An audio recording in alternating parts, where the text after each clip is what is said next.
This guy takes a superhuman strength test and casually lifts a 400-pound barbell. He does it just with one hand while using only 1% of his power. The girl conducting the test is completely stunned. She's seen thousands of awakeners try to lift it, but she's never seen anyone do it so easily before. Yet it's nothing for Lim, who, after getting his results, just heads out to grab some lunch, hoping for a quiet meal. But yeah, that's not happening. The moment his test results are revealed, the leaders of every major guild go crazy trying to find him first. They rush over one after another, throwing out insane offers and promising him mountains of money if he joins their guild. But Lim brushes all of them off like they're nothing, because he's waiting for one particular girl who will give him the most valuable offer. How does he know that? Well, he's a regressor. After 2 decades of battling extra-dimensional monsters and protecting the world, Lim Dae-in is finally ready to retire and enjoy a peaceful life. However, the morning after his retirement party, he wakes up to find himself back in time before he even gained his powers. When Lim opened his eyes the next morning, he wasn't in his nice house. Instead, he found himself lying in the small student dorm room he had lived in 20 years ago. He panicked and picked up his phone nearby, and when he saw the date on the screen, he froze. It said the year was 2018. He threw the phone at the wall in frustration and shouted,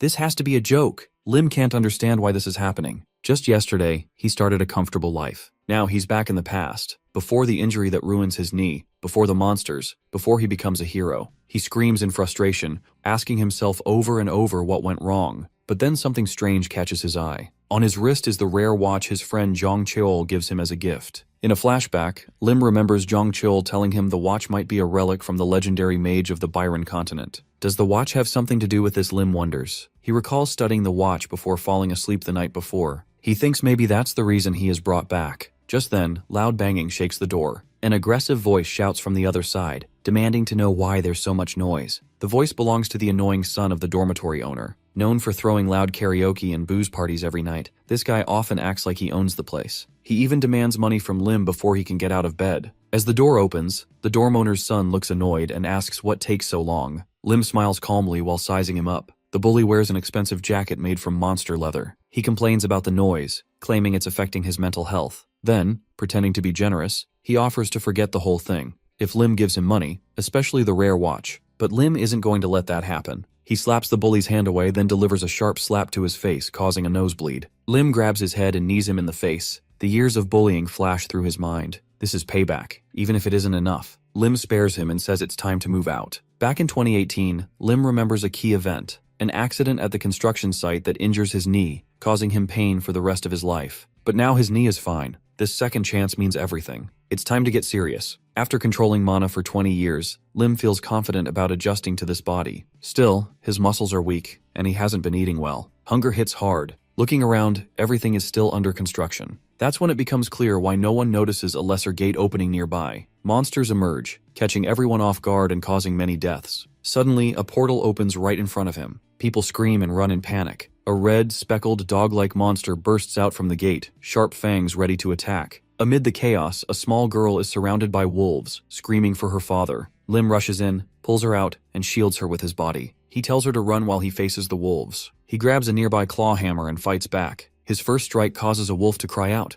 Another wolf charges from the side, but Lim reacts quickly with a low swing to its jaw, knocking it back. Lim fights fiercely. Another blow launches a wolf several meters away, but hunger returns, making things more difficult. Jokingly, he suggests the wolves look delicious, remembering the taste of their meat from his previous life. The wolves hesitate in fear. Though his younger body is weaker, it has no knee pain, allowing him to move quickly. He dodges an attack and delivers a powerful overhead kick, but the wolves keep coming. Lim realizes a single hammer won't be enough. He then uses the watch like brass knuckles and punches a wolf. It remains unharmed. That's when he realizes how incredibly strong the watch is. He looks around and sees about 10 wolves still remaining. Just in time, the police arrive and take control of the situation. Lim feels relieved. However, his jacket is torn during the fight, which annoys him. A man comes up to thank Lim for saving the girl and others. He asks for Lim's name and workplace to send a reward. Lim replies that he has no job and hasn't even registered as a superhuman yet. He has only just awakened a few hours ago. The man takes his phone number instead and thanks him. Lim quickly leaves, saying he has other things to do. The man calls after him, wanting to interview him, but Lim disappears. Everyone begins whispering about a new awakened being, young and powerful. Later, Lim finally finds a place to eat and orders beef soup. The taste brings him joy. While eating, his phone rings. News of his battle spreads fast. In 2018, 2 years have passed since the first gate opened. Superhumans are replacing police and military forces. Guilds are rising to power, and everyone wants to recruit the strongest fighters. Lim knows what's coming. He also knows that many future superhumans will turn into criminals. Plans to handle monster appearances haven't been formed yet. Worse, the 6 major disasters are already beginning to appear. With all his knowledge of the future, Lim makes a decision. This time, he'll use everything he knows to retire in just 3 years. But not just any retirement, a peaceful, safe one. This second chance won't be wasted. Lim is sitting and enjoying it as messages keep coming in. He seems to enjoy the melody despite the distractions. Suddenly, a man comes up to him and asks if he is Lim Dean.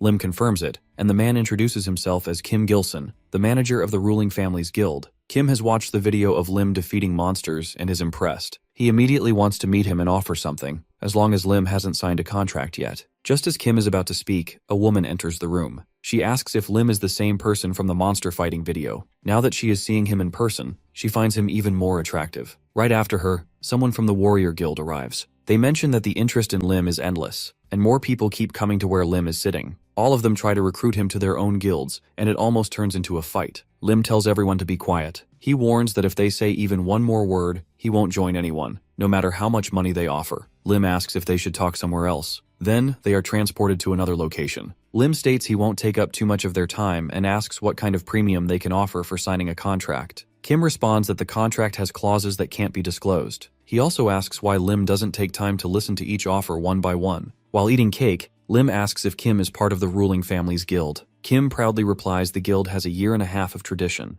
Lim wishes him a good trip home and remarks he doesn't plan to sign with them. He questions why he would join a guild with such management, and predicts that the guild will soon merge with another. Lim asks how long he should wait for the next offer. Suddenly, a kid behind Kim shouts that their guild is offering Lim 1 billion won. Other managers raise their offers, each trying to outbid the others. Lim calmly drinks his tea and thinks about how much the Black Hounds Guild would offer. He reflects on his time with them before going back in time. Someone then offers 2 billion won, saying it comes with top salary, benefits, and item mining tasks. It is the woman again, the manager of the White House Guild. The White House Guild is newly founded, but within 3 years, it will become one of the top 3 in Korea. Lim guesses this is the reason for their aggressive approach. He asks everyone except Miss Beck to leave. He tells them they can leave their business cards just in case. Now alone with Beck, she explains that on her way to meet him, she watched Lim's monster fighting video several times. She compliments his skills and points out that just yesterday he was an ordinary person. Lim is surprised by her elegant way of showing that she has done her homework on him. Bayek believes Lim is either a genius or someone with rare characteristics that give him an edge in battle. She mentions the White House Guild wants to support his growth. Lim reads through the contract and thinks about how, in his previous life, he would never have imagined getting such an offer. He asks if he can add a few conditions. Bayek watches closely as Lim writes into the contract. Suddenly, she is surprised. She exclaims Lim is joking, but Lim insists he is serious. His added terms include a 4-day workweek, a fixed end to the workday, and the right to refuse long-term tasks. Beck gets angry, thinking it is a joke, but Lim remains firm, saying those are his terms. Bayek pauses, then asks where he gets so much confidence. Lim assures her they won't regret signing him. Bayek stands up and says she will review the terms and return in a few days. She also asks if Lim prefers drinks instead of coffee next time. Lim doesn't respond. He thinks that it wouldn't benefit him to show emotion. Beck doesn't know that her father is the head of the guild. Lim gets up and decides to register as a superhuman. He arrives at the Korean Disaster Management Center. Lim goes to the Superhuman Support Service and announces he wants to register. The girl at the desk explains the person in charge is absent and that she is new and might not be able to manage on her own. Lim mentions he is in a hurry and asks if she can do something. She agrees to try contacting her boss. Lim is sure someone will help her, as he needs to finish things quickly. The girl calls her boss and explains that a young man wants to register. She asks if Lim has any special skills. Lim replies he uses physical strength but doesn't have skills. That is a lie.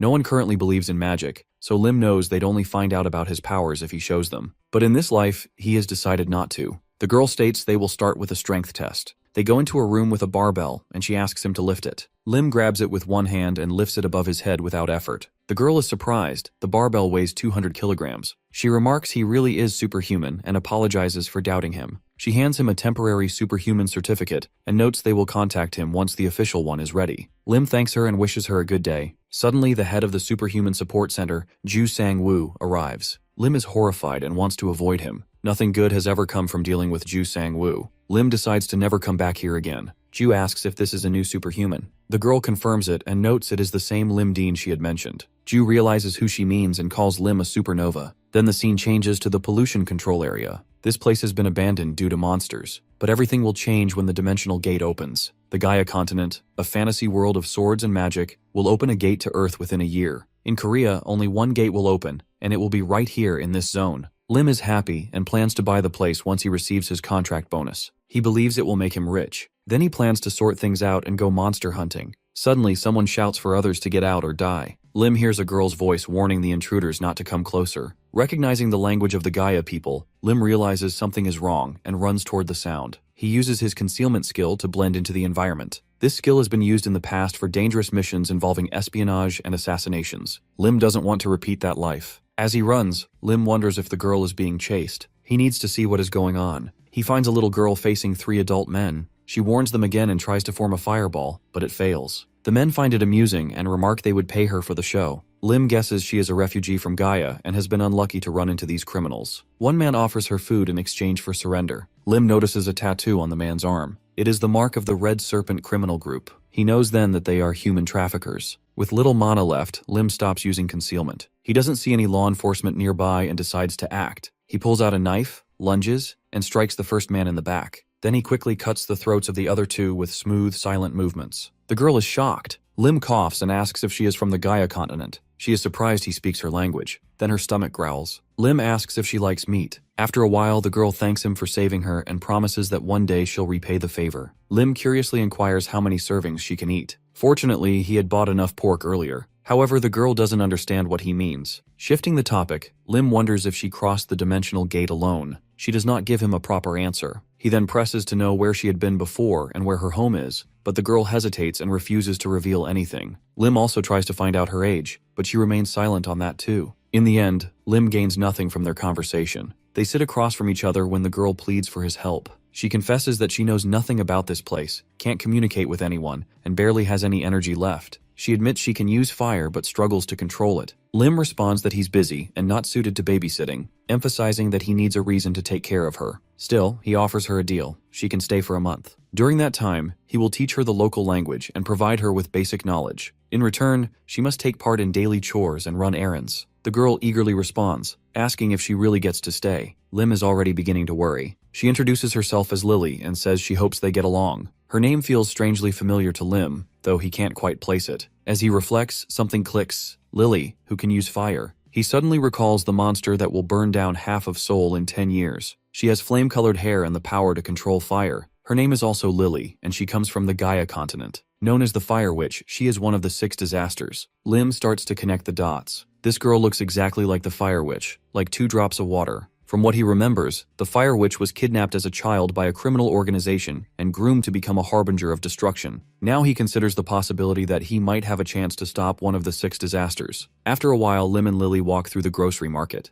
Lim remarks that he'll make her a special dinner tonight. He approaches the counter and asks the vendor if they have any Predator F. After the first dimensional gate opened, a food crisis emerged, prompting people to migrate to Montina. Now, the supply of Predator F exceeds demand since people have yet to understand its value, which lies in its rich mana content, something vital for survival in the future. Seeing Lily draws sympathy from others, so they're given extra food. Lim then remarks that she needs to buy clothes and instructs her to choose from the options. Lily excitedly points to a white and red outfit, but Lim overrides her choice. He outfits her in a tracksuit instead, saying it's more suitable for walking around the dump. They end up buying several identical suits. Later, back at home, Lim notes that he has prepared Lim-D's signature mana-infused dishes for dinner. Lily grimaces and asks if that's really what they're going to eat. Lim insists that healthy food usually looks unappealing. Lily sniffs it and admits it smells good. Lim pulls out the shikjang he'd saved for later but decides they can eat it now. Lily grabs a chicken leg, takes a bite, and lights up with joy. She declares it's delicious and insists that from now on, she only wants chicken. Lim warns her to eat the rest or he'll throw it in the soup as well. After tasting the soup, Lim admits it's surprisingly edible, although inwardly, he's feeling like he might die. He can't help but think that if he hadn't returned to this life, he'd be eating gourmet meals at a restaurant right now. The thought frustrates him. Lily complains that her tongue is numb, and Lim chides her for talking like that. After they finish eating, Lim gets up, instructs her to wash the dishes, and sit down to read a book. He makes it clear that he does not want to be disturbed. Lim then begins meditating using the Great Sea of Mind technique. This practice increases his magic power and enhances control. He had trained in it before returning, and now he notices his mana growing faster than expected. In the past, no matter how many calories he consumed, there were no such effects. He speculates that proper nutrition might be the missing factor. He feels his Danyan expanding and realizes that by continuing with mana-rich food and mastering this technique, he could surpass his previous strength. Eventually, he decides it's time to wrap up, but his stomach growls. Lily hears this and playfully offers him more chicken. He turns with an awkward smile.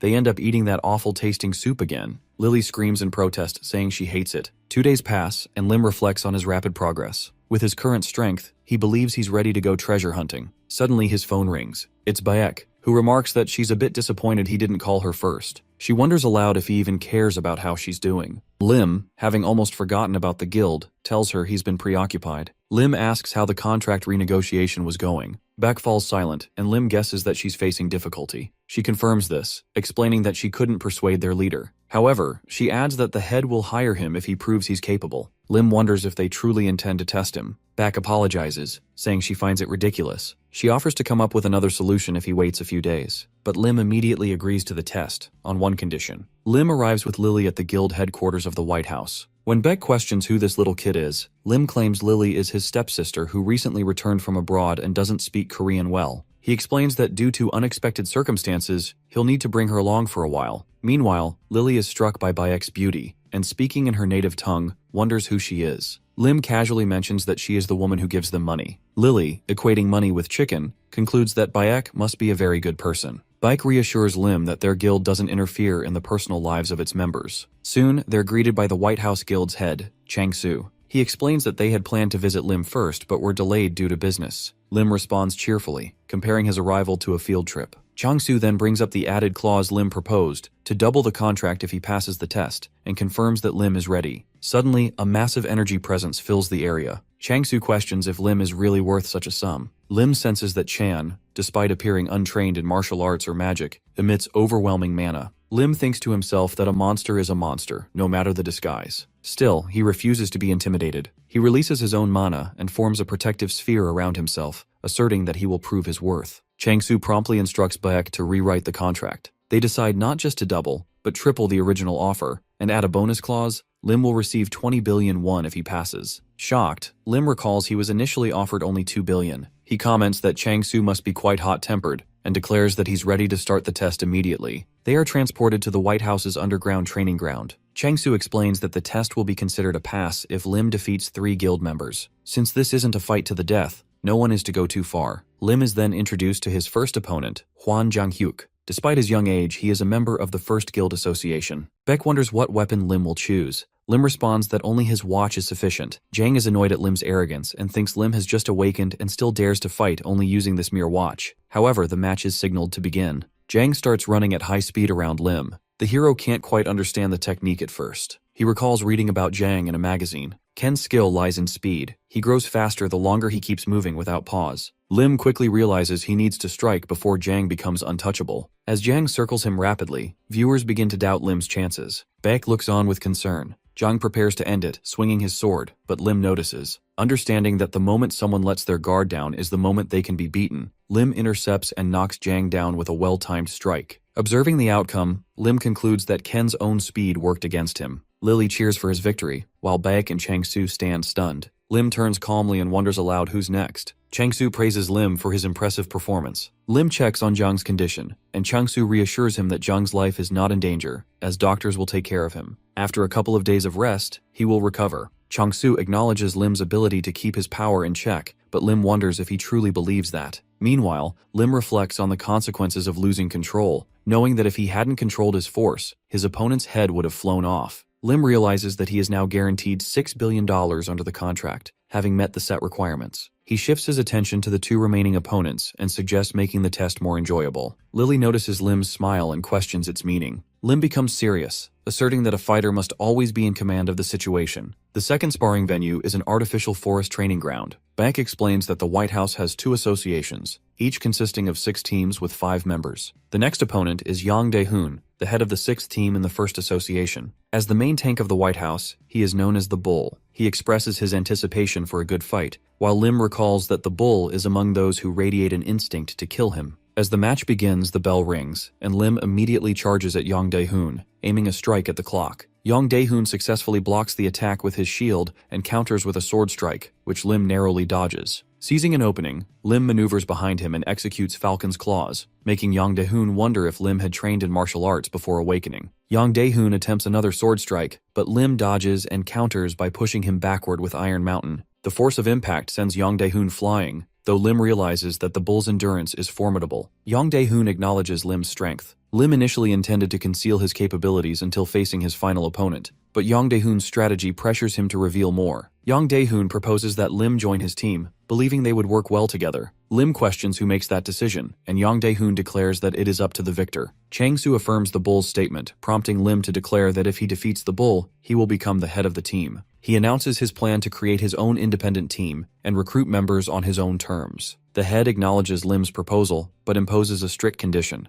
If Lim loses, he will receive half of the signing bonus, and his contract duration will be doubled. Lim accepts the terms. Yang Dae-hoon asks if Lim is certain about his ability to defeat him. Lim, in turn, questions the bull's motives regarding Baek, suggesting that the bull's aggression stems from personal interests. He challenges Yang Dae-hoon, asserting that victory does not grant the right to arrogance. Lim foresees Yang Dae-hoon's downfall, predicting that he will soon endure humiliation and eventual expulsion from the guild. Yang Dae-hoon loses his temper, activating the bull mode, which enhances his physical attributes and combat abilities. He charges at Lim, who retaliates with the Great Sea of Mind technique, Lightning Fist. Lim advises the bull to block the attack with his shield. Yang Dae-hoon follows the advice, but the force shatters his shield. Chang-soo and Baek watch in shock as the rookie manages to defeat the bull. Exhausted, Lim sits on the ground, reflecting on how difficult it is to earn money. His body feels weak, and he struggles to believe that a single lightning fist drained so much of his strength. He decides to recover using his mind technique, knowing that he will need his full power for the next fight.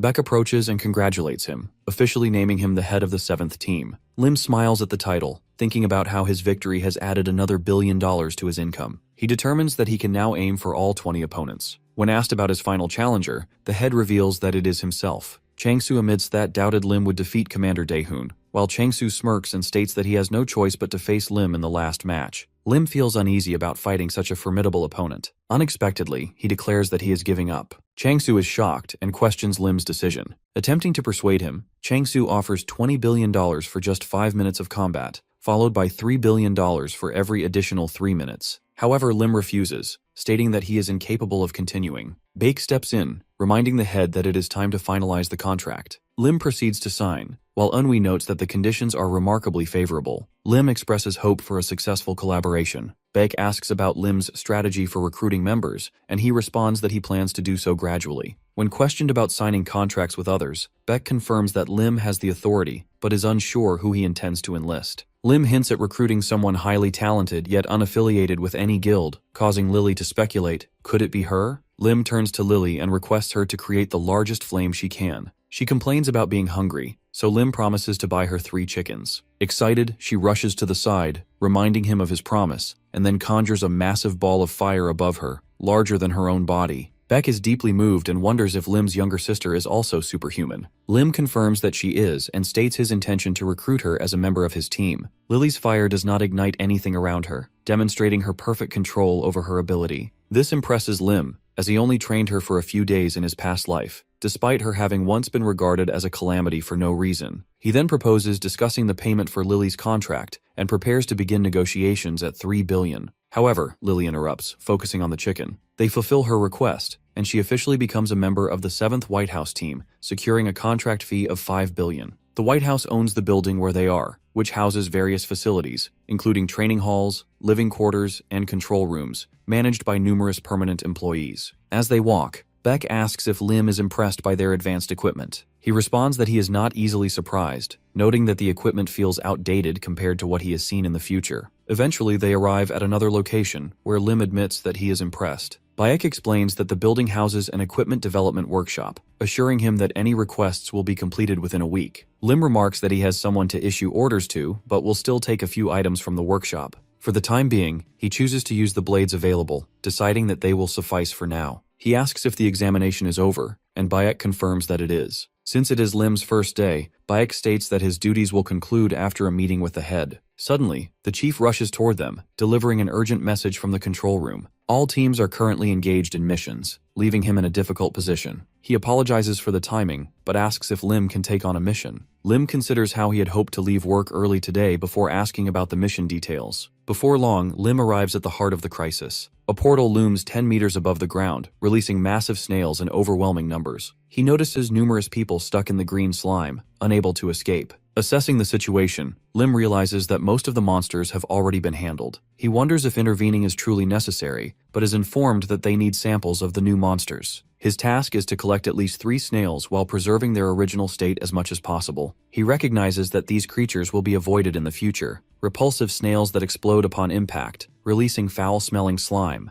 Lily complains about the stench, and Lim blocks her sense of smell using mana, asking if she would like to learn the technique. He warns her that it likely won't work on the first try, but with practice, she can master it. To his astonishment, Lily suddenly exclaims that she has already succeeded and can no longer smell anything. Lim barely has time to explain before she masters the technique, reaffirming her extraordinary talent. Lim instructs Lily to remain still while he captures the snails. He realizes that Nico has struggled to obtain a proper sample. The creatures detonate with even the slightest touch of mana, while non-mana attacks prove ineffective. Determined, Lim begins his hunt. Spotting a slug on a tree, he delivers a swift kick, sending it flying. The slug attempts to counterattack, but Lim employs he and uses an open palm technique to spin the creature rapidly. The slug whirls so fast that it loses consciousness. Lim secures the first sample. Watching him in awe, Lily enthusiastically asks Lim to teach her the technique. He teases her, demanding a payment of 100 billion. She refuses, protesting that such a sum could buy an enormous amount of chickens. Lim laughs before declaring the samples collected. He hands them over to the assembly team, marking the end of his mission for the day. Bike expresses surprise, stating that Lim could leave if he wished, but she still considers it significant since it is his first assignment. She asks if he is nervous or has any questions. Lim reassures her that there is nothing to worry about. The other members had already taken care of most of the problem before his arrival. 3 men approach Lim, one wearing red. He acknowledges Lim as a new recruit, mentioning that he heard about the White House hiring someone recently. Noticing Lim's shoulder strap, he remarks that Lim is a commander and wonders if the White House lacked manpower, forcing them to put a rookie in charge. He then asks if Lim's technique was part of his ability. Jang Sok from the Black Hound Guild steps forward. It turns out he was Lim's former boss. Lim dismisses Seok's chatter, urging him to get to the point. Seok complains about the constant explosions from the snails, which have made proper sample collection impossible. Lim immediately asks if Seok truly wants him to share. He refuses outright, frustrating Seok, who questions Lim's audacity in speaking to him so casually. The head of the Warrior Guild's 3rd team steps between Seok and Lim, advising Seok to moderate his words. Similarly, the captain of the 5th team from the ruling family guild approaches Lim, advising him to be more cooperative with his comrades. He suggests that frequent encounters on the battlefield need mutual support and improvement. However, Beck adamantly warns Lim not to relent, promising to file a formal complaint with the head. Lim has experienced such situations countless times before. He knows that if he refuses, they will attempt to take the bag by force. Instead of arguing, he throws the bag toward them, telling them they can have it. They eagerly accept, but Lim takes a step forward and sits on the sack, daring them to take it if they truly can. His unexpected response shocks them. The captain of the ruling family guild tries to negotiate, while Seok accuses Lim of handling the situation poorly. Lim quietly instructs Lily to set the entire area ablaze on his signal. She asks if she should burn them, but Lim quickly clarifies that doing so would create unnecessary trouble. He refuses to let her become a catastrophe. Seok, growing frustrated, yells that he will teach Lim a lesson as his senior. Suddenly, the portal shifts, and a colossal slug begins to emerge. Panic spreads as people flee the scene while the monstrous creature fully exits the portal. A superhuman warns Lim not to interfere, and Lim takes Lily with him, heading toward the car while carrying the bags. Meanwhile, the others struggle to battle the slug, encountering difficulties. The creature ensnares them with its tentacles.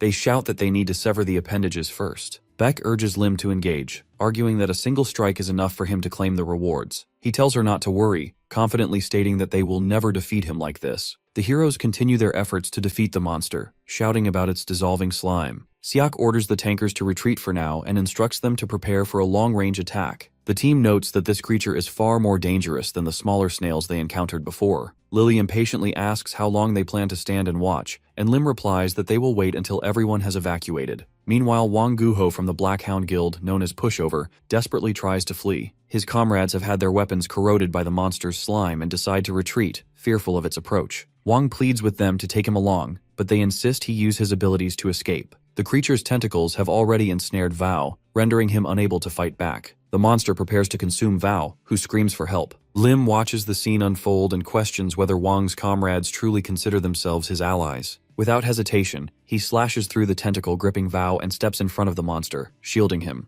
Lim turns to Wang and tells him that this is not how he should be using his abilities. If Wang truly wants to understand the right way to fight, he will have to find Lim after the battle. Lim signals Lily to begin, and she immediately unleashes her flames. The other superhumans are astounded, struggling to comprehend the sheer intensity of the fire. Baek urgently tells Lim to consider the others before acting recklessly, warning that the support team will arrive in 5 minutes. Baek suggests waiting to fight alongside them, but Lim reasons that since reinforcements will arrive soon, he should claim all the loot for himself. Baek points out that the fire prevents drones from approaching, so it must be repositioned. However, Baek ignores this and expresses concern for Lim's safety. He reassures her, promising to defeat the monster and return unscathed. This monster is unusually brutal, and Lim recalls an entry about it in the picture book. He understands the importance of remembering successful strategies for emergencies. Fire is the monster's weakness, and after separating it from the group, Lim notices a visible slowdown in its movements. He rushes forward and instructs Lily to cover him. He realizes that the monster's tentacles are regenerating quickly, so he will need Lily's assistance throughout the fight. Lim maneuvers around the creature, waiting for the right moment before signaling Lily. She sets the monster's tentacles ablaze, and Lim praises the outcome, urging her to continue.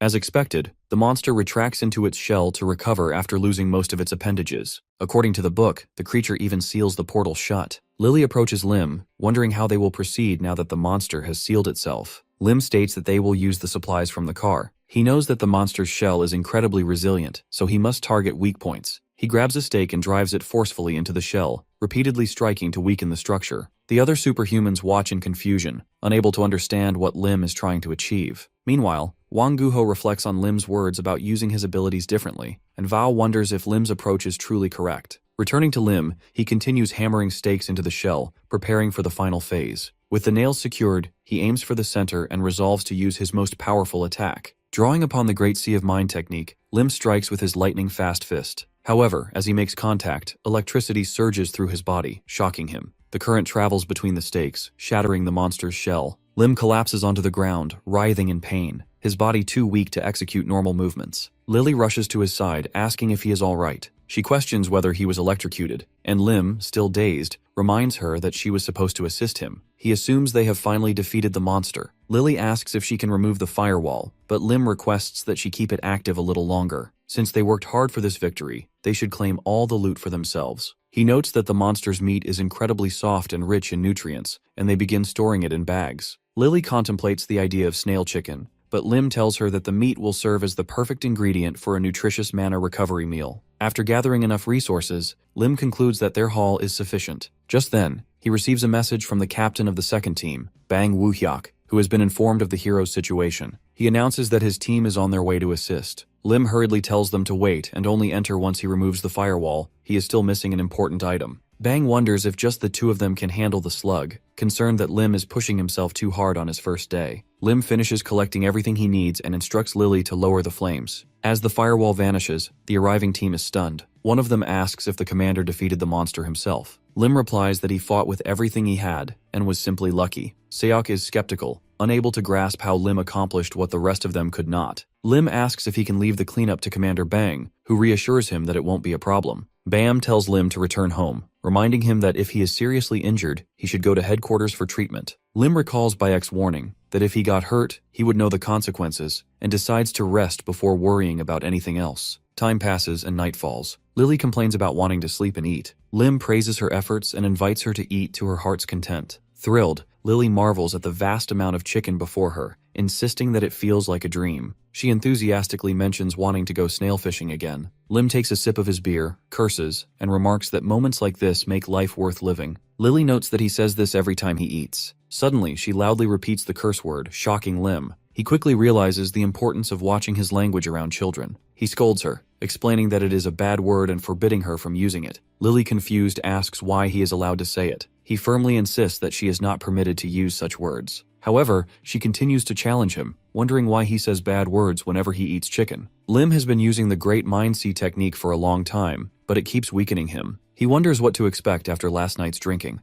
recognizing that the technique functions more as an emergency measure. He knows better than to get drunk, but still checks his phone to see how many calls he received in the morning. When he picks it up, he notices multiple missed calls from manager Bayek. As soon as he returns the call, Beck angrily scolds him. Lim, still exhausted, explains that his muscles are aching from working too hard the previous day, so he has been resting. Beck apologizes and asks if he is feeling better. Lim responds that he is still recovering and asks if there is something she needs. Beck informs him that she plans to actively recruit people for his team and wants his input. Lim understands the necessity of assembling a team that includes shooters for combat support, medics for care, an operator to manage communications from the control room, and secretaries to handle scheduling and paperwork. Recognizing the impact these members would have on performance, he entrusts Bayek with selecting them according to her judgment, praising her ability to assess character. Laughing, she agrees, reminding him that she was the one who hired him in the first place. She proposes calling him again after lunch, and Lim agrees. He then expresses his interest in recruiting a superhuman named Wang Guho from the Black Hound Guild and asks Bayek to get in touch with him. Later, Lim calls the head of state, Jang,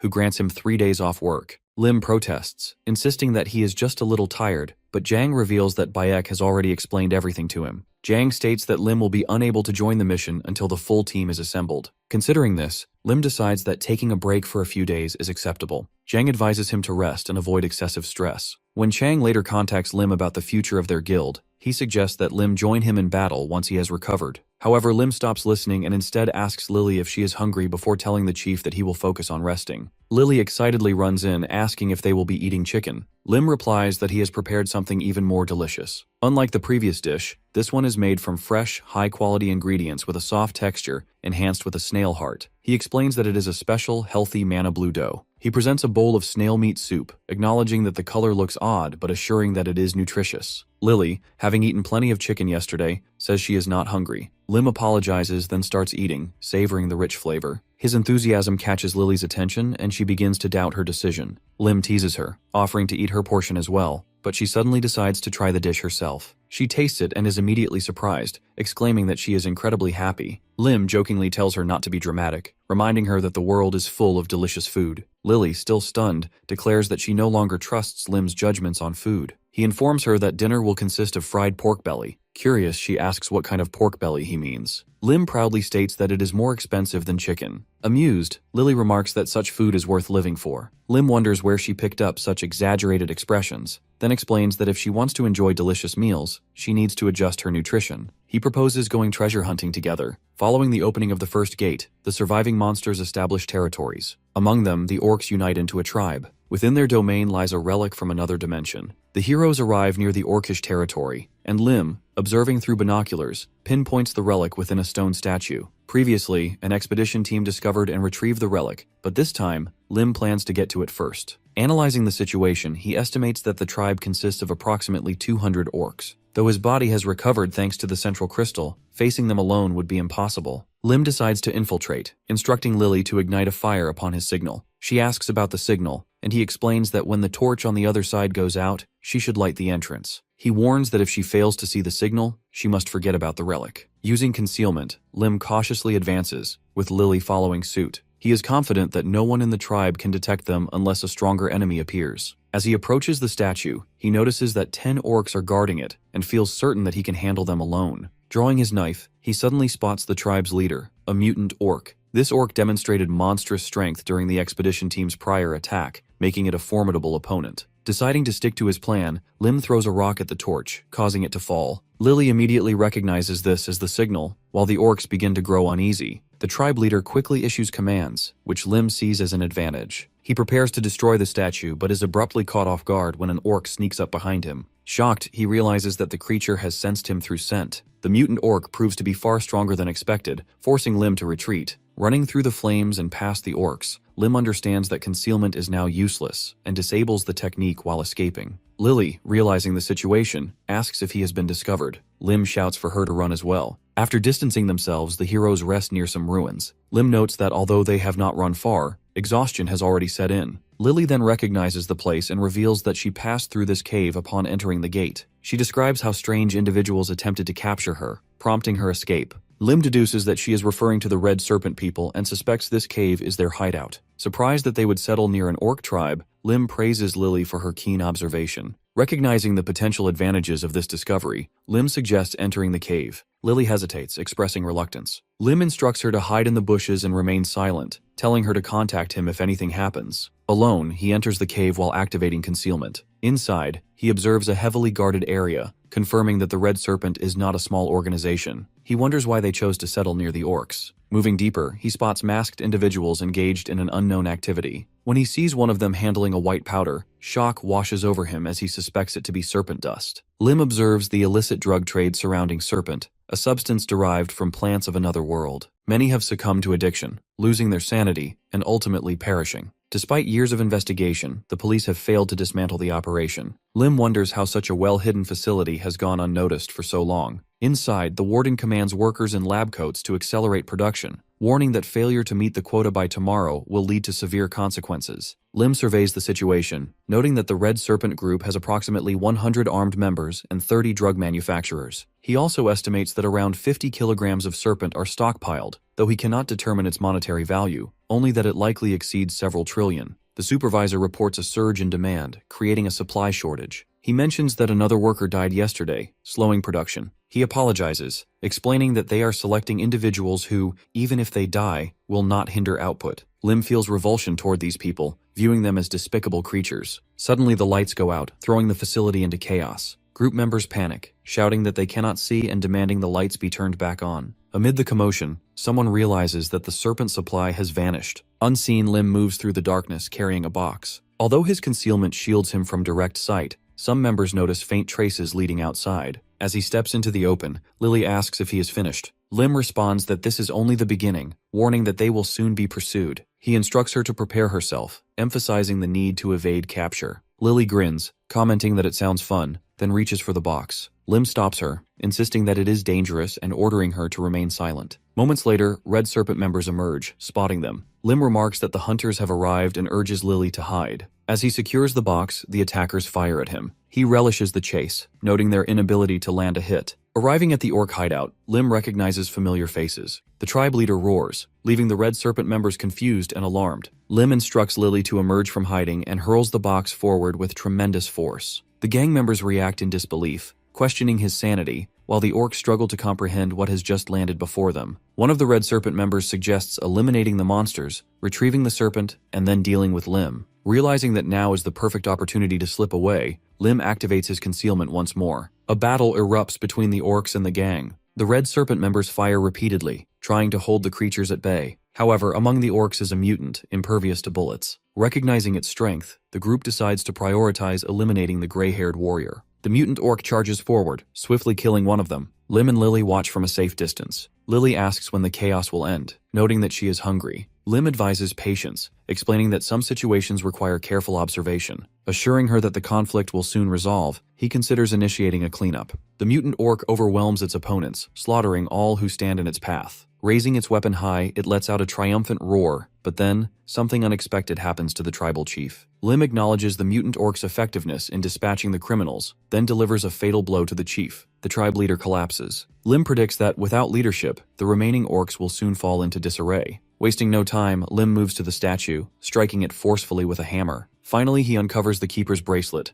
an artifact that enhances healing and strengthens its wearer's condition through mana consumption. It also enables a defensive spell, which becomes even more potent when worn as a pair. As the bracelet shrinks to fit Lim's wrist, his recently expended mana replenishes. Lily curiously asks if it is a treasure. Lim affirms this and gestures for her to approach. He fastens the second bracelet onto her wrist, prompting her to ask why he is doing this. He explains that it has a protective spell invisible to ordinary eyes. Blushing, Lily remarks that they now have matching bracelets. Lim tells her to stop talking and simply accept it. While she remains weak, the artifact will allow Lim to track her location in case of danger. He gathers his spoils, including the tribe leader's hide, which will make excellent armor. Lim suggests delaying dinner, as he must return to the cave. Lily questions the need for his return, but Lim promises to explain later. He instructs her to burn the village to the ground. She asks if they will go out to eat afterward. Lim avoids making a promise, but assures her there will be something delicious. Lily gleefully complies, setting fire to the village and shouting that she expects a good meal. Lim watches in shock, momentarily wondering what would happen if she were ever left to starve. Back at the cave, Red Serpent members fire at Lim, but the heroes remain shielded. Lim demonstrates the bracelet's protective spell, explaining that once Lily masters it, she will be able to wield it freely. Lily suggests using it offensively and promptly hurls the shield at their enemies. Impressed, Lim acknowledges her talent. The last remaining gang member pleads for his life, offering to reveal everything about their operation. Lim, however, expresses disinterest, focusing instead on the location of the safe. An hour later, the heroes exit the burning cave. Lim muses that it was an ideal hidden facility. Besides obtaining money, he has acquired valuable items. Satisfied with their destruction, he asks Lily if she has finished blowing everything up. She notes that some Red Serpent members might escape. Lim reassures her, stating that they have nowhere left to run. Approximately 35 Red Serpent members and drug manufacturers remain. Lim decides against killing them, but refuses to grant them freedom. Addressing one of the gang members, he mockingly refers to him as Siruteok, a Siruteok, and orders him to follow. The man protests, asking why he was given such a name, and Lim strikes him for talking too much, declaring that Red Serpent member resembles a Siruteok, that is a Japanese rice cake. He instructs Lily to lead the captive to the tent and commands the others to surrender at the security post. They protest, questioning whether he will actually release them. Lim silences them, reminding them that their actions are illegal and threatening to beat them if they fail to understand the gravity of their crimes. Ultimately, the Red Serpent members agree to surrender voluntarily. The guards express disbelief at the number of people found within the restricted area and the discovery of the serpent production facility. Lim anticipates that the gang members will be handed over to the police and suspects they will attempt to incriminate him and Lily. He hopes their testimony will not be taken seriously. Lim considers establishing connections with Titan Kim Soo-ho, recognizing the importance of alliances in this life. Reflecting on Lily's performance, he decides that she has earned a well-deserved, delicious meal. Lily arrives at the tent with Siruteok and immediately pounds the floor, shouting that she is hungry. Confused, Siruteok fails to grasp her complaint as she repeatedly demands food. After a while, Lily sulks, feeling disappointed that Lim had promised her a meal as tasty as chicken, only for it to smell unpleasant and appear messy. Lim hands something to Siruteok, who quickly understands and takes charge. He prepares 2 pork bellies cooked to perfection, fried garlic, and seasonal green olives wrapped in a sesame seed salad with a crisp piece of lettuce, meant to be eaten in one bite. Lily tastes it and is instantly delighted, declaring that the food is incredibly delicious. Lim notices her excitement and reminds her to chew properly before speaking. Lily realizes that the longer she chews, the better the flavor becomes. 4 days pass, and Lim begins to prepare for more demanding tasks. In the meantime, he purchases the land next to his tent using the money he received from the guild. The seller, noting the low price, asks if Lim is certain about buying 10,000 pu. Lim responds that future events are unpredictable, and it is wise to be prepared. Siruteok, whom Lim had brought along for his skills, begins constructing a log house. He commits to handling construction, cooking, cleaning, and other responsibilities for the next 3 years, explaining that Lim has given him a chance to start over. Determined to live honestly, he vows to work hard. Lim affirms this plan, instructing him to remain diligent. Lily, impressed, expresses admiration for Siruteok's cooking abilities. To ensure Siruteok does not escape, Lim disables his martial arts capabilities by striking pressure points. Unable to reverse the effect, Siruteok remains under Lim's control. Lim intends to use him as a workforce for 3 years, eventually granting him some money and allowing him to leave. At the White House Guild headquarters, Beck informs Lim that she will temporarily assist the 7th team. Since Lim is new, she insists that he needs an experienced guide. Lim questions whether she truly plans to replace herself later, but Beck assures him that she will, citing her busy schedule. She informs Lim that his official assignment starts tomorrow, and for now, he must familiarize himself with the documents provided. While reviewing the files, Lim realizes that his contract includes a clause preventing him from taking on time-consuming tasks. Beck explains that the mission request to destroy the gate came from the government a few days ago. 4 guilds are participating, and the government estimates the cleanup will take 3 days. The 7th team is the only one assigned to this schedule. However, Lim knows better than to trust official estimates. Monster gates fall into 2 categories. Some close automatically after monsters emerge, making them relatively manageable. Others, labeled as Type B, remain open indefinitely. In such cases, someone must enter, eliminate the monsters, and destroy the core to shut the gate. Recognizing the location, Lim realizes it is one of the most notorious gates, the Labyrinth of Fallen Spirits. Before rewinding time, he had frequently mentioned its infamy as an instructor. Had he participated in this mission back then, he would have died. Bake mentions a recent conflict with another guild and asks if Lim wants her to reassign the mission. Refusing, Lim asserts that the 7th team will handle it. Beck advises him to remain calm and composed regardless of what happens. Lim assures her that he understands, then sarcastically questions whether she expects him to throw a tantrum. She jokingly suggests that it is possible. As Lim rides in the car, he considers the need for a strong tank to clear the gate. The recruitment of Wanguho has been delayed due to a contract termination fee, meaning Lim must go after him personally. When the car arrives at its destination, the driver steps out and bows, asking Lim to take care of himself. Lim dismisses the gesture, stating that it is unnecessary in the future but expresses gratitude for the ride. The driver smiles in understanding. Beck comments that Lim appears quite cool at the moment, though Lim finds it uncomfortable to be surrounded by honest, kind people. He prefers the company of aggressive and ruthless individuals, such as the members of the Black Hound Guild he once worked with. Arriving at the meeting point, Lim and his team are greeted by Kim Hyun-tae from the Black Hound Guild. Alongside him are Wang Guho and the team captain, Jang Seok-hyun. Lim exchanges pleasantries and shakes hands with Kim, who mentions hearing a lot about him. At the negotiating table, Kim questions whether they are serious about taking Wang. He acknowledges Wang's value as an employee, but, being the guild head's younger cousin and handler of dubious affairs, Lim anticipates excessive demands for contract cancellation. Beck states their understanding of the guild's stance. As she prepares to discuss the $5 billion termination fee, Kim interrupts, correcting her. Wang renewed his contract that morning, raising the termination cost to $10 billion.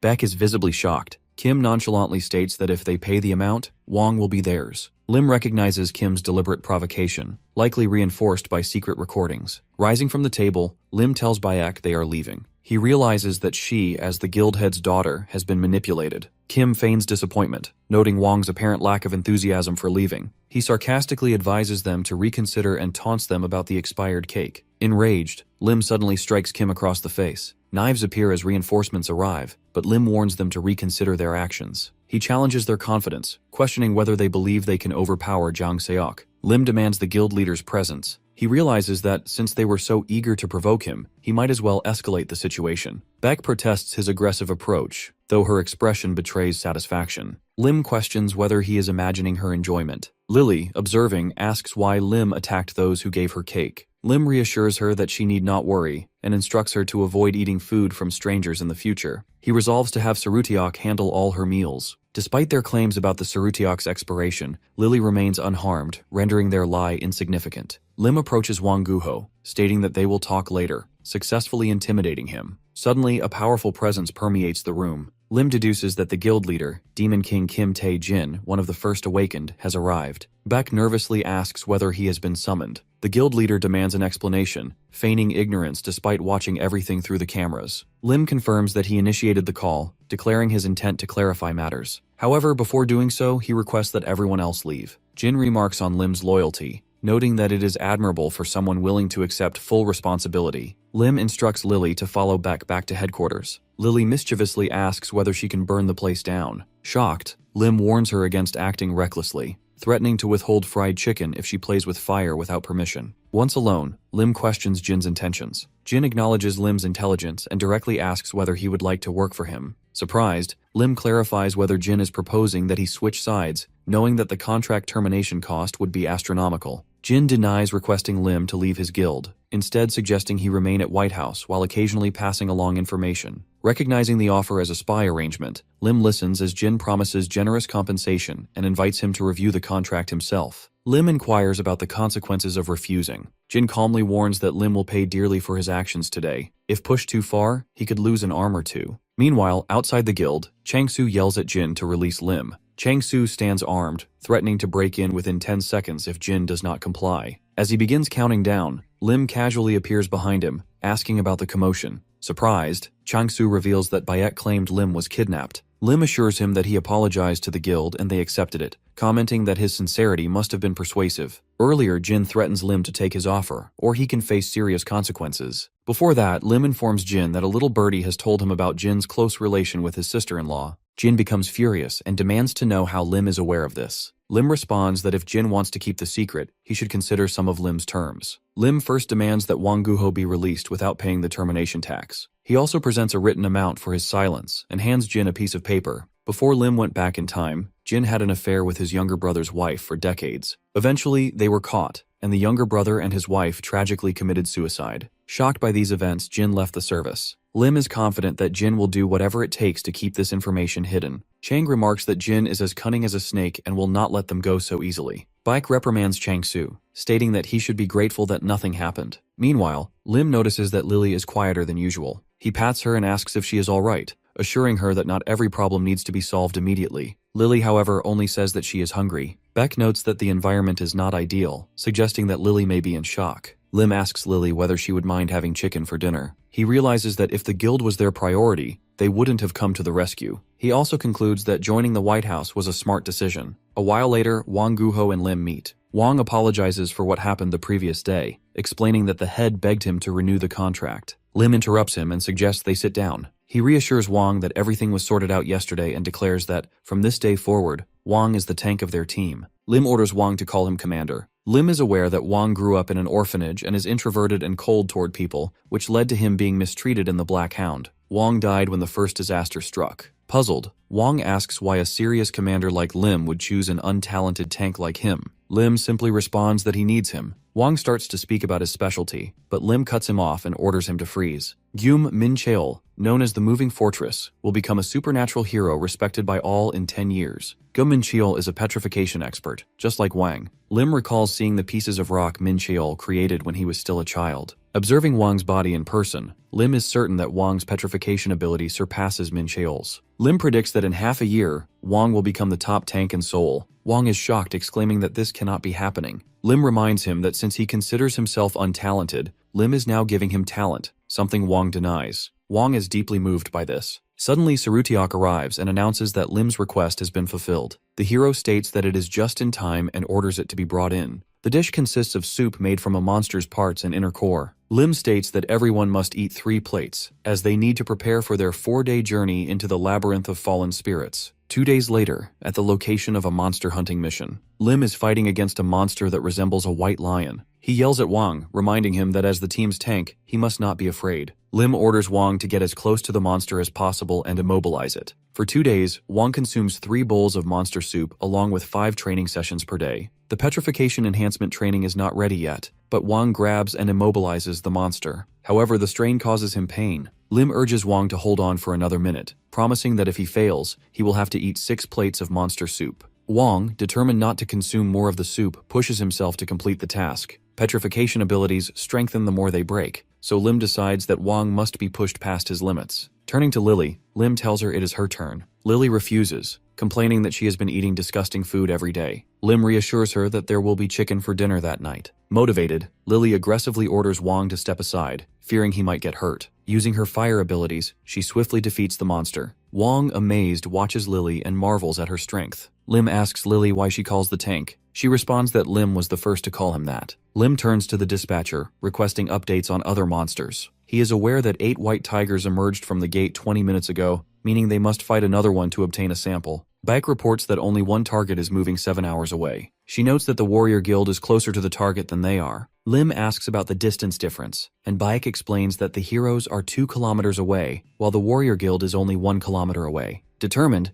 Lim states that he will run ahead and instructs the others to follow at their own pace. He assigns Lily to look after Haegu. Lim dashes after the monster at incredible speed. His training and mana-rich diet have enhanced his abilities, even though they have not yet reached their former level. As he passes a guild member, he loudly declares that the white tiger is his. The guild member is shocked. The warrior guild has already prepared magic spells and is rushing to attack the white tiger, which is problematic because the first to strike will have claim to the loot. Lim swiftly executes the shadow body technique, Crescent Moon. He leaps onto the monster, delivering a decisive blow that instantly takes it down. The warrior guild is astonished, unable to believe what they just witnessed. Lim reports to the dispatcher that the hunt is over, leaving her stunned, as the map indicates the hero has only just arrived. Lim dismisses the concern and asks whether there are any other nearby targets. She replies that another monster is located in the south. Meanwhile, the heroes have already defeated this monster. Lily asks whether she cooked it properly this time and inquires whether they will have chicken for dinner. Lim assures her that a sample can be collected from the monster. The dispatcher reports that the monsters are gone, the gate is destroyed, and the situation is stable. Lim confirms that they are wrapping up. As the hunt is over, a doctor with long blue hair approaches Lim and asks if they need his assistance.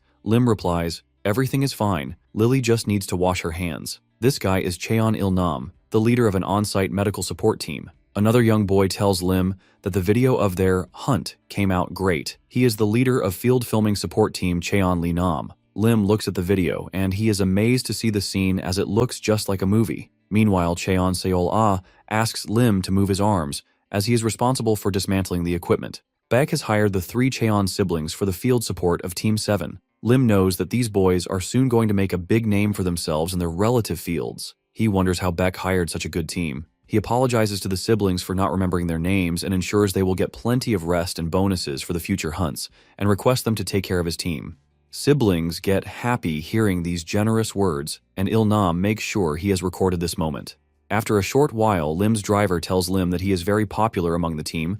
Lim plays it cool and replies he is just observant with people's feelings in this field, because in his past life, he also had to follow someone's orders without any question. Later on, he got tired and left the guild, so he does not want his team members to feel the same way. At the White House Guild headquarters, Beck comments that Lim is remarkably skilled at communication for someone only 20 years old. She jokingly asks if Lim is living a second life, but he dismisses the remark, urging them to focus on business. Beck presents a list of necessary items and reports that the special equipment Lim ordered will be ready in 2 days. Pleased, Lim commends Beck for her efficiency. As he flips through the list, he stumbles upon a potential contender for the team. Bike explains that finding information on this person was difficult since she only had a name. However, she managed to locate an online video showcasing items crafted by the applicant. Lim confirms his interest. Jang Yong-shin, the only superhuman in Korea specializing in crafting. He asks where the challenger is. Lily reminds Lim not to forget 4 servings of boneless chicken and a large order of French fries. Lim promises to keep his word, but only if she passes on everything exactly as he taught her. They walk into a barbershop and Lim remarks that they have a lot of toys. The woman behind the counter says her son enjoys doing different things. Meanwhile, Lily sits on the couch, visibly bored. Lim asks her to sit quietly. Suddenly, Lily spots something she likes among the items on display. Lim quickly shouts at her not to touch anything, fearing she might break it. But Lily picks up a toy and says it looks like the chicken she loves. The woman tells them her son made it and offers it to Lily if she likes it. Lim apologizes, saying his little cousin is a real troublemaker. The woman laughs and reassures him that it's not a big deal. They have plenty of toys. Lim then asks how old her son is. She says he's 13. Her son, Jang Young-shin, has savant syndrome,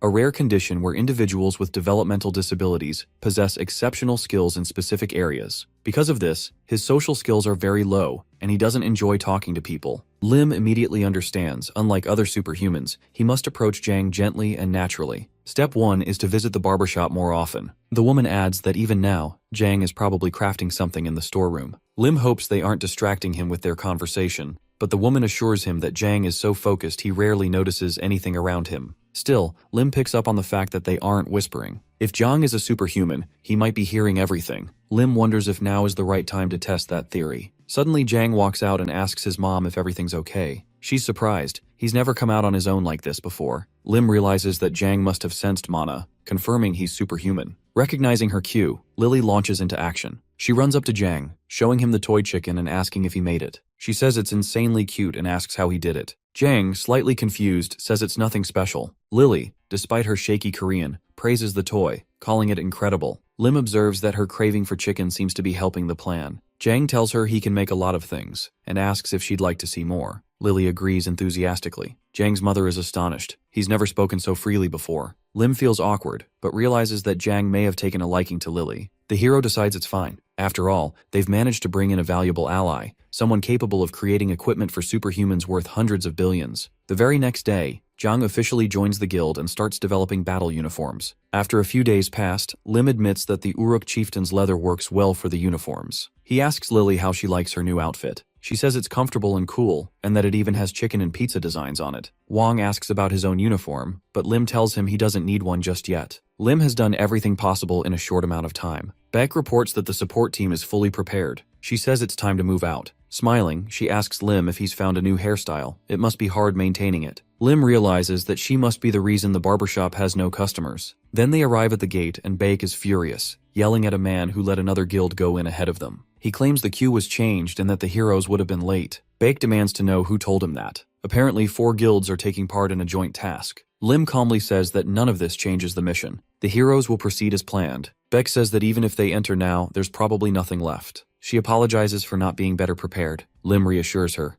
It's possible they'll find something better inside. Lim remarks that the other guilds have already swept the place clean. 2 hours after entering the Labyrinth of Fallen Spirits, the team is still navigating. The twins are also in the vehicle. Lim was supposed to give them a ride, but they missed their chance. Originally, the labyrinth's difficulty was rated B, but after multiple failed attempts to close the dungeon, its threat level increased dramatically. Suddenly, Lim becomes alert. He orders everyone to stop and gets out of the car. He senses something nearby. He tells Wang to stay and guard the vehicles. The Labyrinth of Fallen Spirits is notorious. It transforms people into zombies. The twins see something that terrifies them. They can't comprehend what it is. Lim inspects the figures and notices their tattered clothes. He suspects they're members of the Red Shark Guild, likely infected by zombies. Their sharp fangs are strong enough to tear through battle armor. Lim deduces that these Red Shark members must have been bitten when they let their guard down. It's fortunate there aren't too many of them. He instructs Wong to demonstrate his training. Wong hesitates, terrified. Lim warns him that even a scratch from the infected could spread the virus. Pushing him forward, Lim tells Wong not to be a coward. Wong steadies himself and starts fighting. Lim notices that Wong's petrification technique is more stable than during training. Lim reminds him not to kill the infected. Wong, surrounded, asks what to do. Lim tells him to figure it out. Wong begins striking the infected with his petrified hands. After landing a solid hit, he shouts with joy. Lily, still bored, asks why she can't just burn them all. Lim explains that these people are not just civilians, they're also members of another guild. Destroying them isn't an option. Lim checks on the support team. One twin says he's recording everything. Lim confirms they'll use the footage to claim compensation. The other twin says he's finished preparing repellent suits. Another man brings out an antidote that Lim had entrusted to him earlier. Lim says the antidote is crucial in this kind of dungeon. He begins analyzing the situation. The Red Shark support members must have been superhumans. Their movements confirm it. Lim begins knocking out the infected one by one, using only a single flick to the neck. With all the infected neutralized, Lim says they've done well. He tells Wong to lay the infected out in a row. Among the items Lim prepared for this dungeon, the anti-zombie venom antidote is key. Once bitten, a person has 10 minutes before symptoms appear. After 30 minutes, they become mindless warriors who serve the zombie hive. Lim calculates that more than 30 minutes have passed since these people were bitten, so even with the antidote, their minds will still be unstable for a while. Lim asks everyone to step aside. He says he needs to concentrate. Then he approaches the infected and says quietly that he had saved them, so they should also help him. Lim is experienced and understands that those with talent can focus and improve, but as survival rates increase, people like Lim must develop multiple abilities. For this reason, Lim has traveled through various dimensions in his past life: the Gaia continent, Murim,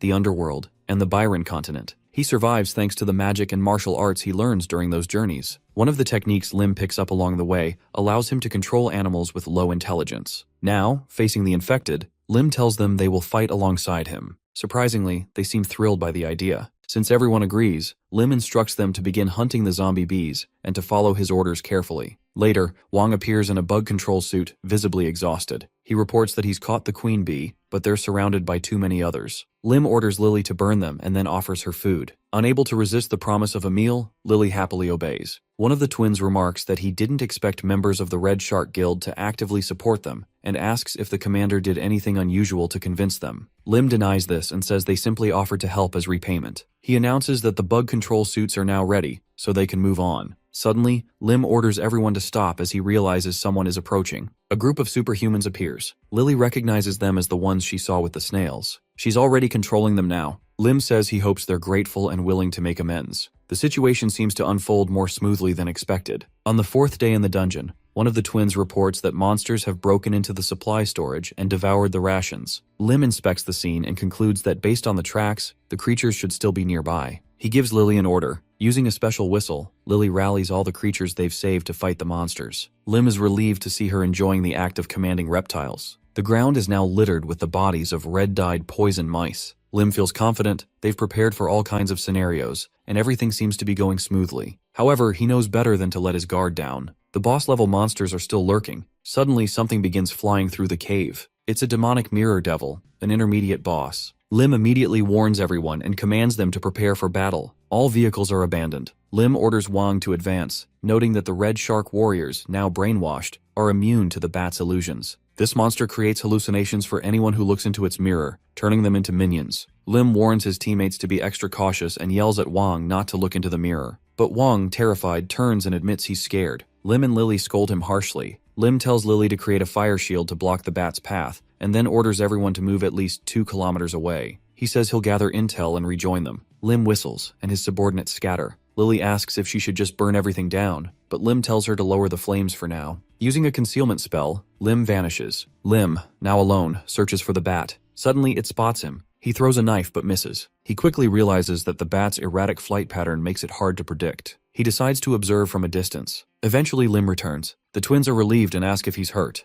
Lim reassures them and quickly begins explaining the next steps. There's no time to waste. The bat continues circling the dungeon as Lim orders the tech support squad to retreat. They confirm the retreat and report that fortifications are in place. Lim praises the progress and instructs his team to prepare for battle. The bat, meanwhile, unleashes her minions, who begin attacking the team. Lim leaps into action, attempting to strike the bat, but it evades him. He calls on Lily, who tries to incinerate the bat with fire. However, The creature skillfully dodges each attack. The bat mocks the heroes and lets down its guard for a moment. Lim seizes the opportunity. He forms a shield around the bat, leaps forward, and with Lily placing a fire platform beneath him, lands a powerful kick. His attack slices off the bat's head. He declares that he's keeping the mirror. The heroes then arrive at a mysterious gate. Lim announces that they've reached the end but warns them not to drop their guard just yet. Lily asks how long cowardly Wong will stay petrified. Lim replies that he plans to leave him like that until they defeat the final boss. Otherwise, Wong might fall under mind control again. The scene shifts to a new location.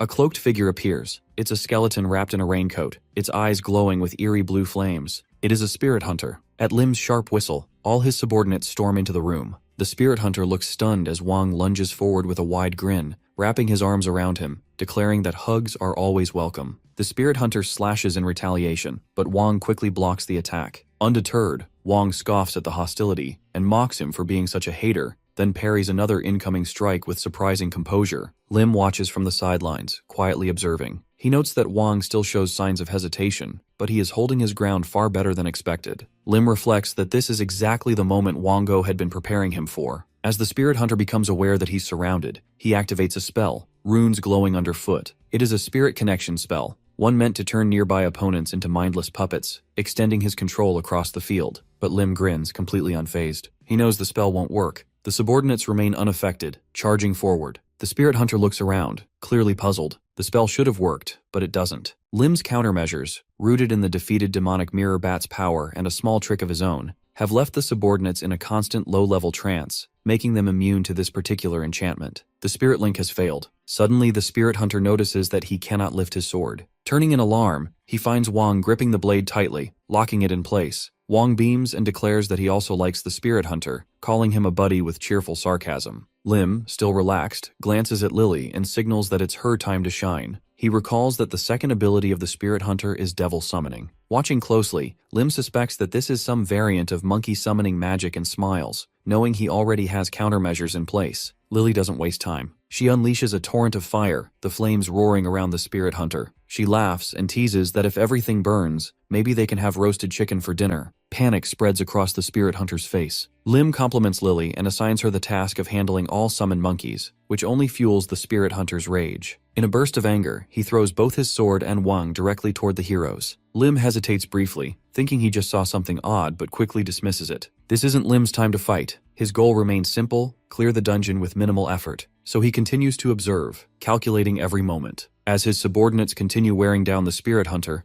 Lim lets the battle stretch on. 1 hour passes. The spirit hunter grows frantic, shouting in frustration. Lim takes that as his cue. He whistles sharply. At once, his team retreats from the fight, jumping back as one unified force. Lim walks forward slowly and remarks that the waiting is over. The spirit hunter shouts something incomprehensible, and though Lim doesn't catch the words, he picks up the meaning. The enemy is calling him a coward. Lim responds coldly. He declares that some people don't have the luxury of courage or glory. Some simply live like this. Then he lifts the illusion mirror. It cannot brainwash the spirit hunter, but it does what Lim hopes. It distracts him. That one moment is all Lim needs. A single lightning fist crashes down, cracking the skeleton's armor. Then Lim notices something astonishing. Deep within the chest of the spirit hunter lies a spirit stone, glowing, rare, and far more powerful than any high-level magic crystal he has seen. This is no ordinary reward. This is a miracle. This is why Lim came to the labyrinth of fallen spirits. He leans closer, mesmerized, muttering that such a treasure will be put to good use. Lily, standing nearby, asks if the battle is finally over. Lim remains silent, grinning at the stone with eerie fascination. This is more than a prize.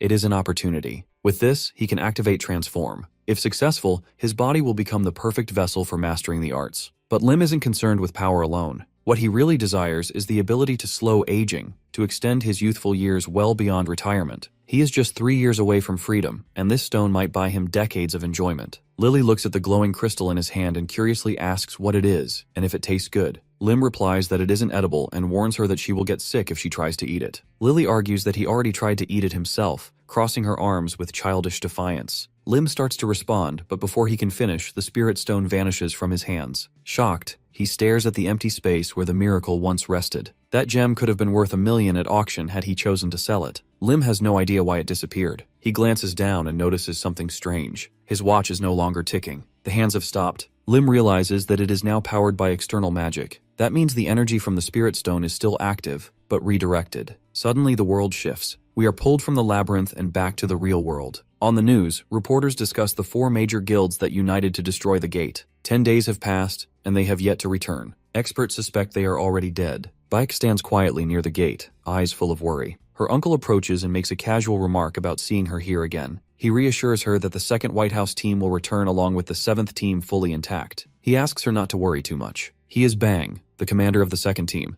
Baek responds, noting that the other guilds have already abandoned the idea of a rescue mission. She admits that she trusts Team B's ability to clear an A-rank dungeon, but still pleads with Bang to be careful. Bang promises that they can be relied on. The second team gathers in front of the gate. Bang gives the signal to move out. But just as they are preparing to enter, the gate begins to shimmer strangely. Something is happening. Bang shouts for everyone to prepare for battle. Then, to everyone's surprise, the 7th team emerges from within. Lim stands at the front. Bang stares in disbelief. Baek gasps, then sprints forward, flinging herself into Lim's arms. Lim stands frozen, confused. He asks her why she's acting like this. He reminds her that he has a child on his back and requests that she let go. Baek ignores him and asks what caused the delay. Lim, calm but vague, replies that there were a few unexpected circumstances that are not appropriate to discuss in public. He asks her again to release him, but she refuses. She clings to him tighter, admitting that she was deeply worried. Lim lets out a tired sigh. He feels completely drained. All he wants now is to go home. Thanks to the White House's 7th team, all superhumans from every guild have returned home safely. However, new information confirms the gate was far more dangerous than the government originally estimated. The driver remarks that the whole country is now buzzing about Lim's actions, branding him a national hero. To Lim, all the attention is just an extra headache. He inquires whether it rained while he was in the dungeon. The driver assures him that it didn't, not a single cloud in the sky. He assumes Lim must be asking because of the rainbow, which appeared 4 days ago. Lim immediately understands. This is not a natural occurrence. It is the warning sign of the first great calamity, and he knows what is coming next. The colors of the rainbow will slowly vanish one by one. When the final color disappears, the first great calamity will begin,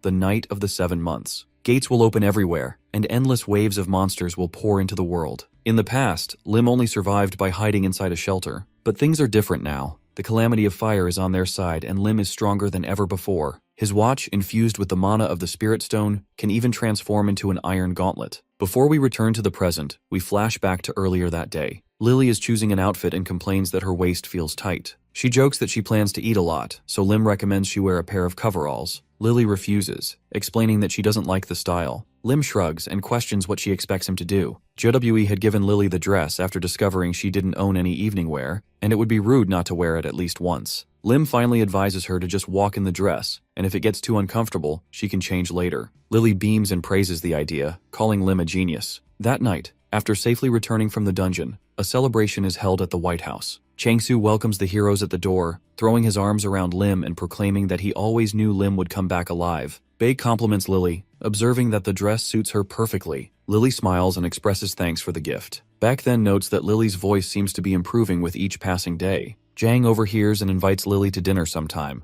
Baek catches the gesture and finds it touching. Eventually, Jang and Lily leave the party together, and Lim observes how everyone appears genuinely happy. It is a feeling he never experienced back at the Black Hound Guild. While Lim is enjoying the evening, Changsu approaches him with a drink in hand. He inquires about Lim's goals. Lim doesn't understand at first, so the slightly tipsy guild head clarifies that he's curious about what young people are dreaming of these days. Lim responds honestly. He wants to retire, live in comfort, raise enough money to build a 900 square meter mansion, and invite friends over to do whatever he pleases. Jang, Wang, and Yan are all stunned by the audacity of his dream. Baek calls it a beautiful goal. Wang concurs, adding that a peaceful life sounds nice. But Changsu pushes further, questioning if Lim still desires to grow stronger. He's about to offer to train him personally, but Baek quickly interjects, shifting the subject. Lim had once planned to avoid future disasters, but now with the strength he has gained and the trusted comrades by his side, he knows he must find a way to use the disasters to his advantage. Later, the team takes a brief vacation in the Forbidden Territory. Standing beside a crystal-clear lake, Changsu remarks how beautiful it is and leaps into the water with joy. He exclaims that nature always lifts his spirits. Lim calls out to the others, encouraging them to take the week off and enjoy themselves. Then he calls Baek, who asks him to help scratch her back. She complains that she can't reach it herself. Lim teases her, advising that she practice stretching and demonstrates by reaching his own back easily. Baek pouts and pleads with him to just agree already. Instead, Lim points at Wang and Siruteok, suggesting she ask one of them to help.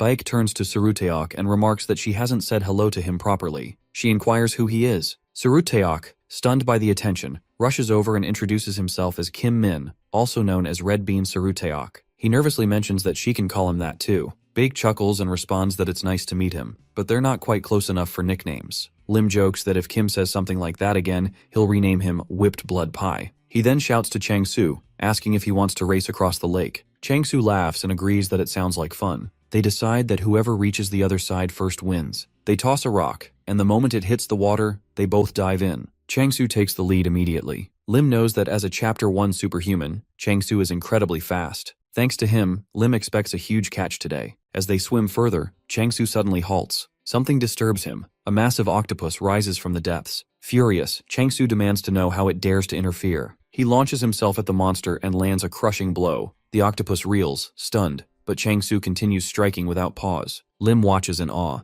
Chang-Su battles with nothing but his bare hands, and it works. Lim silently congratulates himself for bringing him along. With a few more strikes, the octopus is defeated. Lim checks if Chang-Su is okay. He nods and expresses relief that Lim wasn't hurt. He warns that the restricted zone is full of surprises and points out that they've swum pretty far from the group. He recommends they return and bring the octopus to the lab. Lim agrees but remarks that he wants to explore the lake bed a little first. Chang-Su calls after him, reminding him to come back for lunch. Lim dives deeper, shield raised. He believes this area is clear and no monsters will show up. He recalls how the Kren creature had died for interrupting their fun, but now a greater threat may be waiting below. Lim has no idea how deep he must go, but he's confident that treasure lies at the bottom. As Lim descends, a faint green glow appears. He finally finds what he was searching for. Satisfied, he thinks he can return later with Lily and explore further. But something changes. He begins to feel a powerful force pulling him downward. Suddenly, his shield cracks and shatters. He tries to swim away, but the force is too strong. Panic rises in his chest. This is bad. He had just promised to return soon. Meanwhile, Jang and Lily sit together on the shore. Jang offers her a drink and tells her to enjoy it before Lim returns. Lim finds himself inside a mysterious cave. As he regains consciousness, he hears faint voices murmuring that he is awake. The small creatures with worried expressions wonder what to do with him and whether something terrible is coming. Lim, still groggy, realizes he is bound but easily tears through the ropes with little effort. The creatures recoil in fear, thinking he might harm them. But Lim quickly calms them down, assuring them that he means no harm. Recognizing the creatures as Nun Nun, a type of kind-hearted fairy from the continent of nostalgia, Lim recalls working there as a guide. He remembers that fairies usually live near the clear water and are rarely seen elsewhere. The Nun Nun are surprised that Lim knows who they are and begin questioning him rapidly, asking if he's been to nostalgia and whether he speaks their language. Lim, slightly overwhelmed, asks them to take turns and tries to make sense of their presence in this lake. The Nun Nun explain they once lived peacefully in the lake until a strange phenomenon transported them to another dimension. They describe how terrifying monsters began to fight and devour each other, and how octopus monsters slaughtered many of their kind.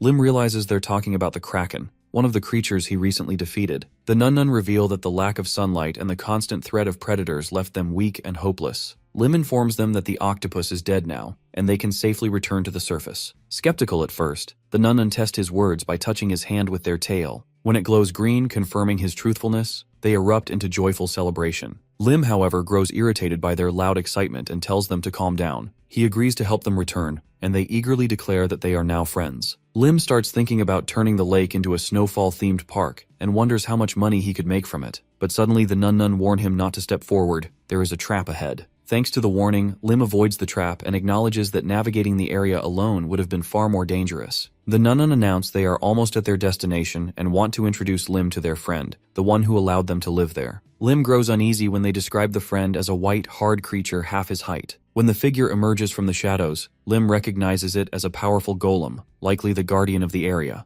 The passage behind Lim slams shut, trapping him. The golem immediately identifies Lim as an intruder and locks onto him as a target for destruction. Lim protests, saying he thought the golem was a friend. Snowdrop, the lead snowcap, is shocked as the golem transforms into a massive combat machine. A fierce battle begins. Lim uses his iron glove to block attacks but is still pushed back. He realizes the golem has a self-healing function and that he's in serious danger. He tries to strategize a retreat, planning to bring reinforcements like Wang Guho and Lily next time. As Lim attempts to escape, Snowdrop blocks his path and pleads for Snowblind, the golem, not to attack. Lim is confused but pushes through. He strikes the golem again, insisting they can discuss things later. Snowdrop accuses him of hurting a friend, but Lim insists he had no choice. After defeating the golem, its chest opens, revealing a glowing key. The nun mourn their fallen friend and angrily reject Lim, claiming friends don't kill each other. But Lim says the golem can be revived and that he knows someone, Yang, who can do it. The nun, surprised by this revelation, realizes Lim is telling the truth. They acknowledge his honesty, though their emotions remain raw. Lim presses on, entering a newly opened gate. Inside, he finds what he came for, the drink of life. It's a golden liquid with incredible healing properties. Overjoyed, Lim takes a sip and feels its rejuvenating effects. He realizes this potion could save countless lives when the calamity of the 7 months begins. He shares a drop with Nun, who immediately begins to glow. The transformation surprises them both. Lim suspects the drink might have unique effects on water fairies. Snowdrop says her body feels lighter, but Lim notes she appears smaller. He decides they'll investigate it further later. For now, it's time to leave. Lim tells the nun to bring the golem and follow him up. As they ascend, the water warms, and they see a bright glow above. When they breach the surface, the sky is dark, but burning with light. The nun mistake the light for the sun, but Lim recognizes the source immediately. It's Lily. She floats above, conjuring a massive fireball, likely experimenting with her magic or sleepwalking again. Lim looks up and smiles, realizing she must have followed his instructions, and in the most explosive way possible. Lim shouts up at Lily, telling her to put out the fireball and come down immediately. He asks if she truly intends to destroy the lake. From below, Changsu calls out to Lim, demanding to know where he has been. Lim realizes then that had he stayed away even a little longer, there would be serious consequences. He tells Changsu that the situation is extreme. Changsu responds that he is glad Lim has returned safely and stopped Lily just in time. Otherwise, she might dry up the entire lake. At that moment, Baek and Wang come running, yelling as they approach. Changsu tells them to stop searching. Juin rushes toward Lim and hugs him tightly, asking where he has gone. Snowdrop suddenly flies out and begins to ask something when Changsu shouts that there are monsters behind them. Lim steps forward and asks everyone to calm down. He explains that the approaching creatures are not enemies, but new allies. He promises to explain everything in detail later. Then Lily crashes into Lim, burying her face in his chest and hitting him repeatedly. She says it is dinner time and he is nowhere to be found. She shouts that she has been worried and has skipped dinner just to look for him. Lim gently places his hand on her head and apologizes for being late. The vacation does not last long. Soon, everyone returns to their daily responsibilities. Time passes, and the heroes are back on the battlefield, fighting monsters and ordering the evacuation of nearby citizens. They face off against orcs. Lim issues a command to Wang as part of their monster extermination assignment. Among Wang's daily duties are eating 5 rich meals and training hard. When the monster extermination request arrives, he goes first. His growth rate exceeds even Lim's expectations. Lim thinks that with some luck, Wang might play a major role during the first calamity. Lim then tells Wang he has done enough for now and asks him to step aside. Lim asks Lily if she is ready. She nods, demanding a minute. Apparently, Lim has promised her French fries, which she reminds him of while burning the monsters to ash. She says she has followed orders and now wants a monster burger set as a reward. Lim tells her she is 5 seconds late and will have to settle for just one item. Langang approaches and asks if he can join Lim for dinner. Suddenly, Lim notices something behind Wang. Without hesitation, he rushes over and covers Wang's back. It is a shadow goblin, hiding in wait to strike. Lim warns everyone and asks what this other dinner Wang has mentioned is about. Wang excuses himself, saying he will eat something nutritious and train extra hard. Lim praises Wang's determination and notes that his abilities have reached the same level as in his previous life. Shadow goblins no longer pose a threat to him. The mana pool has also grown. If Wang continues at this pace, he will become even stronger. Then they look up at the sky. A rainbow has formed, but Lily points out that it is missing red. Lim wonders if the rainbow will disappear in 2 weeks. To survive the upcoming night of 7 months, they need a few key elements. Lim knows it will take firepower to eliminate the waves of monsters, a specialized team to destroy the gate core, and a plan to minimize city destruction. Healing and restoring the physical strength of the superhumans is also essential. Lim takes on this responsibility while preparing the rest. We flash back briefly to see Beck reporting on potion sales. She says that distribution is starting this week. Lim tells her to proceed and to report any problems immediately. He asks if the food sales conditions are approved. Bake says it no longer matters. Reclaimed superhumans are lining up on their own. In her report, she has included prices for each dish and noted that serving sizes are fixed. The prices are high, which Lim says is good. Beck asks if she has managed to please him. Lim asks about Jang. He says there are reports that the golem can already move. Beck expresses doubt, but admits that Jang claims he can manage it. As Lim gets into the car, he asks her to rely on Jang. Beck asks why he is so confident. Lim says it is all for the chance to take Lily to the zoo. Then he opens a document that lists the names of friends who have attended a retirement party. He realizes that since his intervention has changed the future, there is no guarantee they will meet again. He keeps the document with him. Beck asks if he needs anything else. She says she wants to work with him a bit longer before his week-long vacation. Suddenly, Lim asks the driver how long it takes to get to work. The driver replies that it takes about an hour. Lim remarks that it is quite far and must be tiring. The driver denies this and says it is no problem. Still, Lim asks if he would consider moving to an apartment near the guild headquarters. The driver is stunned. Lim tells Beck to prepare the driver's new quarters with enough space for his entire family. Lim says he will cover all costs. Beck smiles quietly, thinking that Lim is a very strange person. The driver asks what Lim means. Lim says it would be more convenient for everyone. He adds that he has more than enough money, so the driver should not refuse. The driver is left speechless, wondering if he is dreaming or if it is his birthday. Lim reflects that while money is no longer an issue thanks to potions, he knows he cannot evacuate everyone he cares about this way. There is still much work to be done. We then transition to another scene where Sia wishes the heroes a successful mission. Lim asks him to take care of the house in their absence. Lily teases that Sia will not be able to escape from responsibility. The heroes set off, walking through a forest, and come across Val standing silently in front of a rock. Lim asks Lily to lower her voice. He says they will just move along since Val is clearly focused. Wong mutters that it is too slow and will not do. He says that if he does not get stronger, the commander will throw him out. Lim is slightly embarrassed to hear that Val is so worried about being left behind. Still, he thinks that whatever the motivation, striving to improve is good, so he chooses not to intervene. As they continue flying, Lily announces that she will create a shield. Lim is impressed and asks when she has learned to do that. Lily says she has just tried it and it worked. She then asks if he can do it too. Once again, Lim is struck by her talent. They finally arrive at Lim's personal treasure trove, filled with rare items collected from the Forbidden Territory. Lily greets the Nun, who says there has been nothing to report. Lim tells them to continue patrolling near the cave. The Nun has consumed the elixir of life and can now move as fast as bullets. He relies on their speed to contact him in emergencies. Lily looks around and asks why they are there. Lim explains the different items.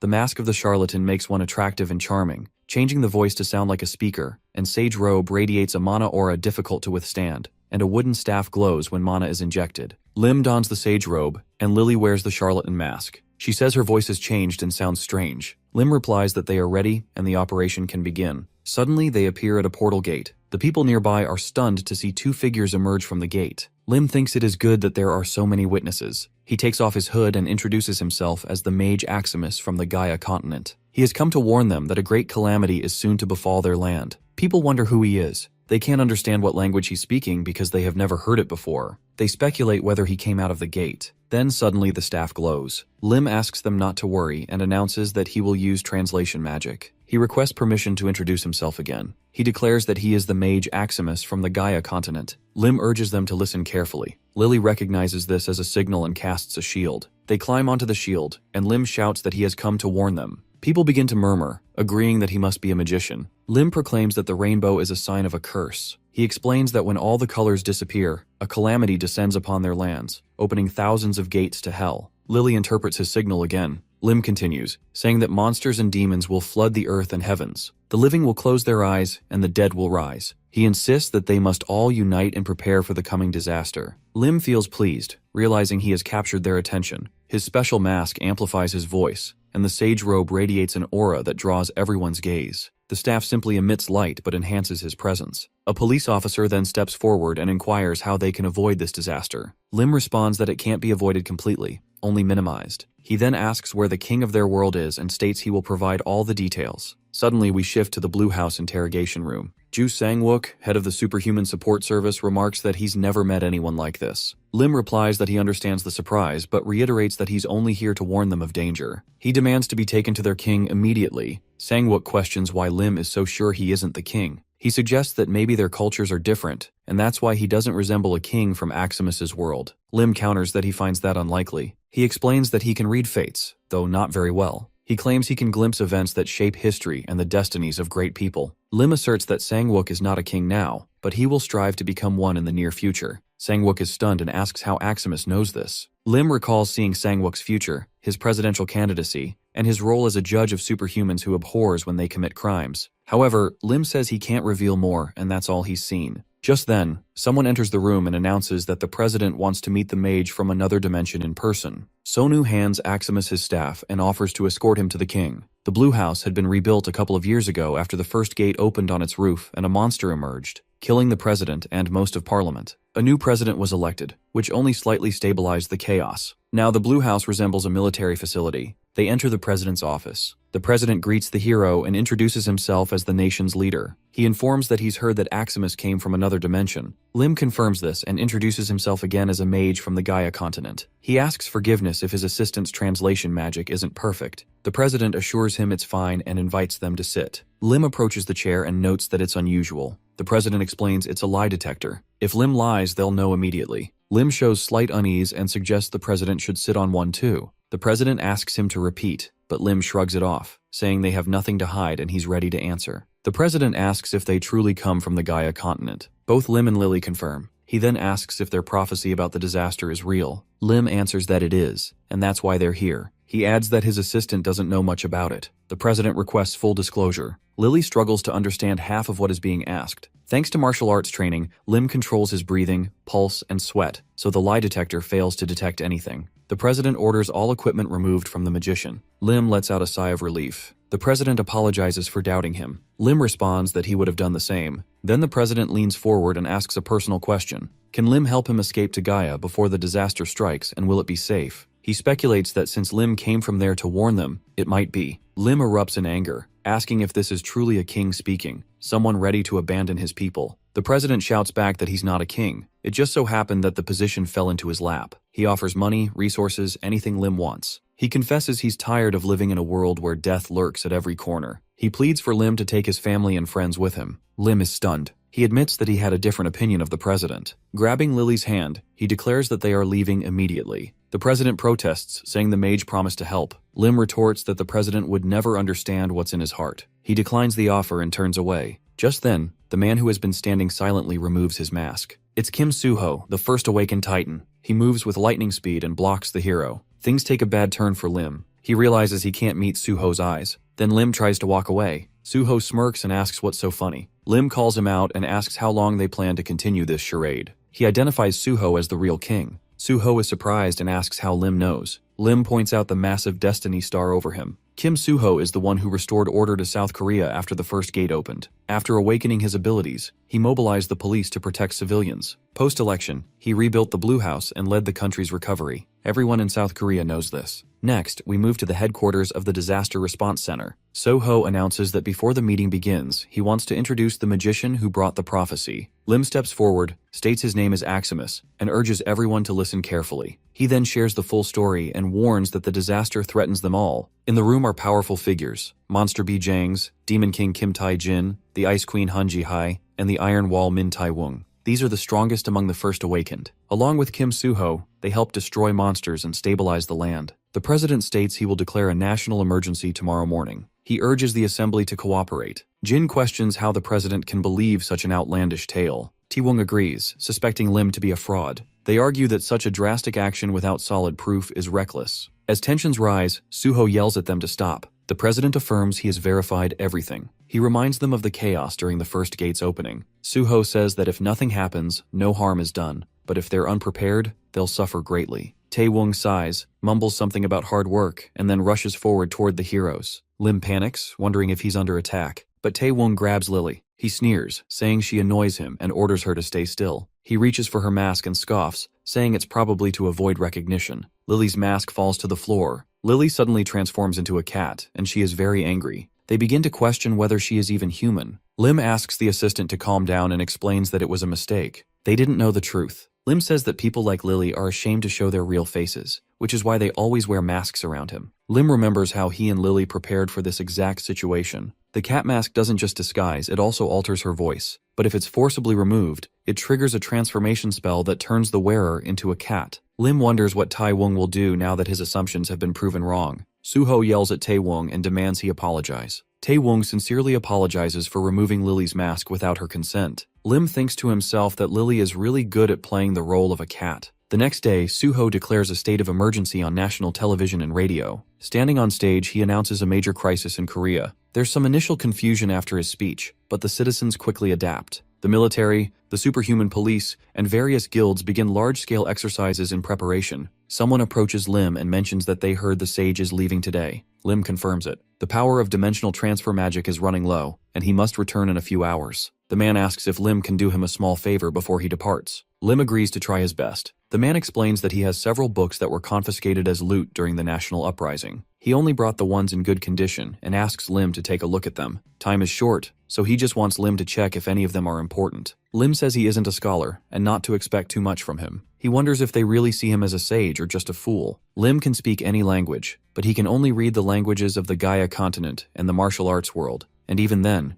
only in the fields of martial arts and magic. As he walks through the library, one book catches his attention. The hero senses something special and wonders if it might be the Sword Emperor's notes. The book is narrated from the perspective of Nangong, the Sword Emperor, known in the martial arts world as the Incarnation. Lim realizes the language is one he can read and suspects the book might be authentic. When the assistant asks if something is wrong, Lim explains that the writing seems demonic in nature. Lim asks if there's a sword connected to this book. The assistant says the sword also contains a demon and will corrupt whoever wields it. Lim asks him to investigate further. He secretly hopes the Heavenly Emperor's sword is among the recovered items, but the assistant says they only found the book and some old clothes in the collapsed cave. Lim is disappointed but says it's fine. He decides the book is too dangerous and announces he'll seal it himself. Since the king is busy, he asks the assistant to keep it secret. Later, Lim reads the book. It tells the story of Nangong, the illegitimate son of the Nangong clan. Though born with divine martial talent, he was discriminated against. After his mother's death, he steals the clan's martial techniques and elixirs. Lim is uninterested in the early parts. He already knows this history. What intrigues him is the Sword Emperor's battle with Tianma, which he lost in a single moment before disappearing. Suddenly, Lily appears and asks what Lim is doing. She says she's bored. Lim tells her to amuse herself while he reads. She runs off mischievously. Lim calls after her, telling her to return soon. He's happy to be alone in silence again. As he reads, Lim grows tired. The book is long-winded. He comes across a section about the divine art of shattering the heavens, but there's too much unnecessary rambling. Still, he senses the main part is coming. The technique is explained in such simple terms that even a monkey could understand it. If he doesn't get it the first time, he knows he'll just have to reread it. Lim crosses his legs and sits in meditation. A red circle appears at the center of his torso. He remembers that inner strength has 3 categories: accumulation, stability, and radiation. Lim realizes that Diha Simbop, the technique he previously studied, focused mostly on stability, but Peyton Simbong achieves perfect harmony in all 3 areas. Lim calls it a truly perfect and pure Simbap. He now understands why martial artists dedicate their lives to improving their techniques. He simply wants to practice it, just for today. But then he checks the time and notices it's already past lunchtime. Lily still hasn't returned. Suddenly, Lim senses something and turns around. A gate appears in the sky. People begin shouting, monsters are coming. The first to emerge is a minotaur. It's huge. People scream and flee in panic. The minotaur raises its mace to attack, but Lim quickly protects the crowd with a magical shield. He tells them to stay inside the barrier and reassures them it will hold until reinforcements arrive. Lim knows using full magic could destroy the palace, so he chooses to fight using only his body. The minotaur slams its mace down, but Lim leaps onto its head and punches it, sending it flying. He's surprised. Why is the monster so weak? Then he realizes it's not the monster that's weak. He's become stronger. More monsters begin to emerge. Lim understands that avoiding palace damage is no longer possible. There are too many of them. He raises his hand and shouts, calling fire to rain from the sky. Spectators are stunned. Even the future president remarks that it's a magnificent spell. One day, a statue of the great sage will be erected in Gwanghwamun Square to honor him. After the monsters are defeated, Suho thanks Lim and promises never to forget this favor. Lim replies that he only did what was necessary. The assistant approaches and offers a gift in gratitude. Lim initially refuses, but they insist. He finally accepts it and wonders how many high-quality magic stones are inside. Lim says he can't stay here any longer. He and Lily stand on a magical shield and prepare to depart. It turns out one of Lily's new friends is a Titan, one of the first awakened ones. As they leave, Lim hopes everyone remains safe. Back home, Lim asks Tae Woong if he's taken care of the house. Tae Woong bursts into tears and asks where the heroes have been all this time. Suruteok says something terrible has happened. Tae Woong reveals that if all the floating rainbows in the sky disappear, disaster will come. Tae Woong is horrified. The president says hundreds of gates will appear. Lim and Lily glance at each other and grin. Beck asks what everyone is laughing about. Wang also went to the guild after the emergency call. Suruteok asks to be informed when his brother returns. Lim praises him and suggests they head to the guild immediately. Although Lim initially thought he might run away, he's impressed that he is waiting for them even in this situation. As he looks up at the rainbow, he realizes there's less than a week left. He urges everyone to go to the guild together. At the guild, Beck confronts Lim indignantly, demanding to know where he's been. She says she tried to contact him during the state of emergency, but even his phone was turned off. She continues scolding him, asking if he even understands how serious the situation is. Lim responds that he's already heard enough of this on his way over, and turns away. Just then, Tae-woong arrives and greets Beck. She recognizes him, saying they met at the lake and haven't seen each other since. Beck asks where they plan to evacuate. Lim inquires if there are any rooms left at the guild, but adds that he doesn't plan to stay long. Beck asks if he's returning from beyond the gate and offers to call someone to escort him. Instead, she suggests Lim go straight to the head. Lim ignores her and tells Serok to move his luggage and rest. Beck points out that Lim is the only one who didn't respond to the emergency call, warning that even the head will be furious. Lim replies sarcastically, saying the head won't be angry if she also failed to answer her phone over the weekend. Suddenly, Wong rushes out to the heroes. Lim asks where Van is, but Wong unexpectedly calls out to the commander and attacks Lim. Lim dodges and asks if Wong has lost his mind. Through tears, Wong says he thought Lim had abandoned him, and his attack was out of happiness. Lim assures him that, even if others ignore or accuse him, he would never leave Wong behind. Van is overjoyed, and Lim knows Van is truly useful. Lim knocks on the head's office door. All the heroes gather as the head asks them to sit. Baek reports that Lim was outside the forbidden territory. Chang-soo responds that it's no excuse. The chief asks Lim what he knows about the impending disaster. Lim says he heard some things on his way back. Chang-soo explains that the great sage Aximus spoke to him alone and gave him a prophecy. Aximus mentioned the seventh night, telling Chang-soo to leave the wheel of fate for them to lead, and that they would bring the light. Chang-soo believes Aximus was referring to Lim's team. Everyone agrees. Lim feels a bit ashamed and says that if the invasion begins, the seventh team should operate independently. He insists everything will be fine. He explains that simply eliminating monsters in designated locations is a waste of time. Instead, they should focus on enabling independent action and destroying the main gate. The disaster is called the Night of the 7 Months because 7 special moon-colored gates appear among hundreds of others. The main gate, which anchors surrounding gates, vanishes along with dozens nearby. Lim, through Aximus, shares intelligence on 6 of these critical gates. In a flashback, Aximus tells Chang-soo he can't handle the red energy or determine its location. Chang-soo says it's unfortunate but still helpful. The only thing Aximus withholds is the red gate's exact location, due to the soul stone. Lim reflects that this time he might finally fulfill his dream and become handsome. Chang-soo shares the same hope, but wonders if the prophecy is really that simple. Baek speculates that there may be hidden meanings, and Wong adds that it's too abstract to grasp fully. Lim, feeling a bit awkward, questions whether a great sage trying to help would make such a cryptic prophecy. He concludes they shouldn't distort anything. After some persuasion, the 7th Squad is granted permission to operate independently. 3 days later, in the White House training ground, Lim asks Van to focus on the path of mana circulating in his body. Van admits he doesn't remember. Lim says they'll try again and urges him to concentrate. Lim studies an image from the Sword Emperor's records. He knows the Diamond Power Fist martial art emphasizes external power, and that the breathing method is simple. It's good for physical strength and basic development, and Lim believes it'll also benefit Van. Lim asks Wong if he now understands, but Wong still struggles. They repeat the process over and over. Eventually, Lim loses patience and shouts, "It's the 30th attempt." He says Wong is worse than a monkey. Wong insists he's improving and will practice alone. Lim excuses himself, saying he has something else to do. As Lim walks away, he notes that only the purple band remains in the rainbow. Disaster is near. He sees Lily eating and asks if the food is good. She says it is. Lim had bought 3 boxes of chicken, but they're already gone. He tells her it's time to get ready. She needs to repay the meal. Shocked, Lily realizes why he bought the chicken. Lim knows the Red Gate holds terrible dangers. Boiling lava, soaring flames, and strong auras. To fight the boss there, they need the Ice Dragon Fang, unfortunately stored in the Blackhound Guild headquarters, Lim's former workplace. He remembers working under terrible conditions there in his previous life at age 20. The job offered no vacations unless you were sick or injured. If he'd undergone proper rehab back then, maybe life would have turned out differently. Now equipped with the sword energy modified by the Pachan technique, Lim needs intel on the building's layout, including security cameras and key items. He identifies the security control room as a potential exit. Inside, one man mutters that he should have robbed a grocery or department store. Another, blonde, says he left the door open and plans to sprint to the shelter when disaster hits. They all calm down when the camera feed suddenly cuts out. Assuming it's a broken lens, they're shocked to find the camera was facing their door. But it's too late. Lim bursts in and knocks them out. Lim activates an alarm. The guild realizes someone has infiltrated the representative's office. It's Lim. A hero reports that 4 armed intruders, not superhumans, broke in. Lim instructs staff to gather at the rep's office. When they arrive, the room is empty. Confused, they realize the control room is locked. Lim says the intruders are secured.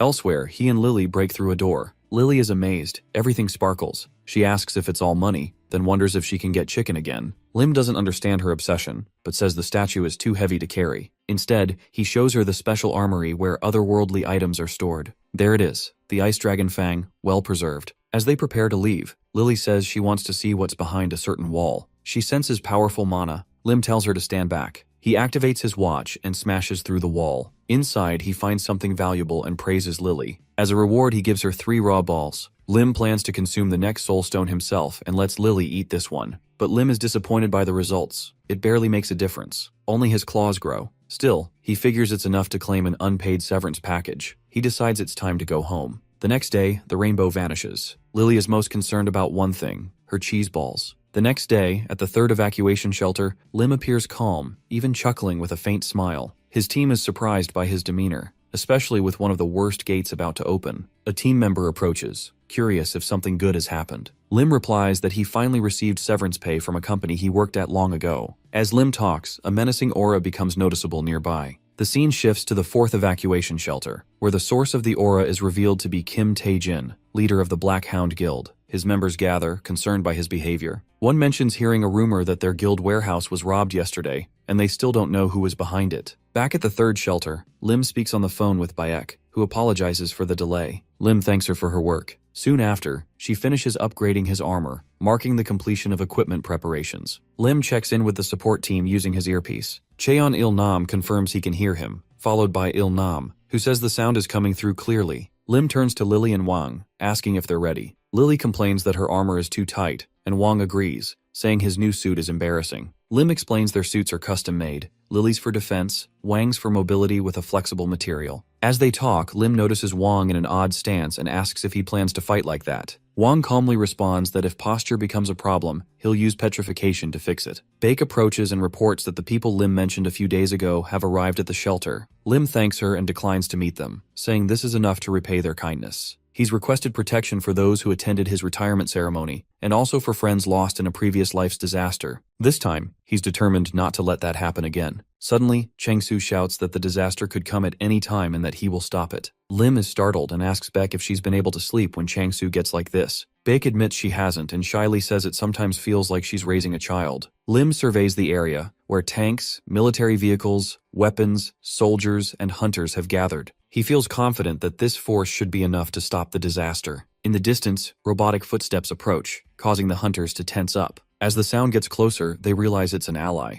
Lim smiles as Young Shin's robot arrives. Lily approaches the robot and asks if Young Shin can see her. He confirms and announces that he is inside the robot. Lim, surprised, asks if he manually modified the robot. Lily tries to climb inside too, but Lim stops her and asks Young Shin if he has his mother's permission to use the robot as a combat suit. Young Shin ignores the question and blushes while promising Lily he will protect her. Lim scolds him, saying this is not the time for love. Buck, looking at the sky, notices something off and calls Lim's attention. Lim looks up and sees that the rainbow-colored lights in the sky have dispersed, signaling something ominous. He immediately instructs Young Shin to return to the command room. Suddenly, countless gates open in the sky, releasing an overwhelming number of monsters. The soldiers and hunters take defensive stances, visibly shaken by the sheer number of enemies. Lim overhears their panic but remains composed, knowing this is only the first wave. He reminds everyone that these are monsters they've faced before and urges them to focus. Encouraged, the soldiers prepare to engage, and Lim feels confident enough to leave the shelter's defense in their hands. Gunfire erupts as soldiers begin attacking the monsters. Hunters take charge of any that get too close. The battle continues relentlessly, and the number of monsters doesn't seem to dwindle. Chang-su joins the fight, happily expressing how long it's been since he was on the battlefield. He declares he will destroy everything, including the dark blue core gate. The core gates have been divided between the First Awakened team and the Professional Hunter team, as decided by guild leaders and the president. Lim plans to act separately and enter the red core gate on his own terms. He turns to Young Shin, who still refuses to return to the command room, and tells him to pay attention to what a battlefield truly looks like. Though annoyed, Lim allows him to follow and support him. Lim instructs his team to move to their assigned positions as the solo operation begins. He, Wang, and Lily board an armored vehicle while Young Shin follows in the robot.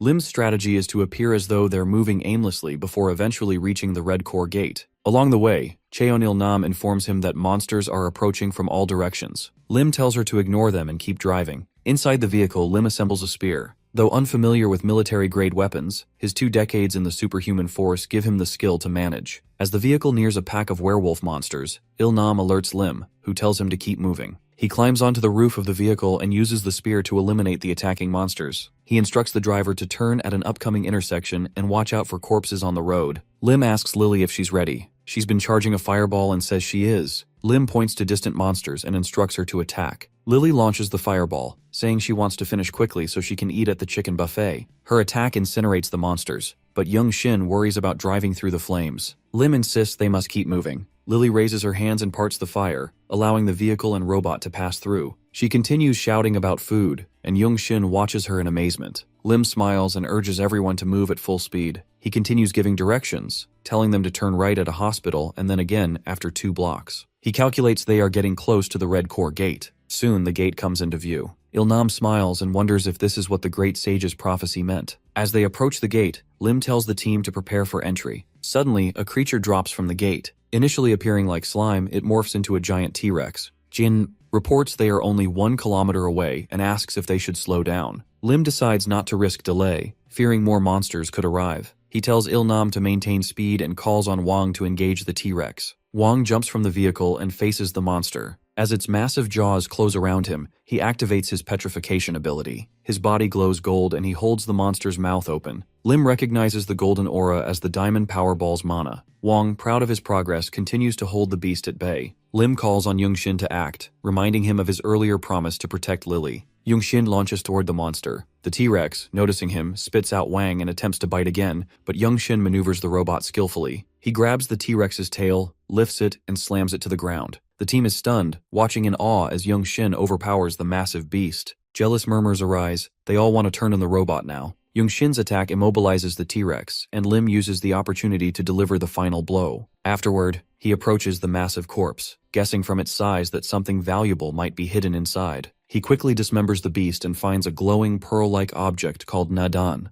a rare and nourishing item. Holding it in his hands, he admires it until Wang calls out, pointing at a new wave of monsters emerging from the gate. Lim smiles, excited like a child in a candy shop, and urges the team to move toward the Red Core Gate. Destroying the Red Core Gate requires defeating the fire giant sleeping inside the volcano. After fighting the new monsters and entering the gate, Lim halts the team so C can help them change into armor suited for the intense heat. Once suited up, they all feel better. Lim clenches his fist, smiling as he remarks how surprisingly cool the combat suits are. He stretches his shoulders and tells C that the suits are not just efficient and comfortable, but visually impressive too. He believes this armor will make future encounters easier. Sina shares her surprise at the quality of the suits, revealing that Youngshin helped design them. She praises him as a valuable ally. Lim reflects that stealing from the Black Hound Guild and requesting the suits early is now paying off. Youngshin approaches Lily and asks her to press a button on the robot's arm. When she does, a popsicle pops out and she thanks him. Youngshin blushes and downplays the gesture. Not wanting Youngshin to get too cozy with Lily, Lim orders Team 7 to prepare for departure. Soon after, they encounter a group of firewolves. Wang jumps to the front line without waiting for orders, which surprises Lim but doesn't bother him. Lim climbs atop the armored vehicle, pulling out a gun, expressing that it's been a while since he's shown off his shooting skills. As the monsters approach, Wang braces himself for combat, but the heat overwhelms him. Lim shoots the monsters, freezing them with liquid nitrogen bullets and saving Wang. He feels relieved to have brought this weapon, grateful to the White House Guild for preparing it in advance.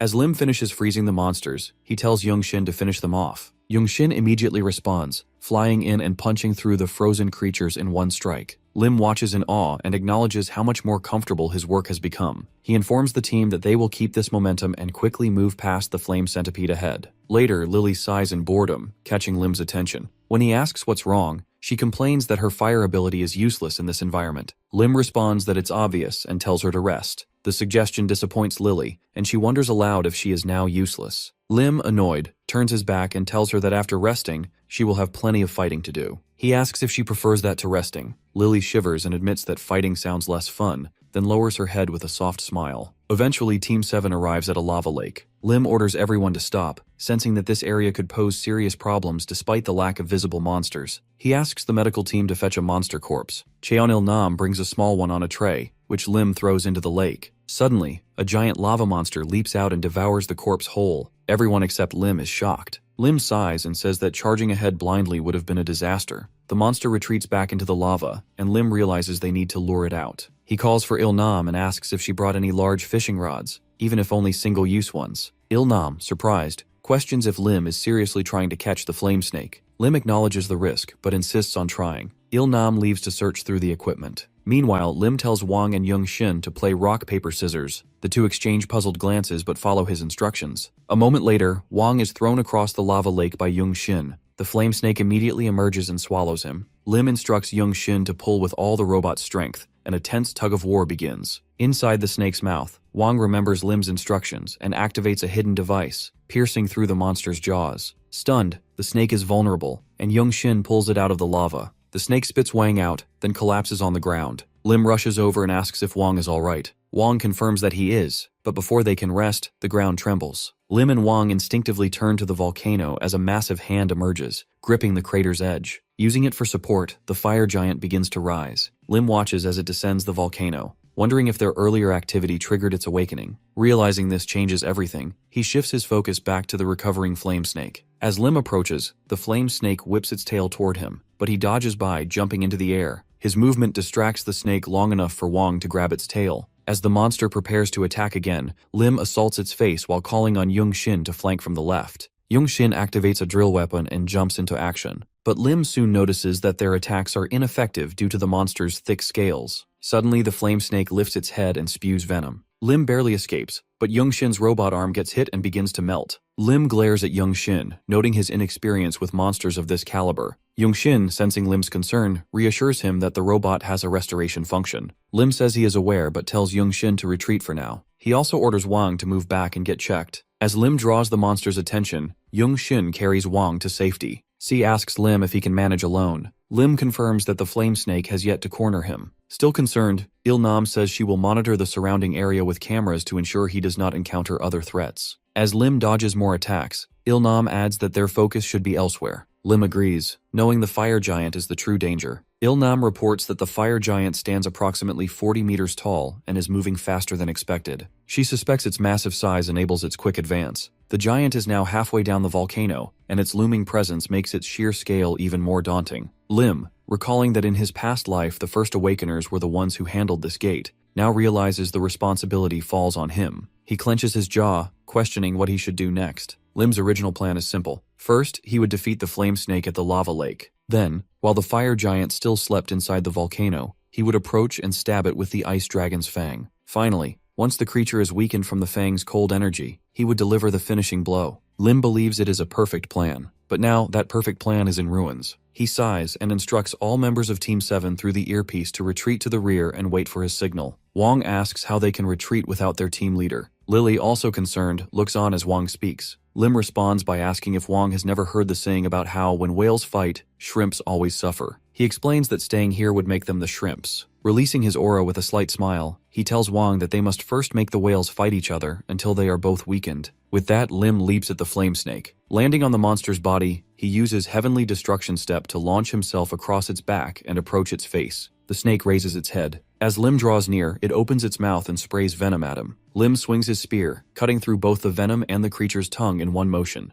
The snake writhes in pain, rolling on the ground. Lim starts running toward the fire giant, taunting the snake to follow him. Enraged, it gives chase. As he runs, he uses the earpiece to ask if everyone has reached a safe area. Suddenly, Lily shouts that she refuses to retreat. Lim begins sweating nervously. He begs the others not to let Lily come his way, and turns off the earpiece, hoping she won't cause more problems. Soon, Lim reaches the front of the fire giant. Despite his fireproof combat suit, the heat from the creature's body is suffocating. The flame snake catches up and swings its tail at him. Lim dodges just in time, and as the snake moves past, the fire giant takes notice. It slams a punch into the snake, disorienting it. Lim watches with anticipation as the two monsters now turn on each other. They size one another up, waiting for the other to make the first move. The fire giant strikes first, but the flame snake dodges. It spits venom at the fire giant's face. The giant raises its arm to block, but the venom begins corroding its flesh. Hidden behind a rock, Lim watches the battle unfold and thinks the monsters are doing well. He takes out the box containing the ice dragon's fang and studies it. He knows the fang would be most effective if it pierces the fire giant's heart. Planning to wait for an opening, he puts on combat gloves to shield his hands from the heat. His attention returns to the fight. The flame snake now wraps itself around the fire giant's arm, then quickly coils around its neck, starting to constrict. Lim believes this is his chance. He grabs the fang, activates his stealth skill, and begins sneaking closer. As Lim approaches, the fire giant, still struggling, suddenly turns its head and glares at the flame snake. Then flames begin to consume the snake from its tail upward. While it cries in agony, the fire giant punches it in the throat and begins ripping it apart. Lim watches anxious. Still, he intends to strike while the fire giant is distracted by its victory. He uses Heavenly Destruction Step to move through the air. But before he can act, the fire giant suddenly appears behind him. It notices Lim and attacks. Lim tries to activate his shield, but he is too late. The giant slams its fist into the ground, attempting to crush him. After lifting its hand, the giant is surprised to find nothing underneath. Then a voice interrupts. The fire giant turns and sees Lily, who tells Lim he would have died if not for her. Still dazed, Lim sits on the ground, wondering why she came. With a cheerful expression, Lily says she came to pay for food. Infuriated by being ignored, the fire giant fumes and charges at them. Lily steps forward, saying she will handle the fire giant. As she activates her fire ability, Lim hurriedly tries to stop her, telling her not to use fire, but it's already too late. Lily releases her flamethrower skill and the flames rush toward the giant. The fire giant begins absorbing the flames. After absorbing a good amount, it lets out a loud burp.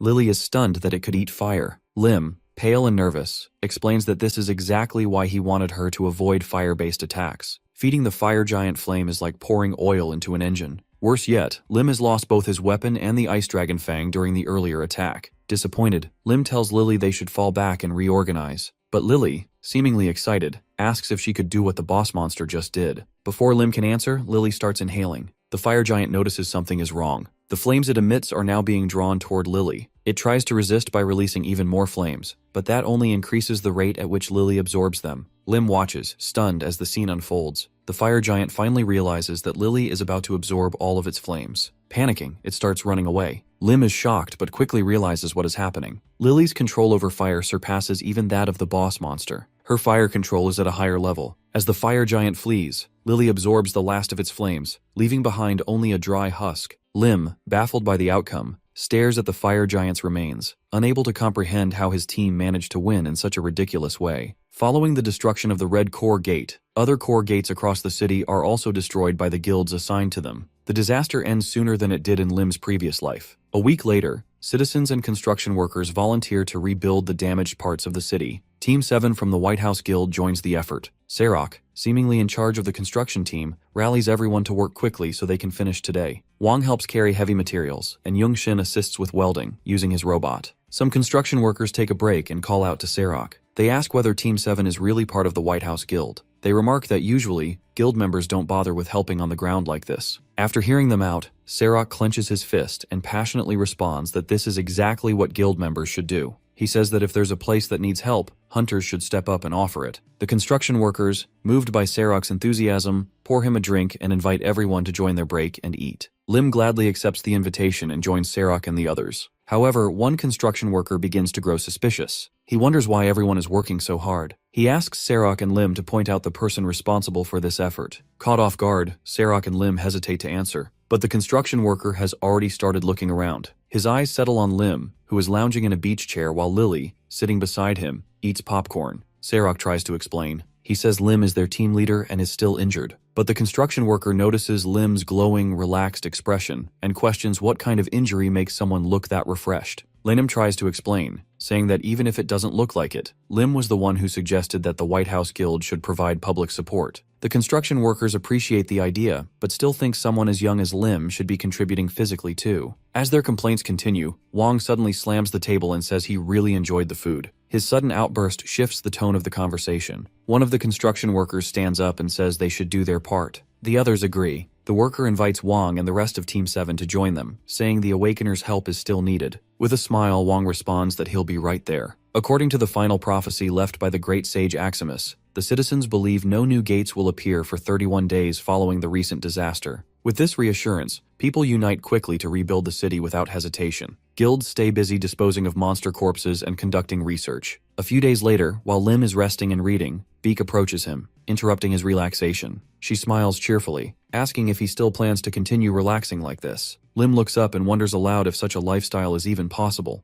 reminding her that his dream is to chill and relax forever. Lily turns to him and questions if that dream is just an excuse to be a wealthy slacker. Though Lim finds her comment annoying, he decides to ignore it given her accomplishments. Beak, still staring at him, notices something different and points out that his skin has suddenly improved. Lim smiles and touches his cheek, proud of how his skin glows. After defeating the fire giant, he used its core to activate a body transformation technique. Now he enjoys the benefits of a handsome appearance and healthy skin, even in retirement. Striking a strange pose, he tells Beak he got a facial massage recently. Beak brings her hands to her mouth, imagining how pleasant the massage must have been. She asks Lim how it felt and where the place is. Lim quickly explains that the massage parlor closed down, making it impossible to visit. Beak remains persistent and jokes that he should not hoard all the benefits of the fire giant's core for himself. Lim knows that only half the mana from the core has been used and that it can still be activated one more time, but he chooses to save it. Avoiding further questions, he asks if she came just to talk about his skin. Beak corrects him and hands him documents related to potion supplies. She explains that although production has increased, it is still not enough. Several organizations have requested partnerships. The potion, based on the elixir of life, is currently distributed exclusively by the White House Guild. Thanks to this potion, many lives have been saved. People previously fated to die or live with permanent injuries have recovered. Death tolls have dropped to 1/10 of what they used to be. Lim acknowledges the rising demand and praises Beak's work, encouraging her to handle the partnership decisions herself. Beak then brings out another paper and asks Lim what to do with the fire giant's corpse. Lim interrupts, saying the matter is easy to resolve. He asks for 20 kilograms of the giant's skin, some bones and blood for personal use. The rest can be managed freely. Wanting to return to his rest, he asks if there's anything else. Beak places the paper back in her bag and informs him about a joint funeral ceremony being held today. Lim reclines in his chair and declines to attend, saying such events feel suffocating. Beak is shocked by his response and asks why he requested details about the families of those killed in action. With a serious expression, Lim says he wanted the information because he thought it was time to call Santa Claus, despite it being summer. At the ceremony, President Kim addresses the crowd. He announces that 7 days ago they faced the gate anomaly, known as the disaster or catastrophe. On that day, 427 citizens lost their lives. He pauses to regain composure before continuing. Among the dead are soldiers, police officers, and hunters, people who were parents, children, friends, and citizens. Kim steps up to the gathered flowers, each bouquet representing a life lost, and vows they will not forget the sacrifices these heroes made. Sniffles rise from the crowd. A little girl pulls on her sobbing mother's clothes, asking when her father will return. The mother remains silent and continues to cry. The child hugs her and tells her to stop crying, warning that Santa Claus might see her sadness. She keeps encouraging her mother to smile. The weight of the moment falls on Kim. He closes his eyes, unable to face the grieving citizens. Suddenly a silhouette appears in the sky. Lim, dressed as Santa Claus, flies over the ceremony in a red sleigh with Lily by his side. Snowies glide alongside, creating a surreal scene. Someone in the crowd points to the sky and the hunters look up, unsure if it's a monster. They remember the prophecy and remain alert. The little girl notices the sleigh and excitedly tells her mother that Santa Claus is here. As the sleigh flies above, Lily activates a shield, forming a vibrant pattern in the sky. Kim assumes it's a gate opening and prepares to launch an attack. He leaps into the air, shouting that whoever is doing this picked the wrong moment. But mid-air, the beautiful pattern created by Lily stops him. He descends slowly, mesmerized. The little girl points again, begging her mom to look. Lily enhances the scene further by using her shield skill to create fireworks. Spirits begin to lift. The Snowies drop bubbles for the children to play with. A worker asks Kim for orders. Smiling, Kim tells him to leave it be. The worker is concerned about how to report the event. Kim, still gazing at the sky, says they will simply report that it was the real Santa Claus. Later, Lim brings the sleigh to the rooftop of the White House Guild. After landing, Lily jumps off and plays with the Snowies, saying it was fun to deliver gifts. Lim follows, suggesting they eat something delicious. As they approach the rooftop door, they hear Beak's voice. She greets them and asks if they had a good trip.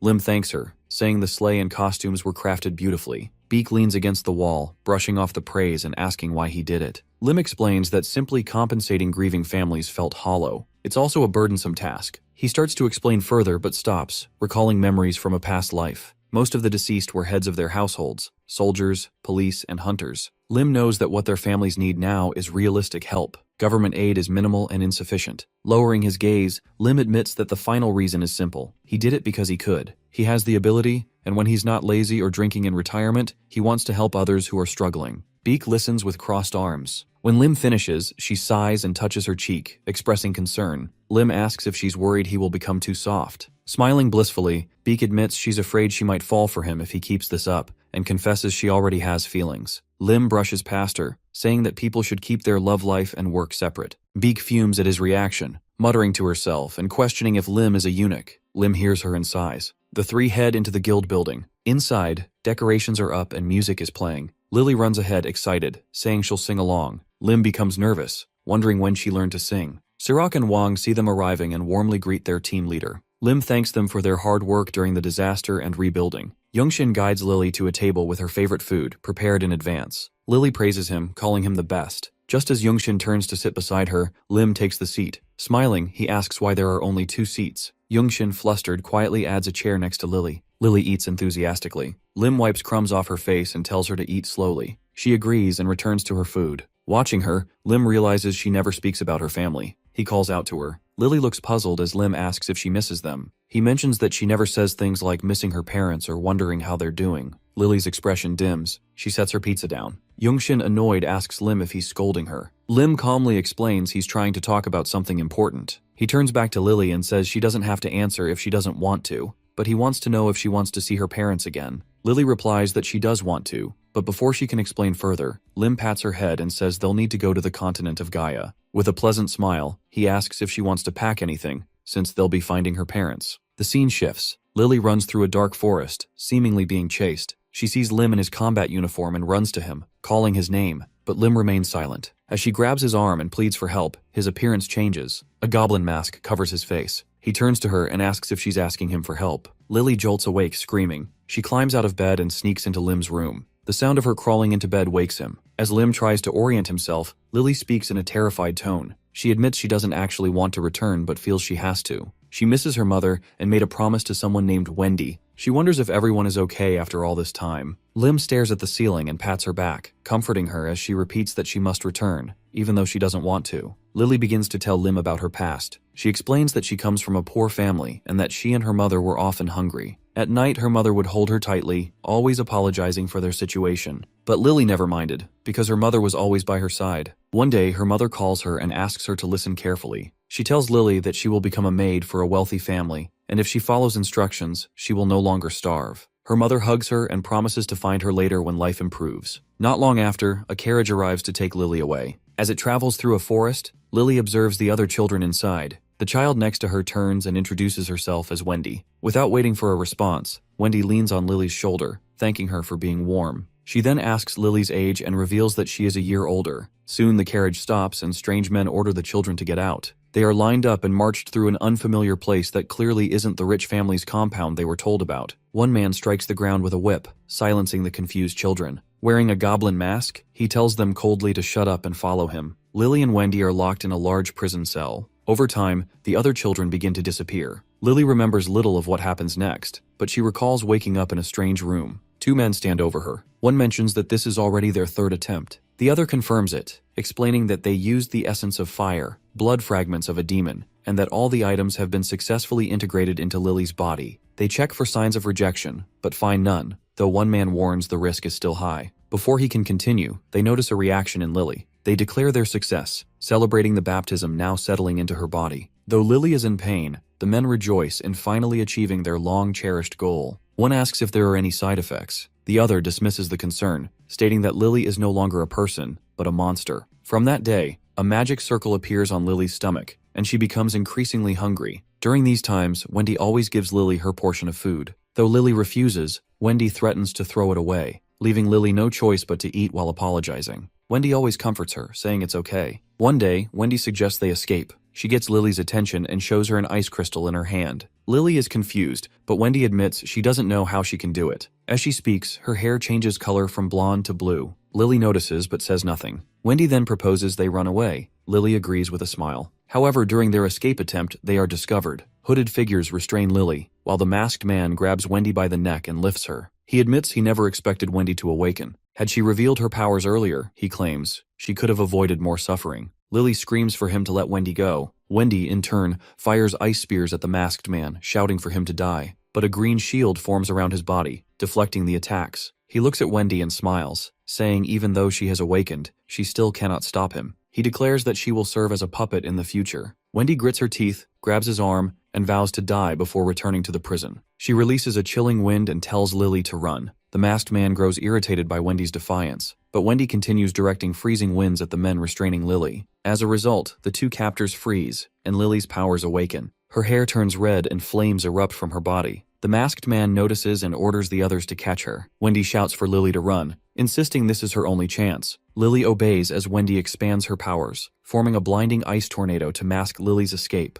Wendy's distraction buys Lily time, but the men eventually track her. As she runs, Lily promises Wendy that she will return. With her pursuers close behind, a red gate suddenly opens before Lily. With nowhere else to go, she runs through it. The men shout for her to stay away, but the gate begins to vanish. Lily takes one final look back and promises again to come back for Wendy. In the present, after sharing her story, Lily collapses from exhaustion. Lim watches her in silence and mutters the words goblin-masked man with anger. The next day, Lim visits Chang-Su and requests a month-long vacation. Chang-Su slams his desk in anger, questioning Lim's timing, especially with how busy the White House Guild has been. He reminds Lim of their recent disasters and refuses the request, saying the maximum he can allow is 1 week and not until next month. Lim stays quiet. Beak stands behind him, visibly nervous. With a serious tone, Lim says he has a reason and something personal to ask. Before he can explain, Chang-Su cuts him off, saying he's not interested in excuses. Lim then calls on Beak and asks about the guild's monthly profits. Surprised, Beak hesitates. Lim remarks that demand for potions is so high the guild can't meet production. He questions whether it's necessary for the White House Guild to be the sole supplier. Chang-Su is taken aback and leans back into his chair, unsure where Lim is going. Lim then brings up the loot from the Red Core Gate, reminding Chang-Su that even all the other teams combined cannot match Team 7's achievements. He questions if it's worth staying in a guild where he's treated this way. Chang-Su feels the pressure. He lowers his head and asks if Lim is threatening him.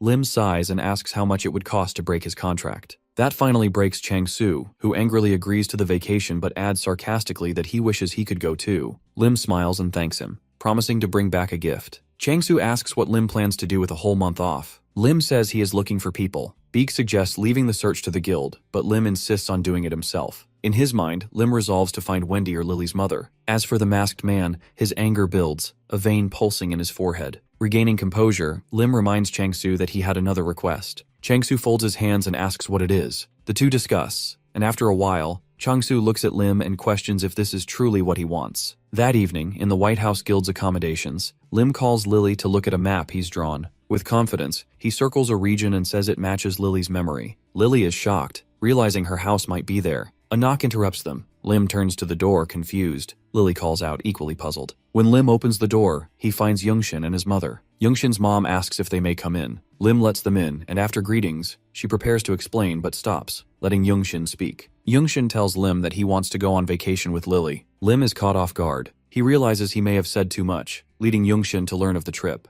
Though hesitant to bring him, Lim knows having a creator like Youngshin could be useful. He considers the risks and explains they'll be traveling through dangerous territory. Youngshin grows nervous, brainstorming ways to protect his mother. He suggests taking the robot, but he finds no way to keep her safe. Youngshin's mom chuckles and tells him she won't stop him just because she can't join, but asks Lim to return her son safely. Lim promises to do so. Youngshin then approaches Lily and tells her, with a bright expression, that although he is weaker than her, he will still do his best to help. Lily smiles warmly and thanks him. At midnight, Lim heads to the main building of the White House Guild. As he rides the elevator, an unexpected thought crosses his mind. He never imagined a day would come when he'd have to visit this place alone. The elevator halts at the 12th basement floor, the personal training hall reserved for Chang-Su. As the doors slide open, a wave of steam rushes out, revealing Chang-Su in the midst of an intense warm-up, heat visibly radiating from his body. Noticing Lim's arrival, Chang-Su immediately stops and turns toward him, accusing him of being late. Confused, Lim explains that he arrived 10 minutes early, only to be met with a sheepish apology. Chang-Su confesses he was simply too excited to wait and began warming up on his own. Chang-Su then brings up the real reason he called Lim here, a request he had made earlier, which Lim now understands is for a 3-day spar.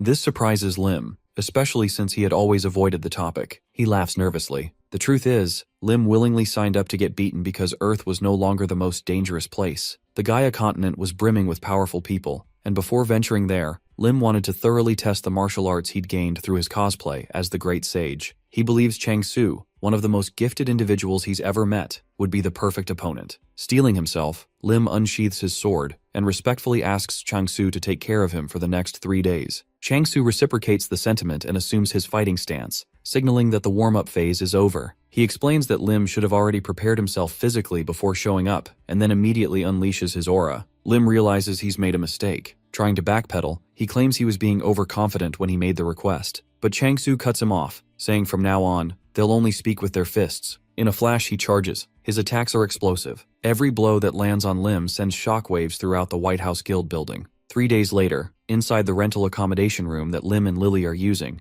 Lily walks up to Lim and asks, with an intimidating aura, why his face looks like it's been hit by a truck. She demands to know who did it so she can scold them herself. Lim, his face swollen and bruised, waves it off and asks her to start packing. The truth is, getting beaten down by Chang-Su for 3 days helped Lim master the new martial arts he'd recently acquired. But the prolonged use of those techniques drained his stamina, and the final day of sparring had been particularly brutal. As he drinks a potion, Lim quietly wonders where monsters like Chang-Su even come from. Later, after their preparations are complete, Lim and Lily head down to the first floor of the White House Guild main building. They're met by Chang-Su, Wang Surok, and Beak. Chang-Su greets them warmly, noting that today is Lim's big vacation day. He advises Lim not to go anywhere dangerous, especially places where he could get beaten up again. Lim, however, does not share the same cheerful energy. He looks completely wrecked. Dark eye bags and a drained face tell the whole story. He replies sarcastically, thanking Chang-Su for making him feel invincible. He then turns to Wang and officially puts him in charge of Team 7 for the next month. Wang is flabbergasted and asks whether that's even allowed. Lim snaps, warning Wang to take excellent care of the team, or else. He makes a slashing motion across his neck to emphasize the consequences. Tears stream down Wang's face as he promises to do his best. Surok walks over and begins consoling him, prompting Lim to comment that Wang still hasn't realized how capable he's become.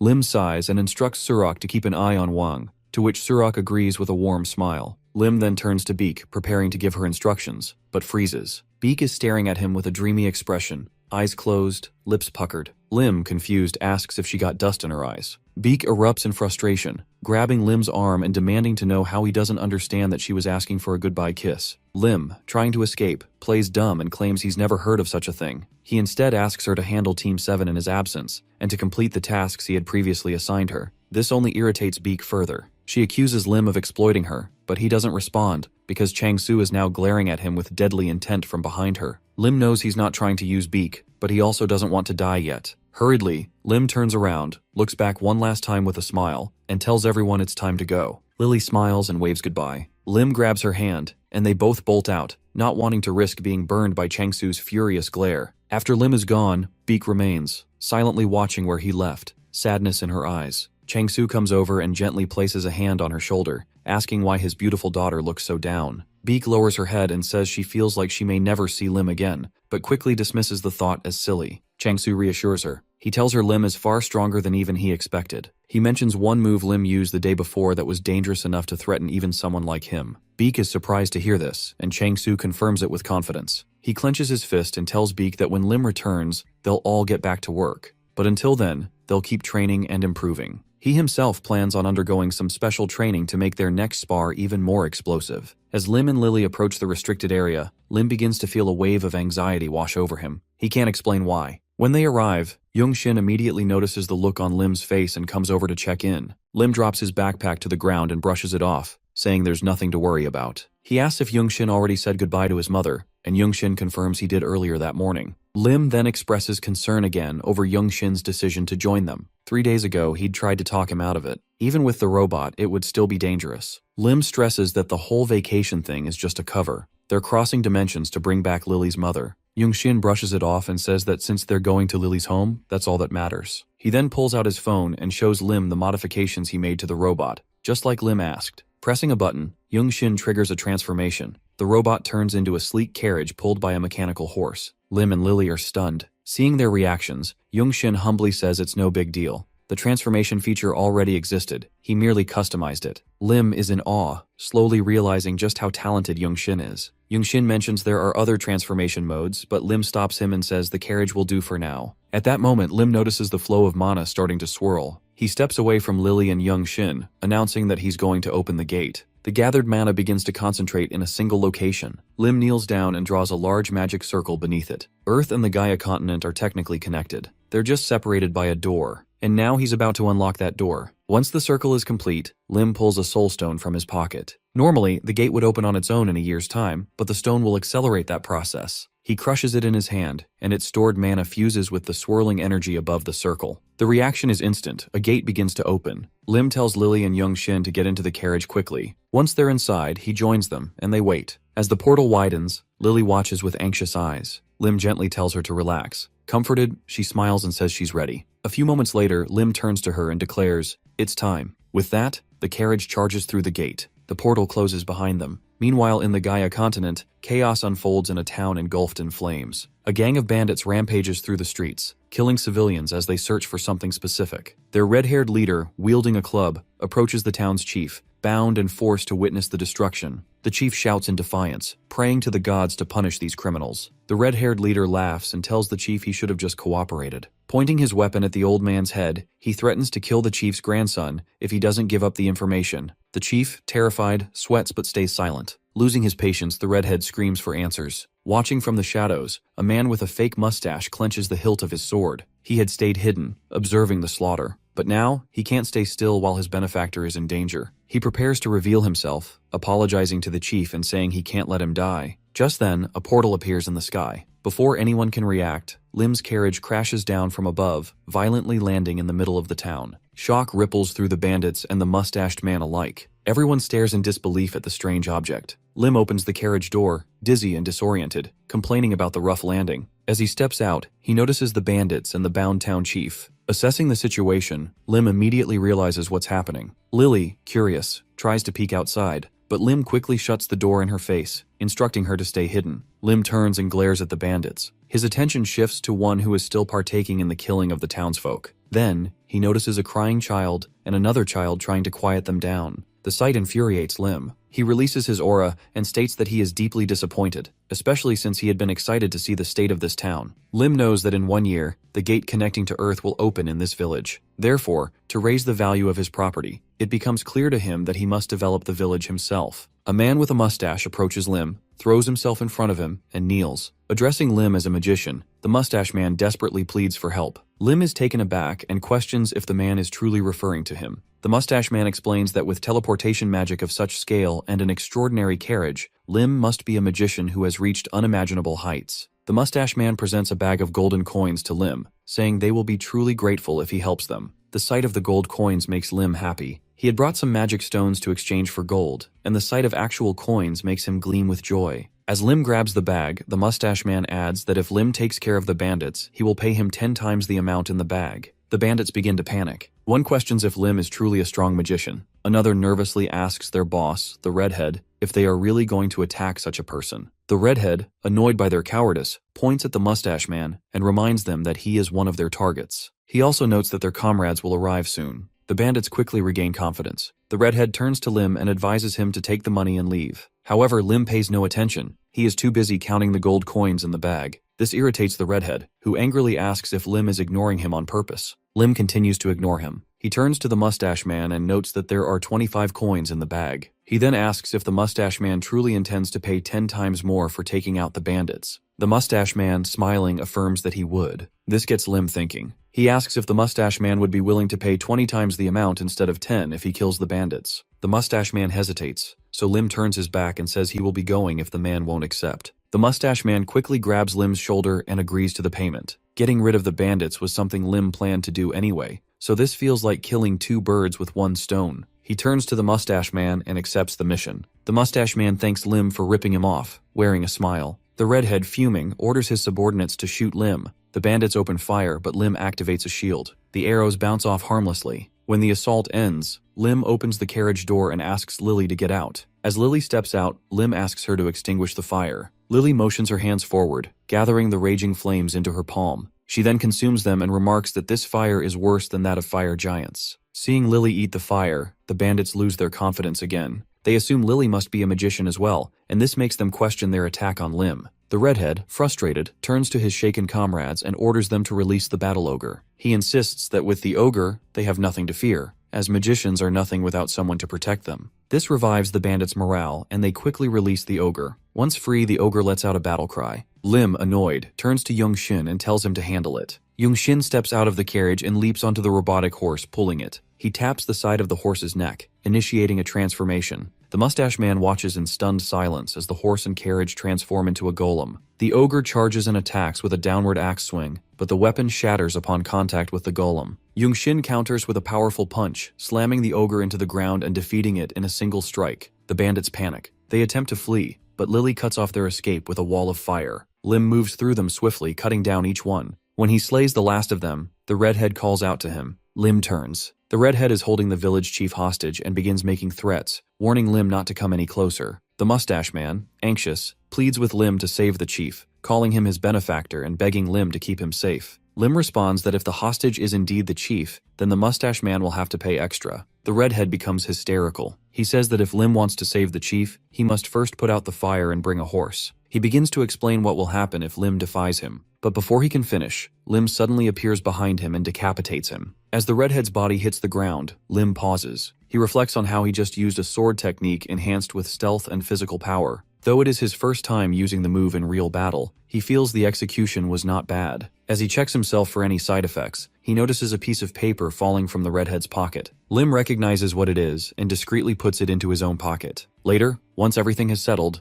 the chief invites Lim, Lily, and young Shin to his home for a meal. After serving the food, the chief sits down and bows his head. He thanks the trio for saving the village. He adds that although Lim acted like he did it for the money, he does not believe Lim is a bad person. He points out that Lim used expensive-looking potions on the wounded villagers after the fight, when there was no longer any need. Because of this, the chief tells Lim he can consider the village his home and hopes he will enjoy dinner with them. Before Lim can respond, a familiar voice interrupts. Lim looks and sees the mustache man smiling at him. The mustache man expresses gratitude for Lim's earlier help and asks the chief if he may join the meal. The chief invites him and the two people accompanying him to sit, but first turns to Lim and asks if he is comfortable with them joining. Lim says he does not mind. The mustache man takes a seat at the table with gratitude. His two companions sit as well, and he introduces them. The person in the green cloak is his wife, and the other is their escort guard. Lim responds outwardly with a polite smile, but inwardly his suspicions grow. The so-called escort guard was nowhere in sight during the bandit attack. Lim glances at young Shin and Lily, who are enjoying their food, and decides to suppress his doubts for now. However, it becomes increasingly difficult when he notices the three newcomers glaring at him intently. Sensing the tension, the chief tries to change the subject. He asks Lim if he is traveling somewhere and wants to know his destination. Lim answers that they are heading to a small village in the Teru kingdom to find someone. This response startles the mustache man's wife. Lim notices her reaction and watches her, but she quickly averts her gaze. This strengthens his suspicions. The mustache man then adds that to reach the Teru kingdom, Lim will have to cross the border. He smiles and says they too are heading that way.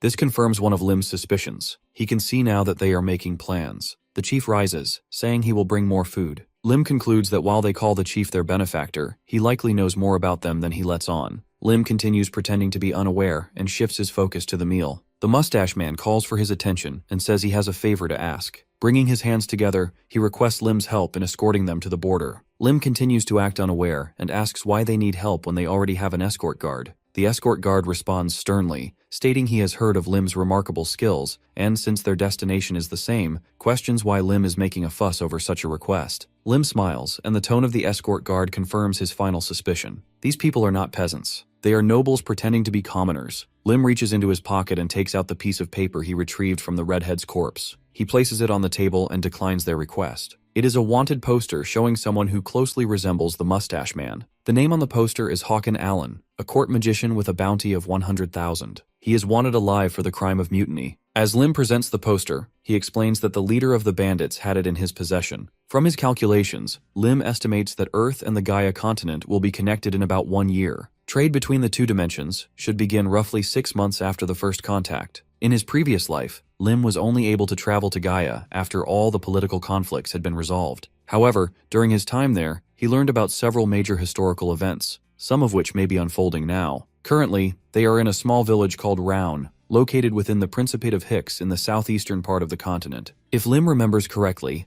a rebellion should be underway in the Duchy of Hicks around this time. Smiling smugly at the thought, he suspects that the people around him may be directly involved. Alan stands up from his chair and approaches Lim, asking if there is only one flyer. Lim confirms that there is. Without hesitation, Alan kneels at Lim's feet and begs him to let his wife and their escort to cross the border in exchange for taking Alan and claiming the bounty on his head instead. The woman and the escort are both stunned by Alan's plea. But before they can respond, Lim suddenly rises from his chair, asking if they are trying to make a fool of him. Lim explains that something has been off from the start. Specifically, the woman Alan claims is his wife. Lim reveals his suspicion that she is none other than Princess Alina, the last surviving member of the Hicks royal family, who reportedly escaped during the rebellion's extermination of the monarchy. His guess terrifies Alan and the others. The escort, though shaken, quickly regains his composure. He positions himself firmly in front of the woman and commands her to stay behind him. Turning to Lim, he warns that any further step forward will be met with force. The escort draws his sword and slashes down, but Lim, wielding only a table knife, effortlessly blocks the attack. The escort presses on with a flurry of strikes, yet Lim deflects every blow with ease.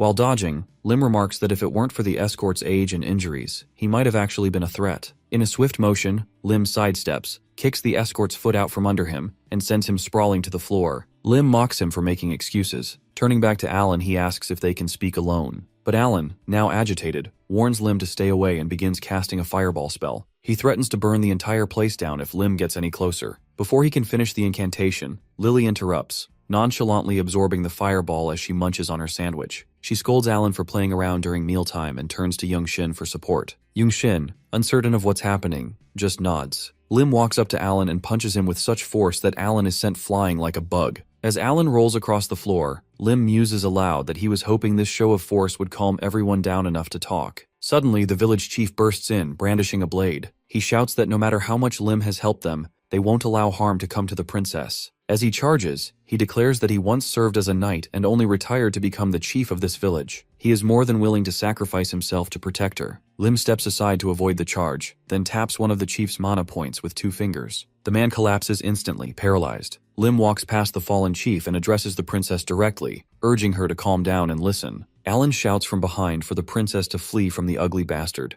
Alan insists Lim won't be able to take the princess while he's still breathing. Lim smirks and mockingly asks what Alan plans to do if he decides to take her by force. Before anything more can happen, the princess calls for everyone to stop. She lowers her head and admits that she always knew this day would come. Removing her hood, she agrees to go with Lim peacefully, on the condition that he lets the others go. Alan and the escort protest, but the princess remains firm. She demands that Lim take her away quickly. Lim drops Alan and sighs, looking at the princess with frustration. He asks why she's acting as though he's the villain. He reminds her that he never said he intended to hurt anyone. The princess asks if Lim intends to turn them over to the rebels. If not, she says, then perhaps they can talk. She reaches out a hand, offering a truce. Lim eyes her hand and replies that nothing in this world is free. The princess quickly retracts her hand, thinking to herself that she was right. No one is free from greed. Resolving herself, she throws her cloak into Lim's face, obstructing his vision, then leaps forward to strike. Lim dodges and tries to grab her hand, but she vanishes and reappears behind him. He turns, surprised by her agility. She uses the same movement technique to take Lily hostage. Holding a blade near Lily, she warns Lim to drop his weapons or the girl will be harmed. Lim hesitates and warns the princess not to do anything reckless. Young Shin, completely unbothered, tells Lily he managed to save the food. Lily, visibly annoyed, shouts at the princess for interrupting her meal. Confused, the princess orders Lily to stop moving. But before she can react further, Lily activates her shield and sends the princess flying. As the princess struggles to regain her footing, Lily rushes back to the table to keep eating. Seeing her disoriented, Lim approaches the princess and asks if she's ready to surrender. But before he finishes, she launches a barrage of knives. Lim deflects them all with ease, activates stealth, and closes the distance in an instant. He grabs her by the face and starts pulling off what appears to be a mask. Despite her protests, Lim insists that he needs to verify her identity. When he finally removes the mask, he confirms that she's a half-elf, most likely Princess Alina. Satisfied, Lim strikes one of her mana points, telling her to calm down and get some rest. She collapses. Alan and the escort charge in, shouting at Lim to stop. Annoyed, Lim quickly disables them both with pressure point strikes. He turns to Lily and Young Shin, saying he warned the others not to move. Then he asks if they can help carry the unconscious bodies, once they're done eating. Lily, still chewing, tells him to wait a second so she can finish her meal. Sometime later, the princess regains consciousness. Alan and the escort are visibly concerned. Noticing that they've been tied up, the princess mutters that it looks like they've finally been caught. She turns to Lim, who sits in front of them, and asks what he plans to do now. This woman is indeed Princess Alina, the direct descendant of the Hicks royal line and granddaughter to an elven elder. As a half-elf of noble birth, Lim knows from his past life that she is fated to die a tragic death, one that would ignite a devastating racial war. And Lim wants to prevent that, so he raises 3 fingers and offers them 3 choices. First, he could sell them out to the rebels. Second, they all part ways and pretend they never met. Hearing this, Alan quickly jumps in,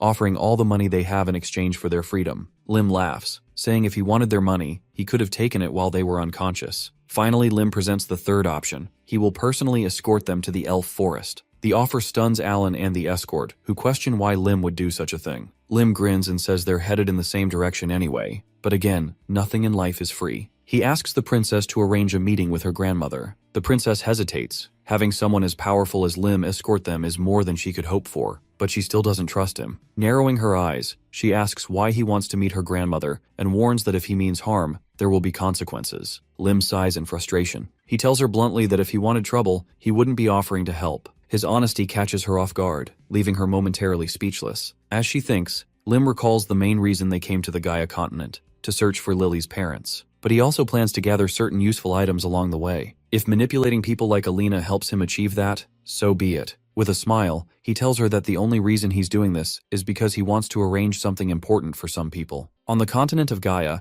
there is a being who has lived longer than any other, a creature known as Abraxas, the wise dragon. Legends say he has mastered all the knowledge and magic in the world. Lim believes that if anyone can help him understand the strange watch affixed to his wrist, the likely cause of his regression, it would be this dragon. However, only an elder elf can meet such a being. Lim calmly asks the princess and her escort if his request is truly so unreasonable. The princess speaks, explaining that even if her grandmother grants permission, there's no guarantee the dragon will agree to a meeting. Lim accepts this and tells her that he only wants her to uphold her part of the deal. The rest is up to him. The next day, their journey to the forest begins. Inside the carriage, Alan marvels at the magical features, the controlled airflow, the unfolding chairs, the reflective mirrors. Lim, however, stares ahead, irritated. He tells Alan to be quiet, warning him not to wake the children. Alan apologizes. Outside, Leonard holds the reins. Lim notices Leonard's injuries and asks if it's safe for him to drive. Leonard was poisoned but has been detoxified. Lim suggests they switch later and lets the two decide the matter themselves. Inside the carriage, Alina sits upright, arms folded, refusing to make conversation. Lim turns to her, curious. Lim reminds her of the rules. She's not to expect royal treatment. She must follow Lim's instructions without question,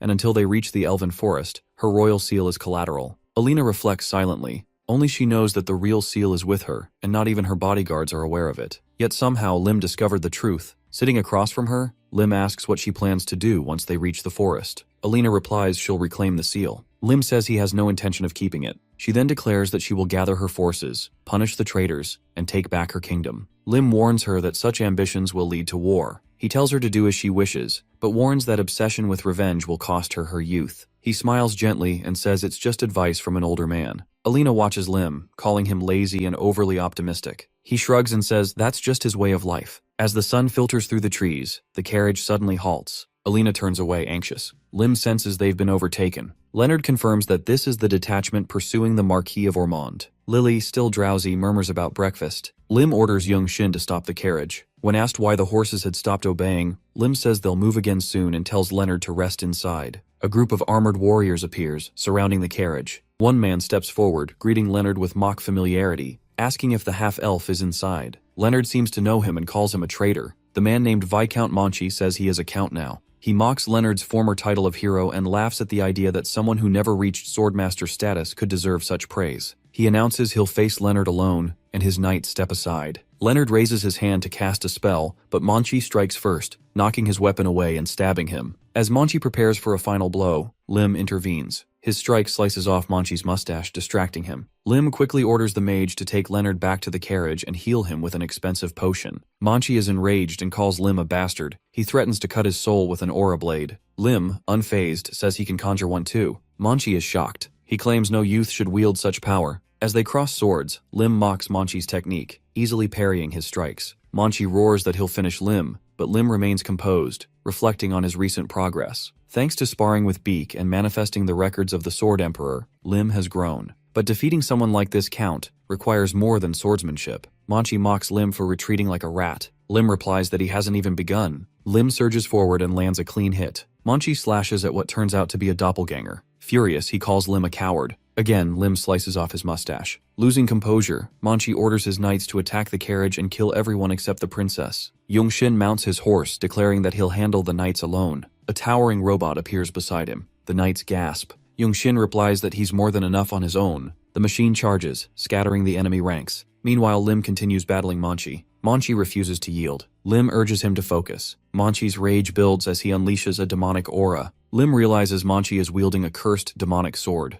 Monchi grins wickedly and announces Lim's death. He taunts Lim, asking if he truly believes he can handle such a dangerous weapon. As Monchi ignites a red aura around himself, he answers with unwavering confidence that he can handle it. Then he sneers, demanding to know where Lim keeps trying to escape. Lim tightens his grip on the sword, parrying blow after blow. Cracks begin to spiderweb across the blade, dark energy surging into the fissures. The aura blast throws Lim back violently, and he coughs up blood, gasping for breath. Monchi steps forward, laughing loudly at Lim's struggle. But before Monchi can press the advantage, Lily extends her hand, calling out sharply. Streams of fire burst toward Monchi, who snarls and commands his cursed sword to absorb the flames. Suddenly, a robot appears beside Lily, warning her not to engage directly. The danger is too great. Yongshin watches cautiously, ready to intervene. Manchi now confronts Lim, relishing the taste of a real fight after so long. He mocks childish games and urges Lim to stop wasting time. Lim clenches his fist, a spark igniting in his eyes. He announces that now he will reveal what a true cheat item is capable of. Manchi lunges forward, sword poised to kill. Lim swings his fist, unleashing a blinding stream of energy that tears through the air. Alina watches with concern, while Lily smiles with delight. A deep trench cracks open beneath their feet from the power of Lim's strike. Lim realizes this is his first time using the cheat item and wisely limits his energy output to 25%. Even so, its power proves more useful than he expected. An ominous aura clings to the sword as Lim lifts it, noticing not a single scratch on its surface.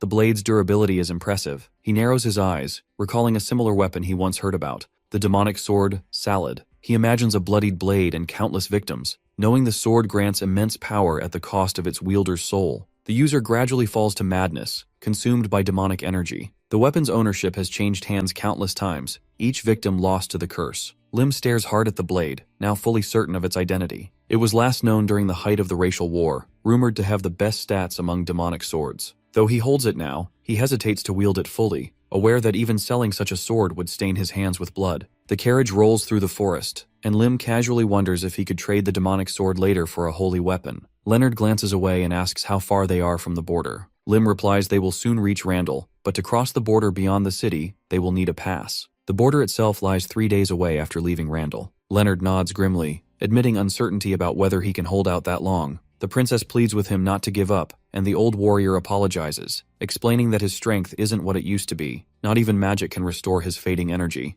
Alina looks at Leonard and admits that his presence alone gives her strength. She urges him never to speak words that sound like weakness again. Lim flips through a book to stave off boredom. When asked what he's reading, he shrugs and says it's just a distraction. Leonard and Alina exchange looks. Then Leonard speaks cautiously, asking if he can request a favor. Lim slams the book shut and simply refuses to listen. However, Leonard continues and say if Lim helps them in reclaiming the kingdom, he will receive anything he desires. Title, money, anything. But Lim replies he will only believe in their promises if they give it to him right now. The blonde mage sits next to Leonard, her hands trembling as she imagines the hardships of crossing the border with her. Leonard pictures long nights on horseback and his past glories, victories in wars, praised as a hero destined for mastery of the sword. Yet now he feels broken, unable to protect the princess from traitors. He lowers his gaze, burdened by failure. Lim looks out the window, telling Leonard he hears him and won't offer anything more. The carriage halts near the gates of Randall Fortress, torches flickering in the twilight. Lim declares that only he, Lily, and Alina will enter the fortress.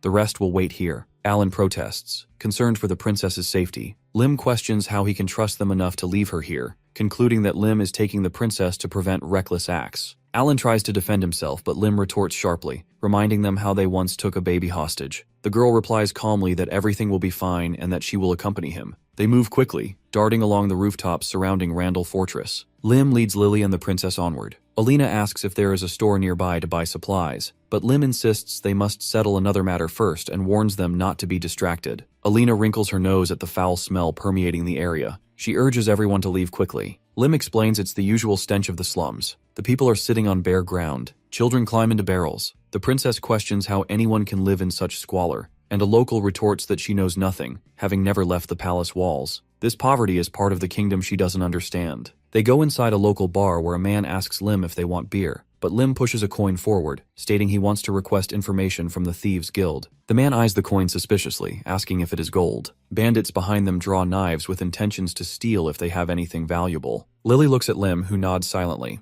They have come to the right place. Streams of flame envelope the bandits, who mutter about whether the newcomers are magicians. Lim averts his gaze as the man asks what they want. Leonard bows and asks to follow the man. Lim allows it, explaining he needs a pass and some information. They sit opposite a bald man who speaks about the pass and asks their destination. Lim meets his gaze seriously, stating he is traveling to the kingdom of Teru. The man asks how long they need to make the pass. Alina can't believe the tavern's basement hides such a vast space. The bag of coins falls on the table. The man replies it will take at least a week, but can be done in 2 days if Lim's status as a wizard and his 5 servants are considered. Lily and the princess look at Lim in surprise. He thinks that the little girl must have gotten her hands on all the gold coins from the knights, so money is no concern. The man assures them they will do everything in the best way possible, Closing his eyes, the bald man listens as Lim mentions he is searching for a wizard who wears a goblin mask and is likely one-armed. The man slips his hand beneath the table and says he has heard rumors. First, they must check if any records exist about this wizard. Lim looks ahead suspiciously, thinking these bastards might know more than they let on. Night falls over the settlement as Lim and his companions are told they must be taken to the Thieves Guild headquarters because the information they seek can only be accessed there. Lim shrugs it off, saying it doesn't matter and that they can be taken wherever necessary. The bald bandit keeps an eye over them, convinced that Lim, who claims to be a wizard, overestimates his abilities. He plans to get rid of them as soon as they arrive and seize Lim's gold coins for himself. The man in the cloak halts at the gate, which is stained with blood. Lim reflects that if someone isn't part of the Thieves Guild, finding its headquarters is nearly impossible. Most strangers who enter never return. This also means the guild's treasury must be full of valuable items. Lim glances at Lily beside him and asks if her legs hurt. She says no, but when he offers food, she admits she's a little hungry. Lim hands her a package and urges her to eat, hoping it will ease her tension. Lily blushes, chewing gratefully, and thanks him for the thoughtful gesture. Inside the reception area, behind the bald man, chairs line the room. The bandit politely asks them to wait while he fetches an informant. Lim suspects this is all a trap and asks if they've really walked all this way only to wait again. He demands they be brought there quickly. Suddenly, the man touches the wall, triggering a trap. A huge cage descends around them, sealing their fate. The princess grabs the bars, screaming that they've been tea-limed and hunted all along. Goldmary, the leader of the thieves, steps forward, crossing her arms. Lim wonders if this is the same Goldmary he's heard of, and if Goblin Mask is influential enough to have brought her here. The bald man denies knowledge of Alina's identity, but Lim stands firm, explaining she sometimes deludes herself and they should ignore her. Goldmary announces that the latest intel confirms the woman is indeed Princess Alina. Goldmary is surprised and asks if the princess has changed her appearance, claiming she doesn't look like the face she knows. She orders her subordinates to send information about the princess and lure them with a promise to reveal what she really looks like. Alina protests, denying the accusations. Lim asks her if they know about someone who wears a goblin or orc mask. Goldmary thinks Lim must be dangerous since he is looking for masked men, so she asks Lim who he really is. Lim steps forward and questions why she asks so many questions when he's the one paying to get some information. He demands answers and criticizes their filthy service. Goldmary snaps her fingers and explains the situation. A magical seal blocks their powers. A glowing barrier appears overhead, sealing away magic. Lim clenches his fist, annoyed that he didn't anticipate this trap. Alina explains that mana cannot penetrate such barriers. Behind Goldmary, armed men stand guard. She demands Lim reveal why he's searching for Goblin Mask. Lim reaches beneath his cloak and reveals a gun. He claims he's after something, holding the weapon,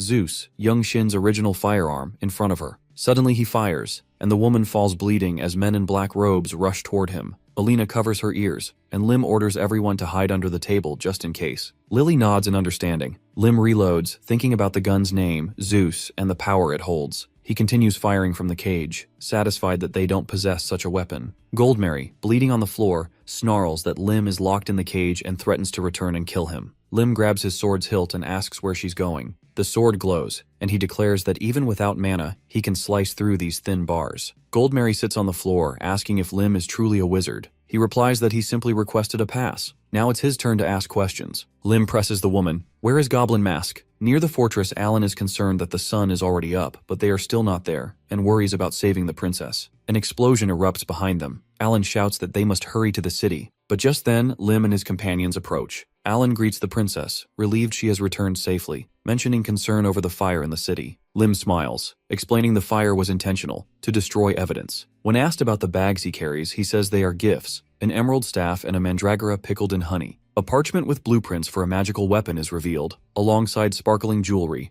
the shadow bracelet, capable of changing appearance, and the character necklace. Lim drops the bags with a clatter, stating he gave everyone what they needed. He surveys their haul and calls it a decent treasure trove. Lim's gaze falls, regret creeping in as he realizes much of his time was wasted. He learns Goldmary has been brainwashed. She screams at him not to speak ill of them, calling them her masters. Lim is sure that even Goldmary blindly follows them. She knows nothing of her true masters and their intentions. A red sphere glows in Lim's hand. It's a magical communication device used only to receive messages and often used by criminals. Children sleep nearby as Lim admits everything feels confusing. He imagines a palace overflowing with gold coins and deduces there are limited places where large sums could be invested in experiments on children. If his assumptions are wrong, the culprit must be a group with equally massive influence. Lim only wanted to catch Goblin Mask, but the conspiracy grew far beyond what he imagined. Lim looks at the sleeping Lily and suddenly realizes they must be looking for her. She was the one who ran away. Lim thinks it wouldn't hurt if he let them come to Lily. Before them rise the towering mountains, where the border wall of the Hicks Principality stands. Built in the deepest canyons on the continent, this ancient barrier has kept monsters from descending from the central mountain range for hundreds of years. Lim spreads out a map and explains their plan. They will cross the border wall, then head into the elven forest to the north of the mountain range, and finally reach the kingdom of Teru to find Lily's mother. The princess and her bodyguards sit before Lim, their faces heavy with worry. He asks why they seem so gloomy, reminding them that the border is close. Leonard wonders if Lim himself has lost hope with such a reckless plan. Lim simply explains they intend to rush through the barrier, breaking it down with speed and force. Since they do not have a pass to cross the wall, this is the only option. Leonard shakes his head and warns Lim that he doesn't understand who guards that border. Lim looks forward steadily and says he does know. Count Golkin commands the Black Lion Knightly Order, sworn to fight monsters beyond the wall. He is a master swordsman. Leonard says he understands Lim's confidence as he has defeated Count Manchi, but he warns Lim that Golkan is on a different level, considered the best swordsman in the world. Alina, the princess, lowers her gaze, bitterness creeping into her voice. When the traitor Orman rebelled, Golkan stepped up to protect the kingdom. Yet, when the rebellion escalated, he refused to answer the call, insisting the wall could not be left undefended. She suspects Golkan guards the wall because he has something precious to protect. At the border wall fortress entrance, people are lined up according to status and purpose, waiting for passes. The fortress has 6 gates, and only those of high rank may use the largest ones. The princess watches a young man nearby mock the strict rules, questioning if the sky would fall if a lower-class person used the wrong gate. Alina presses her hand to the window, recalling how she once believed status differences were natural. Now she thinks of common people burdened by civil war, those who lost homes and freedom. Her eyes close, and she silently begs for a chance to fix this broken world. Leonard and Alan, another bodyguard, promise her they will create that chance and help her. Even if Manhart unleashes his wrath, they will break through the wall for her. Lim turns away from Alina, who thanks them quietly. Lim refuses to complicate things. Jock, the carriage driver, grips the reins. Lim tells him to drive, and Jock nods. Lim announces they are about to begin. At the gate, a guard raises his hand to stop them and demands names. Warriors brandish blades, ready to defend. Lim steps forward, masked and confident, declaring they are headed to the Kingdom of Terror. He knows this will draw the attention of a real goblin who hunts souls. A gun suddenly points at the guard. A shot rings out and a cry echoes as the wall's alarms blare. Lim turns to Jock, ordering him to ride faster.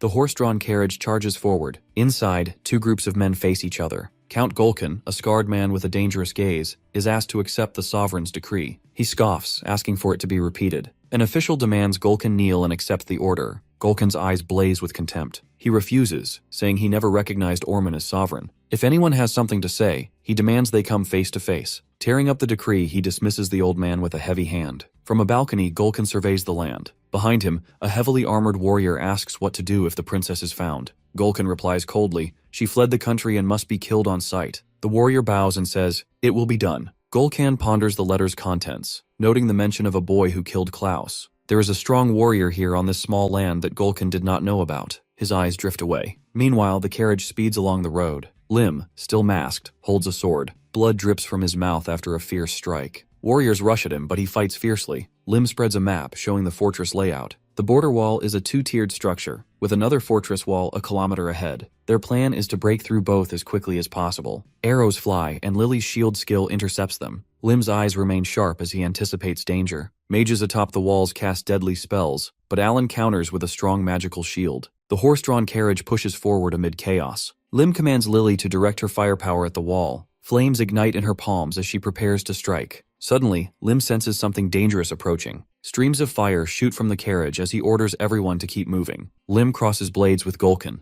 The scarred swordsman is surprised Lim stands firm after blocking his strike. Lim's hand trembles slightly. He recognizes the raw power behind Golkin's skill. Golkin smiles cruelly and asks if he is the real one. Lim stands before the commander, who casually tells him to have fun. Gripping the hilt of his sword tightly, Lim curses under his breath. He blocks Golkan's powerful strike with a swift swing of his blade. The masked protagonist watches nervously. As he had been warned, Golkin is obsessed with martial arts and shows no mercy in combat. His eyes have the wild look of a madman. The man with scars on his face grins widely as he faces Lim in a fierce standoff. The masked protagonist calculates his odds. Although Golkin's strength is immense, he realizes that he has the upper hand in speed. As Golkan extends his hand to the side, exposing his flank, Lim notices an opening. Seizing the chance, he points his sword at the commander. Golkin smirks and calls it very interesting. Then, swinging his blade forward, he remarks that Lim's sword, like his own, has clearly been tempered in real combat. With that, he invites Lim to show him what he can do. Lim raises his arm to the side and asks if Gulkin is truly curious, warning him that it might hurt. Lim's fist begins to glow with a blue aura. A bright flash erupts as he releases a strike using just a quarter of his strength. The tip of his sword scrapes the ground.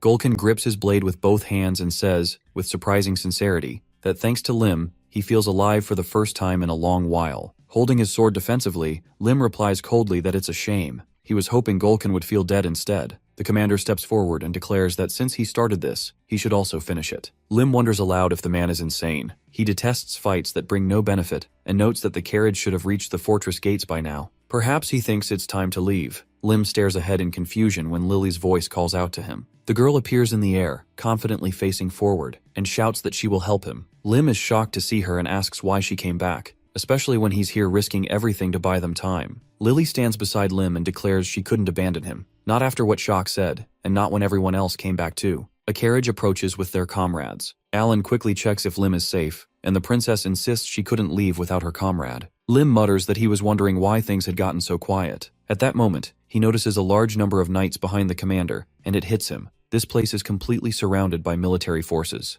And worst of all, they still have to fight Gulkin. Lim lifts his sword once again and declares that there's no other choice. If they're going to escape, they must be prepared for one of them to die. Lim remains frozen, overwhelmed. The commander laughs loudly, placing his hand on his head. When asked what's so funny, he recalls running across rooftops and answers that he's simply curious. He wonders aloud why Lim hasn't killed anyone yet. Surely with his power, he could have punched through a wall in seconds. Gulkan's expression turns serious as he suggests that Lim finds them unworthy. Just then, a blonde figure appears beside Lim. He calmly explains that it was the client's request. Gulkan's pupils narrow as he questions him again. Alina, still wearing her mask, stands silently. Lim reveals that the client was, in fact, a princess, and she didn't want anyone to suffer. For Lim, it wasn't hard to comply with that request. The commander steps toward Lim and asks if he's still eager to fight. But then, to everyone's surprise, Gulkan declares that the fight is over. He offers to write them a pass, requesting only that they stay the night. Lim, sweating slightly, questions him again, amazed at the sudden change. Later, during dinner at the Black Lion's residence, it's revealed that Gulkan is fascinated by strong warriors. According to rumors, he even once invited superhumans from Earth to dinner during their passage through the wall. Lim raises his pint and reflects on how strange it is to find himself in such an honorable place. He's heard that if Gulkan enjoys a fight, he sometimes gives gifts. Looking at Lim, Gulkan remarks that the boy appears younger than expected, though his swordsmanship rivals his own. Lim shrugs, replying that he simply has a youthful face, but he's lived a long and full life. Bottles pile up on the table as Gulkan, now intrigued, says that Lim doesn't seem like someone from this country. He asks where he learned to wield a sword so well. Lim thinks back to their conversation and realizes that Gulkan's family has guarded the wall for generations, and will likely continue to do so. Curious, Lim asks why Gulkan, so interested in the outside world, doesn't leave the wall to see it for himself. Closing his eyes, Gulkan replies that abandoning the family duty for personal greed is unacceptable. He insists Lim should finish the story he started. Lim begins recounting what happened at the bottom of the lake, where he had lost consciousness. Alina stares at Gulkan and finally speaks, asking how long he plans to pretend not to recognize her. The commander casually picks his ear and replies that it suddenly itched. With rising frustration, Alina accuses him of cowardice, of being unable to face her because he failed to protect the sovereign. Gulkan's expression darkens as he releases a menacing aura. He replies coldly that if Lim hadn't intervened, he would have personally slit her throat. She should be grateful to still be alive. The blonde princess clenches her fist and defiantly declares her name, Alina Reinhardt, rightful heir to the throne. She reminds Gulkan that he is a knight of the wall and demands he remember his oath. Gulkan smirks, saying she is better than her father, bold and well-spoken. The blonde protests, asking him not to insult her father. Gulkan scoffs, calling her father a coward who feared his own strength and never supported him. Lim grows tired of the conversation and calls it boring. Alina objects, saying that's no excuse for insults. Gulkan then explains that his decision not to intervene in the civil war was strategic. If the wall were left unguarded, it would risk invasion. He argues that her father was not worth endangering the entire country for, and warns Alina not to return to this land. If she does, there will be consequences. But Alina refuses to back down. She promises to return, punish the traitors, and reclaim her country. When Gulkan questions her belief that she can change things, Alina firmly says yes. She recounts the bloodshed she witnessed, the brave knights who died for her, and the poor citizens suffering under tyranny. She vows to change the system. Standing tall, she announces her first decree. The 6 local gates will be open to the public, and the class system will be dismantled. Gulkan narrows his eyes and asks if she truly believes he'll let that happen.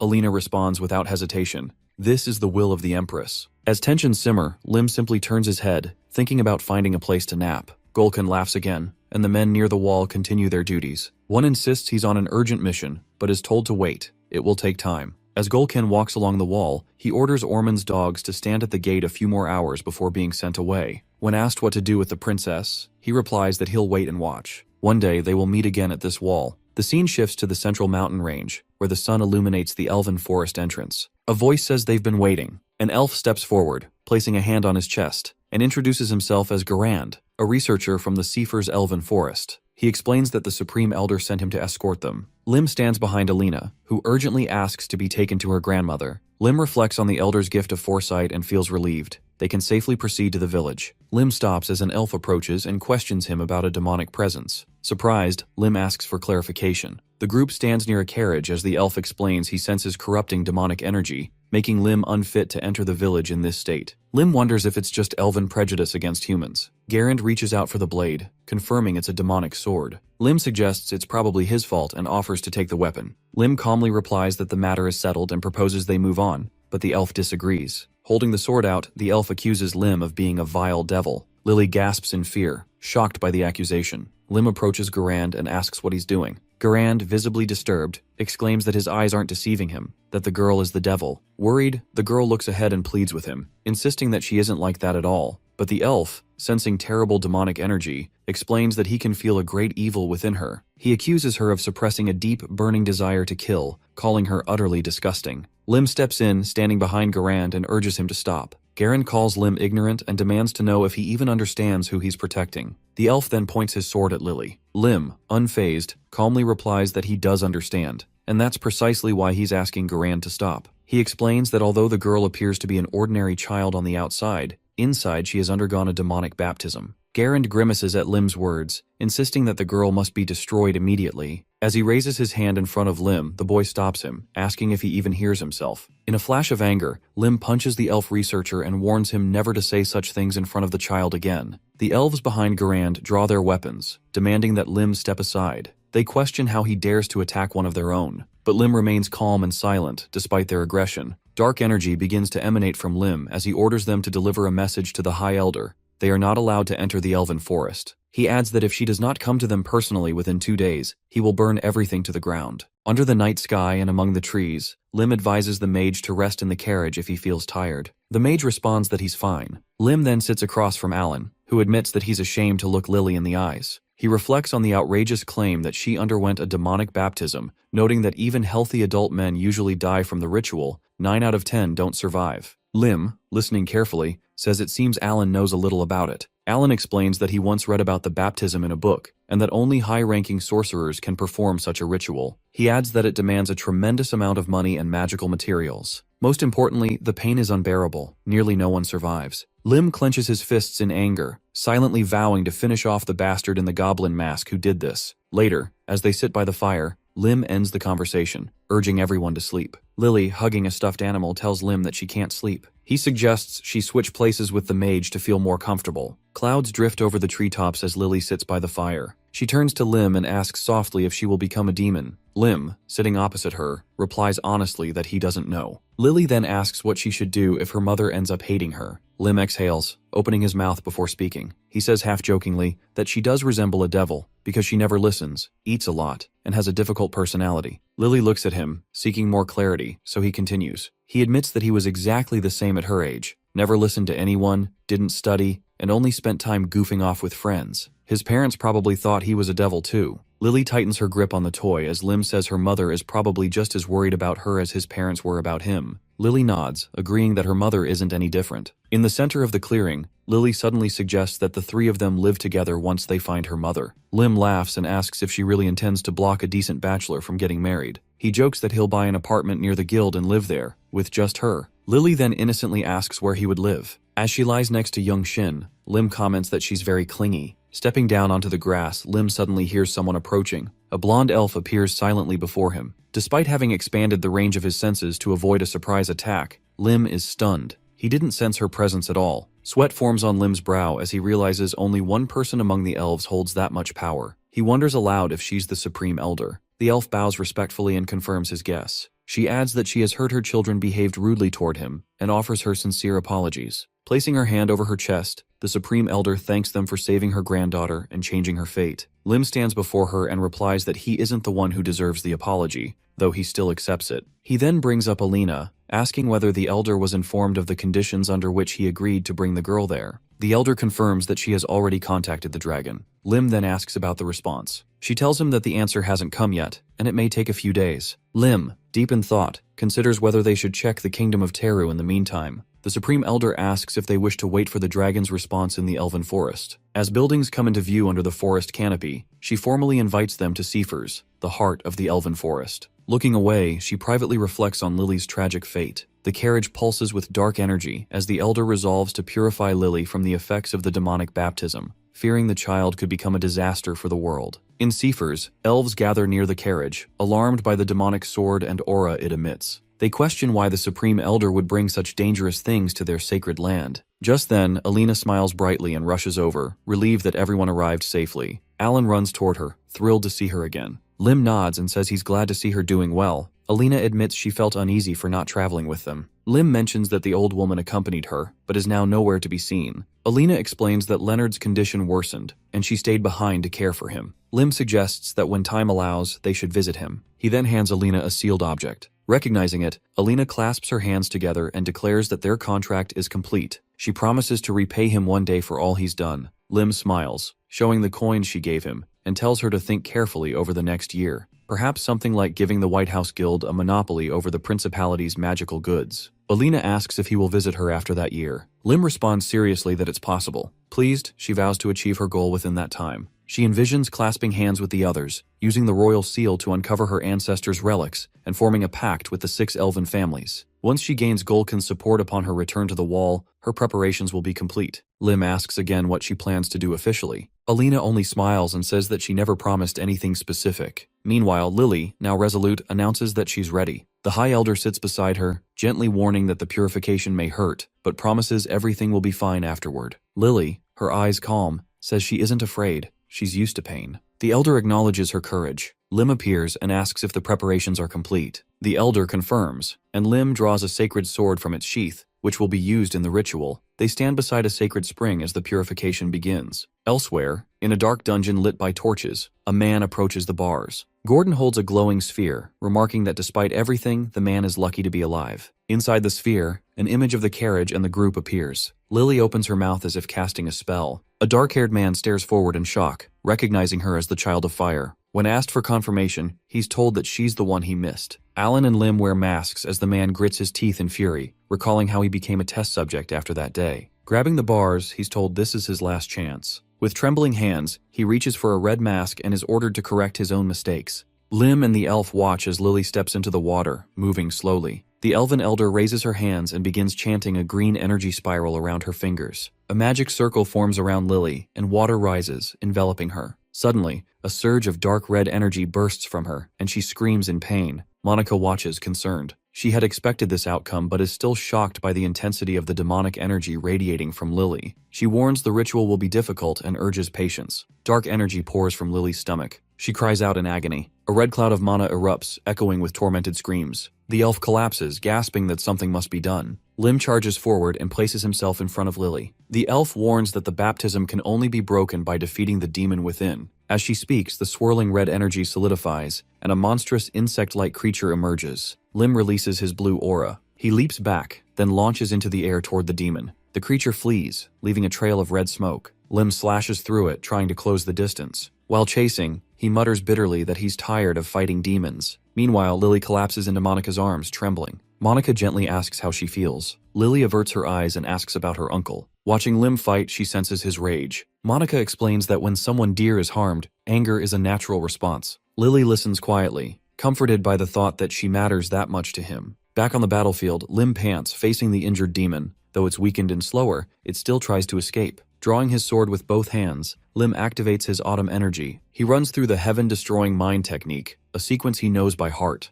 The demon lunges. Lim counters with the first divine sword technique, landing a powerful slash. He follows immediately with Heaven's Vengeance. The blast of light is so intense the girls shield their eyes. When the dust settles, Lim stands victorious but barely. His body shakes from exhaustion. Pain pulses through his limbs. His sword cracks and crumbles. He finally understands why these techniques aren't meant for use before reaching the Hwagyong level. Looking down, he spots a glowing crystal buried in the dirt, the demon's core. He expected as much. Drawing his demon sword, he smashes the core. Dark red energy surges into the blade, transforming it. Lim watches the change and nods in approval. Lily suddenly runs up and hugs him tightly, overwhelmed. Lim tells her he's hurting and gently asks her to loosen her grip. She teases him, asking if the pain's gone now. He strokes her head and admits he feels lighter inside. Later, in a forest house, Lim sits cross-legged in meditation. He reflects on the battle, letting the lingering pain etch the martial arts into his body. He's avoided potions and healing spells to allow natural adaptation. Even his internal wounds are healing. Monica enters with food and asks how he's feeling.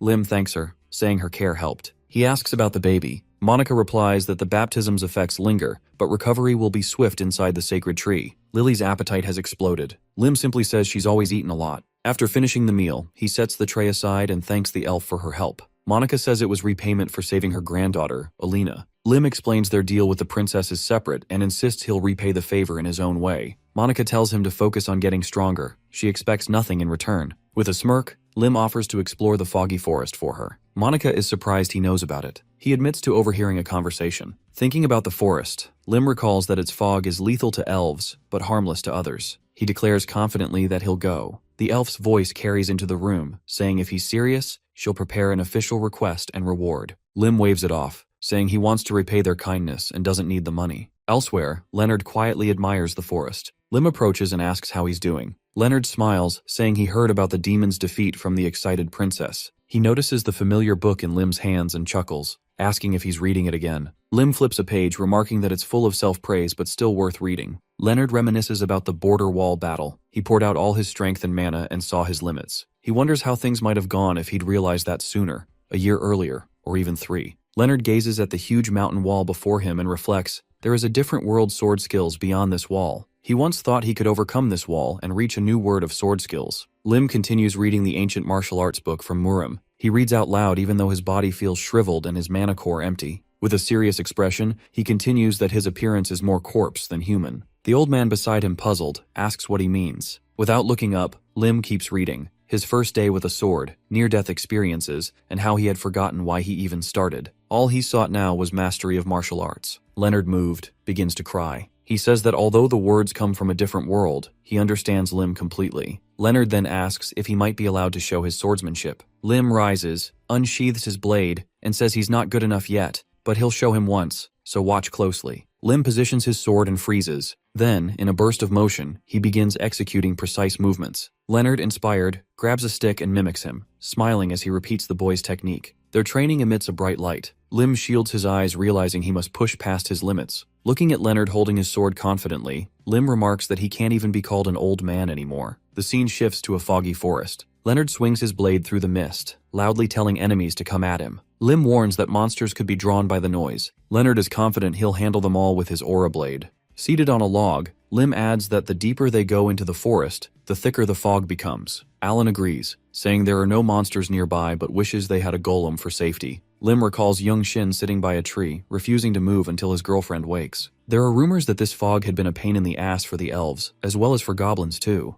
Lim agrees. Clearing it would increase their safety. Leonard suggests it might win the elves' favor. Alan agrees. It would speed up their plans. Lim nods, implying that was part of the strategy. He imagines a home built into a tree trunk and dreams of retirement in the elven forest. Alan calls him magnificent for working so hard for the princess. Leonard adds their gratitude. Surprised, Lim asks what the princess has to do with anything. Suddenly, Lim senses something. He warns of an enemy. Leonard charges forward, and Lim thinks this turn of events is rather convenient. Leonard slashes at a monster stitched together from various parts. Lim explains to Alan that it's a chimera elf. The spirit stone in its chest is its weak point. He leaves the chimeras to them and turns to face the real threat. He sees shadowy figures behind the monsters and quickly deduces the fog's origin. Facing a black-haired elf, Lim recognizes this might be the work of Archmage Dritz, a guardian of this foggy forest named Mordria. As soon as she sees him, she fires a fiery arrow. Lim dodges and closes in. She releases another attack, 3 elemental arrows. Lim deflects them with a smooth blade motion. Suddenly, a surge of green magic erupts behind him. Lim activates his shield skill and blocks it. Looking sideways, he remarks that the original far outclasses the fakes. Remembering his past life, He recalls that Mordrea is a doll modeled after the elf that Archmage Darius loved the most, and this incident took place thousands of years ago.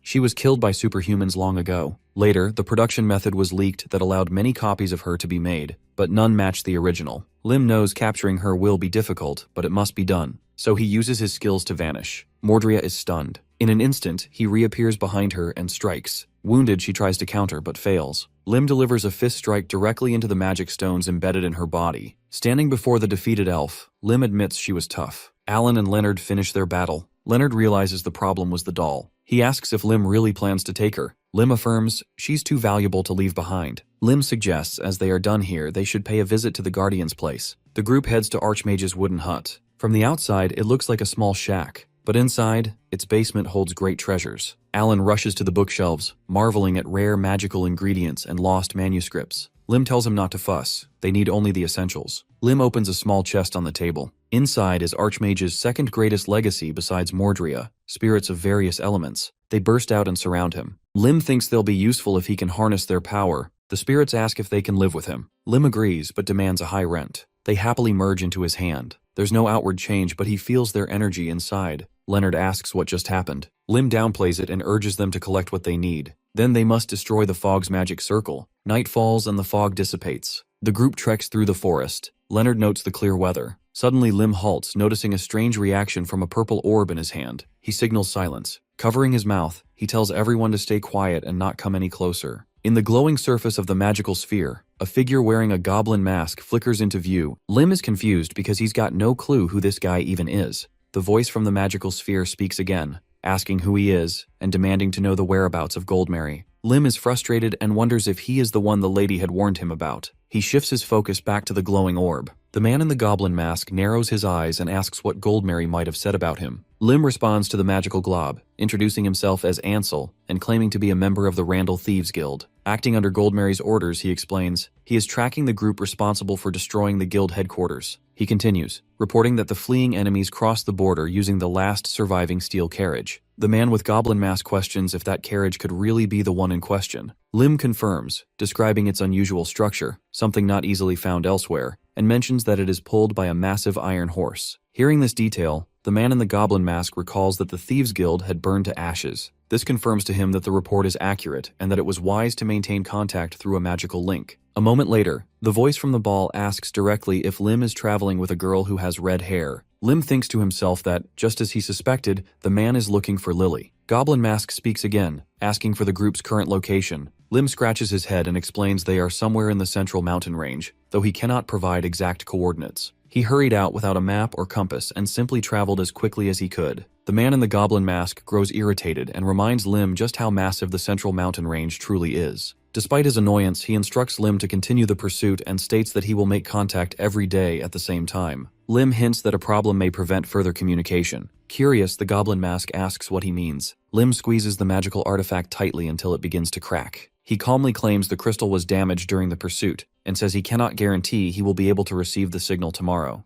The man in the goblin mask slams his hand against the ground in frustration and demands to know what Lim just said. He asks if there is another communication sphere available for contact. Lim replies flatly that a simple thief would not possess a spare of such a rare and costly item. He adds that he has nothing left in his pockets and apologizes with feigned regret. The man with the goblin mask eyes the artifact and considers that their group may have intentionally announced a false route toward the kingdom of Teru to mislead pursuers. If the narrative was fabricated from the start, tracking them becomes nearly impossible. Right now, Ansel seems to be their only link to uncovering the whereabouts of the Child of Fire. The man in the goblin mask clenches his teeth and concludes that regardless of circumstance, the boy must be eliminated. He promises to alert the organization and treat this as an emergency. He instructs Lim to listen carefully and explains how to contact the organization. Lim listens quietly and then asks if the masked man could finally tell him who he truly is, since he still does not know his name. In his mind, man with the goblin mask calls him insolent and declares that someone like him has no right to request a name.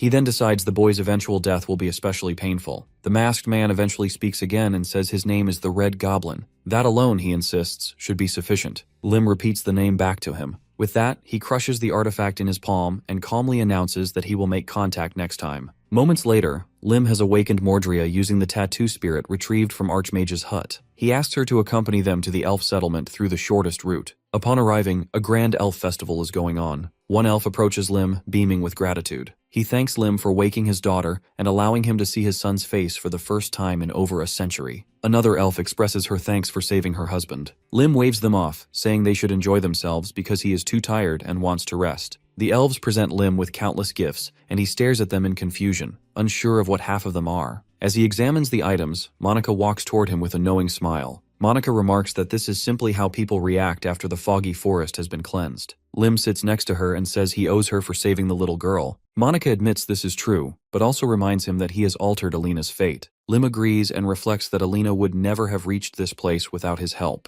Monica now looks ahead with a serious gaze and explains that she can read the essence of living beings. However, she can only observe and never interfere. She turns back to Lim and says that, curiously, his fate remains hidden from her sight. Despite this, she has seen many destinies shift around him. Lim looks away, suspecting that the reason lies within the title clock. He asks what Monica's conclusion might be. He wonders aloud if she expects him to sit idle with folded hands. The elf laughs and tells him that nothing of the sort is expected. She believes he is a good person and appreciates the changes he brings to the world. She expresses hope that he will continue altering lives. Lim turns away, clearly flustered, and claims it is not so difficult. All it takes, he says, is doing what feels right. The unfamiliar feeling that follows catches him off guard. He rises from his seat and gathers the gifts. Monica watches and asks if he is leaving already. Lim explains that a hungry fate may already be chasing the little girl, and he must go help change it again. Monica remains seated, quietly observing her friend's departure. A soft green energy swirls around her, and she turns to her fellow. She asks what he thinks. Abraxas replies that just as she said, the boy is interesting and worth meeting again.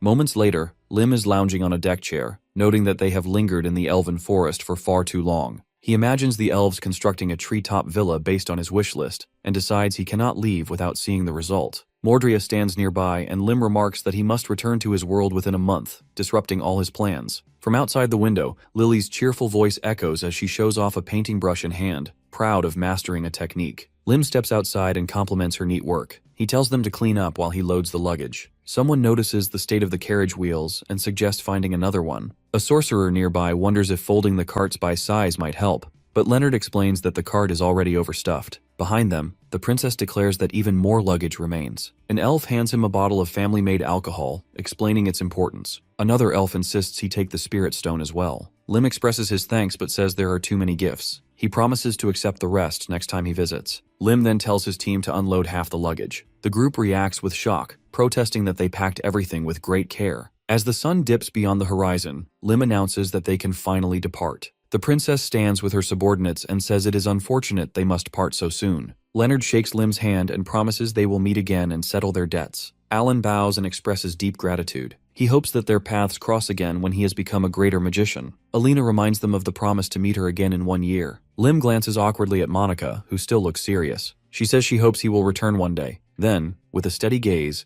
she wishes that he finds the answer he seeks at the end of his journey. Lim wonders aloud if Abraxas will be waiting for him there. With farewells complete, Lim announces their departure. The carriage begins to roll, and Lily waves from the window. Lim warns her not to lean out or she might get hurt. The princess and her companions wave back. As the dust settles, Alina lowers her hand and quietly acknowledges that he has truly gone. The knights behind her declare it is time to focus on their duties, and she agrees. A carriage enters the kingdom of Teru, in the bustling city of Florence under the cover of night. Lim sits inside, contemplating his new white-haired disguise. Gaining entry had been simple, as Golkin had prepared the passes in advance. As they approach the hotel, he sees buildings of red brick and yellow concrete. He realizes this is the meeting place mentioned by the goblin. Inside, the group is greeted by the manager, who questions their appearance and suspects they may be the kind who flee upon hearing the room rates. Lim calmly places a bag of coins on the table and requests the 2 most expensive rooms. The manager stares at the gold in disbelief. Lim also asks for a magical communication tool, which is handed over without delay. He reflects on the grandeur of the Great Florenza Hotel, one of the most iconic gambling establishments on the continent. Its casino spans 3 floors, with the deeper levels offering riskier games. A massive golden chandelier hangs above, mesmerizing the group. Lily gazes around with delight, calling everything shiny and beautiful.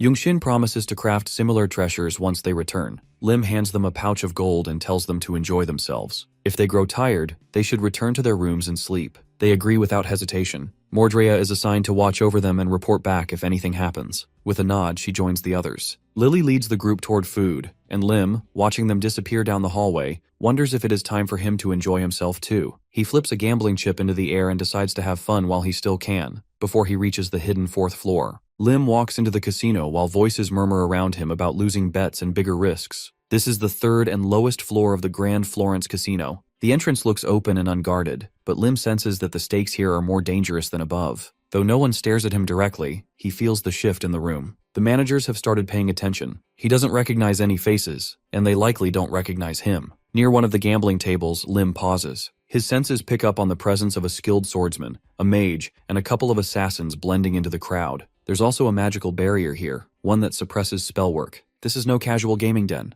It feels like a trap, or a staging ground for secret meetings. A man with brown hair steps forward and places a hand to his chest in greeting. He gestures toward a roulette table and tells Lim that there's a game with simple rules. Pick a number between 1 and 50. If the spinning ball lands on that number, the player wins a chip. He asks if Lim is interested. Lim lays his hand on the table. He likes the simplicity and agrees to play. He pushes forward all his chips and announces he's betting everything on the number 7. The dealer pauses to clarify if he truly wants to risk it all. Lim simply nods. People call him reckless and a fool, someone ready to lose it all. The roulette wheel spins. The metal ball clatters against the board. When it settles, it stops on 7. Shock ripples through the onlookers. Lim clenches his fist. He says that today must be his lucky day. The dealer congratulates him and asks if he wants to go again. Lim doesn't hesitate. He pushes all his winnings forward and declares another bet on 7. Laughter and disbelief erupt nearby. The crowd thinks he's mad. The wheel spins again. Once more, the metal ball lands on 7. The dealer freezes. He asks Lim to wait a moment, explaining that the amount is too high to handle with normal chips. He needs to write a check. Before he can finish, men approach Lim and offer him congratulations. Lim turns, eyes cold, and tells them to keep their hands to themselves. When someone asks what noble family he's from, Lim scoops the chips into his hand and tosses them into the air. The onlookers scramble to catch them, claiming the winnings as their own. Lim walks away from the table, murmuring that he's not doing too badly. On his palm, a faint glow pulses. Lim looks down at the creature resting there. It's a synthesized spirit he picked up in Dre's basement. Though weak for now, it's made with ancient magic and remains undetectable by most magical tools. A casino worker approaches and offers Lim a formal check. Lim accepts it, noting the hefty sum. He says it's enough to make him nervous. The stranger standing nearby scoffs and says that amount is pocket change to people like them. The man with gray hair steps in closer and whispers to Lim that high rollers like him are usually taken to a special area. Lim accepts the offer out of curiosity. They descend the stairs. As they go deeper, distant screams echo through the air. The man explains that people who come here want more than money. Sometimes they gamble with body parts. The deeper they go, the heavier the air grows. Lim smells blood. He hears pain. The 4th floor awaits behind a heavy black door. Escorting him inside, the staff says they chose room 7 just for him. Lim steps in and finds a few others already seated. They ask if he's here to play or just observe. Lim steps forward. He asks what the game is. The casino staff member says it's dice. Each player rolls 3. Highest sum wins. Matching numbers are better than mixed. 3 ones are the best. Lim listens. He understands. He places his chips on the table and says he's ready to begin. Another player rolls first, getting 3 4s and laughing about his win. Lim picks up the dice and tosses them. All ones. Silence fills the room. A bald man stares ahead, speechless. Another man with one eye grumbles that everyone gets lucky the first time. Lim offers to roll again. He throws the dice. Once more 3 ones. Then again, and again. The crowd grows restless. Some mutter about tricks. They say he's cheating, but the anti-magic circle shows no tampering. Lim suggests his luck is heavy today, almost a burden. He puts a few chips on the table as a thank you and prepares to leave. But before he can go, the man with gray hair steps forward and blocks him. He tells Lim to stop. He knows he's using something. From his cane, he draws a concealed blade and tells Lim the games are over. He demands Lim drop the bag. Lim doesn't flinch. He asks if they have proof. The gray-haired man says they'll make him talk if needed. Other players draw weapons. A one-eyed man rushes him. Lim reacts instantly. His blade flashes. 2 men fall defeated. The gray-haired man curses and strikes. Lim counters. The blade splits in 2 under the force of his aura. The man stares at the severed weapon, realizing Lim is no ordinary gambler. He asks what a swordmaster is doing here. Lim glares at him and declares that the organization's treasurer needs better eyes. Shocked, the man asks who he really is. Lim raises a crystal and channels magic into it. A symbol glows in the air, the mark of pandemonium, the secret organization. Lim recalls the man with the goblin mask's warning. If they ask questions, say nothing. Trust no one. Lim dons a mask, the symbol of his position. The gray-haired man stiffens. He recognizes it. He whispers that Lim must be one of the red goblins, those handpicked by the organization's priests. Fear creeps into his voice as he asks if Lim is pursuing the Child of Fire. He doesn't understand why someone like Lim is here. Lim answers coldly. This is a surprise inspection. The man leads him to the vault. Along the way, he claims their bookkeeping is clean. Lim suspects otherwise. He's read the patterns. The money moves continent-wide. He wonders how such a vast operation stayed hidden in his past life. The gray-haired man urges him to inspect the records. Lim flips through them, piecing together how far the corruption spreads. Afterward, the man offers to show him their real work. A button clicks. A hidden mechanism whirs. A new door opens. Inside, cages line the walls. Unknown creatures shift restlessly in the shadows. The man explains that failures are kept out of sight. He invites Lim to see the more promising results. Lim follows him deeper. Another cage appears. 2 children sit chained.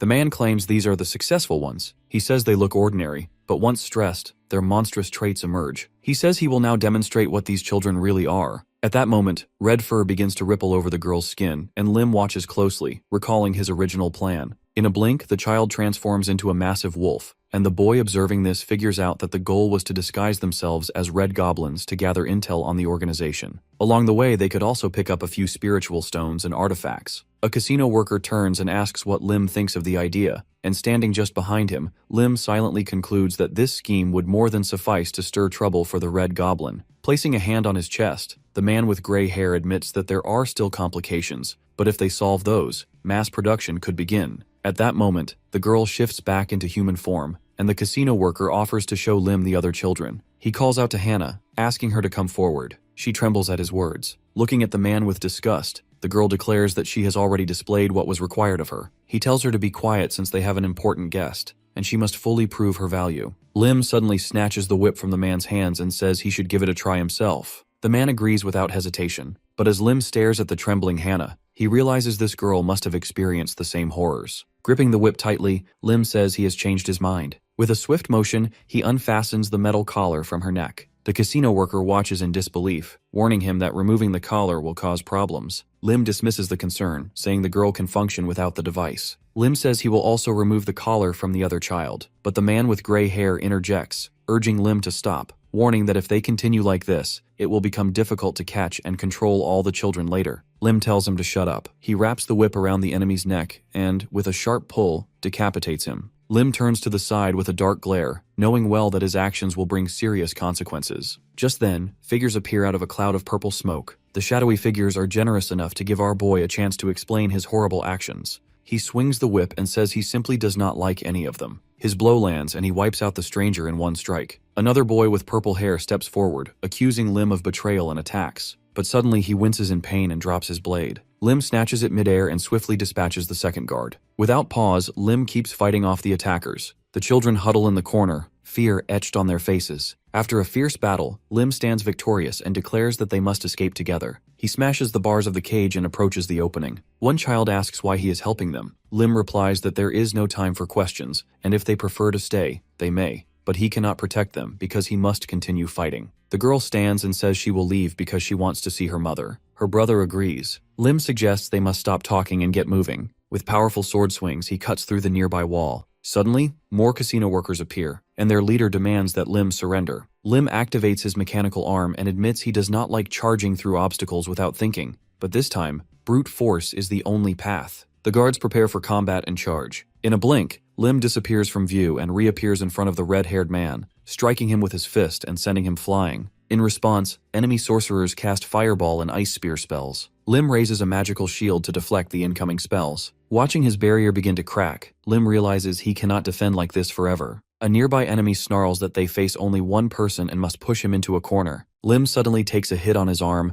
and notices a strange green vapor rising from the wound. Poison. Switching tactics, Lim focuses on cutting down his enemies with swift, brutal strikes. He tries to suppress the poison using the heaven-destroying mind technique, yet something continues to restrain him. The fog, the paralysis, he recognizes the layered curses designed to wear him down. Looking ahead, he spots a door and realizes the longer he fights, the worse his position becomes. Freedom still lies far ahead. Taking down another guard, Lim announces he is heading for the treasure vault and urges everyone to follow. But as Lim advances, an enemy suddenly appears behind him. Gritting his teeth, Lim regrets not bringing someone to watch his back. Before the attacker can land a blow, one of the children transforms into a beast and saves Lim, who is both surprised and grateful. Reaching the vault door, He urges everyone to get inside. While the children rush forward, Lim stays at the door, telling them to grab anything they can. Armor, weapons, magical tools, everything must be used. He cannot hold off the enemy for long. Pointing to the top shelf, he tells them to bring the red stones glowing faintly. Hannah retrieves them without hesitation.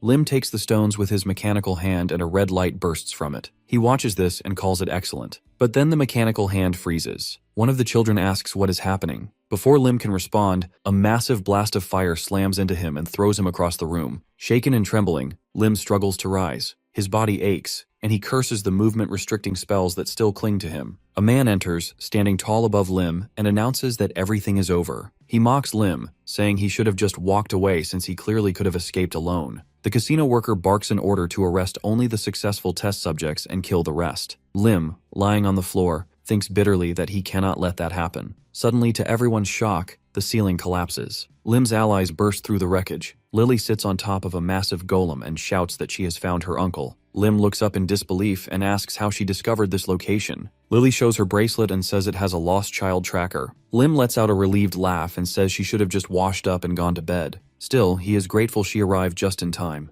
The organization's guards panic and question whether the golem belongs to the elves. Lily rushes to Lim and asks if he is all right. He assures her he is fine. Then he notices a blue glow emitting from his mechanical arm and wonders if the device has changed once again. Meanwhile, on the upper floors, panic takes over. People scream in confusion as everything around them burns. All the gamblers rush toward the exit. Suddenly, a bright blue beam of energy erupts from the rooftop. Out of the wreckage climb our boy and his allies. Their enemies scream for them to be stopped, ordering that the mutated children be taken out first. Our guy, meanwhile, is having the time of his life, decimating everything in sight with that blue laser, courtesy of his newly upgraded glove. Then, the enemy captain arrives on the scene. He demands to know what's happening, and one of his subordinates steps forward, explaining that the building suddenly caught fire and collapsed. Upon hearing the full report, the captain struggles to believe that the Red Goblin has betrayed the organization. Even now, doubt clouds his mind. But then, a carriage bursts through the flames, and standing atop it is none other than Lim rocking that red mask. The captain recognizes him instantly. All doubts vanish instantly upon noticing that familiar mask. It really was the Red Goblin. The betrayal is real. He roars and demands to know why Lim did this. But my guy doesn't bother answering and activates his glove, preparing to fire. Eventually, he unleashes a beam of blue energy, slicing clean through the commander's body. The commander falls dead, and his men can do nothing but watch. By the next day, the entire city is abuzz. Crowds gather around leaflets posted across walls and shop windows. The headlines scream of a traitor, someone who not only stole the treasures of Great Florence, but also reduced the place to ashes. The identity of the traitor is revealed. The name scrawled in bold ink is none other than the Red Goblin. Somewhere far away, a member of the organization crushes the leaflet in his hand. The kingdom now demands reparations for astronomical losses, and the organization's reputation has taken a massive hit. Inside a dark chamber, the Green Goblin sits down for a tense talk with the Red Goblin, supposedly the man behind all this. The Green Goblin insists he return to headquarters, but the Red Goblin tries to explain that he had nothing to do with the incident in the kingdom. Someone is clearly impersonating him. The Green Goblin is actually aware of this. The problem is, the impersonator seems to have access to insider information. Hell, he even knew how to contact the Red Goblin directly. So for now, the Green Goblin wants to halt all external operations and focus entirely on rooting out internal traitors. The Red Goblin, however, has little idea who the real traitor could be. What truly bothers him is the damage done to his own reputation as the Red Mask Goblin. He promises his senior that he will continue searching for the Fire Child, but the senior doesn't like his subordinate going off script. He threatens to label him as insubordinate if he doesn't return soon. The Red Goblin then hints that he has already found traces of the Fire Child and is confident he can locate her. Once again, the senior orders him to come back, but the Red Goblin stands firm. He had scoured the ruins of Grand Florenza and found red strands of hair, clear evidence of the Fire Child's presence. We then cut to the kids our boy rescued.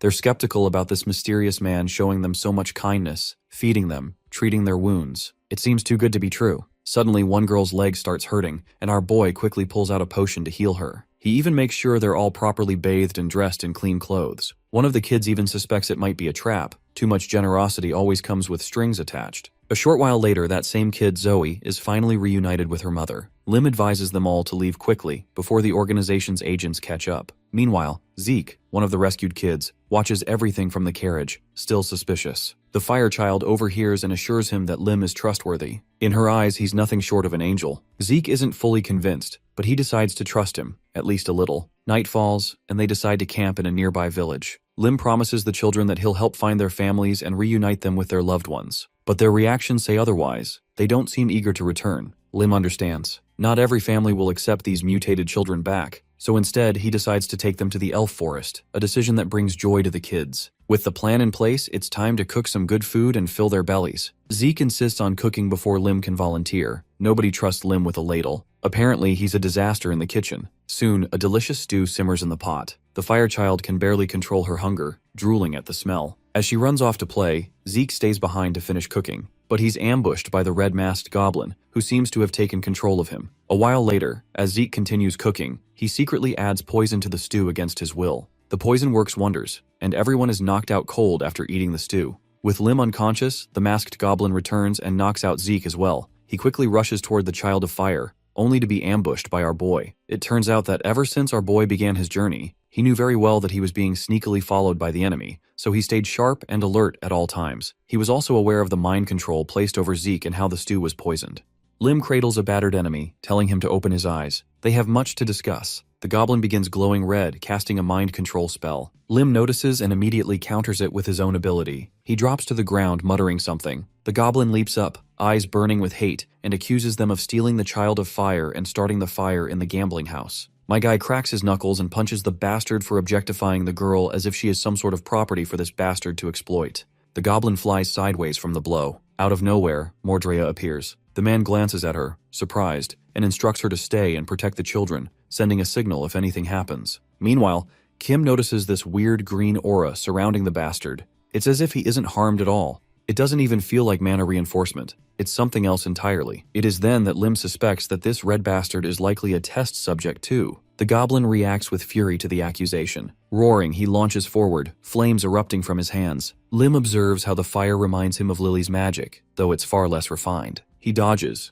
analyzing how the body has been altered. Lim punches him again, doubting the enemy's ability to control his own strength. The goblin crashes into the ground, skidding to a stop. He pulls out a crystal and extends his hand, snarling at Lim, who nimbly avoids the attacks and retaliates with calm precision. Birds fly over the forest under the moonlight as the goblin lies motionless. A thought flickers about how helpless he truly is despite his rage. The goblin screams again, claiming he's nothing like Lim. Someone reflects on the many dark baptisms he must have endured to shape such a body. He can crush stone with ease and control fire and ice without uttering a single chant. A blue potion splashes onto the goblin's face. A firm voice tells him to be silent. This is the kind of body he has now, but he still lacks the instincts to fight properly. The enemy rises slowly. Lim states it's time to talk, as he has plenty of questions. Calmly, the goblin raises a hand and glances at it. When asked about his link to the Child of Fire, he sneers, saying the child's family and relatives were unremarkable people. Lim cuts him off, insisting he stay focused and answer the question directly. The goblin glances skyward, relaxed, ignoring the seriousness of the moment. When asked about the purpose behind their chaos, he replies that he doesn't even know. He mocks Lim, insisting he'll gain nothing from this conversation. Lim flexes his fingers and warns that the lack of answers will only bring suffering. The goblin dares him to try. He has survived all forms of agony this world can offer. Lim remains calm, fingers twitching slightly. Light bursts from the enemy's body. His face twists in disbelief. Patterns form across his skin. Lim reminds him he claimed to have endured all pain, so now it's time to experience a different kind.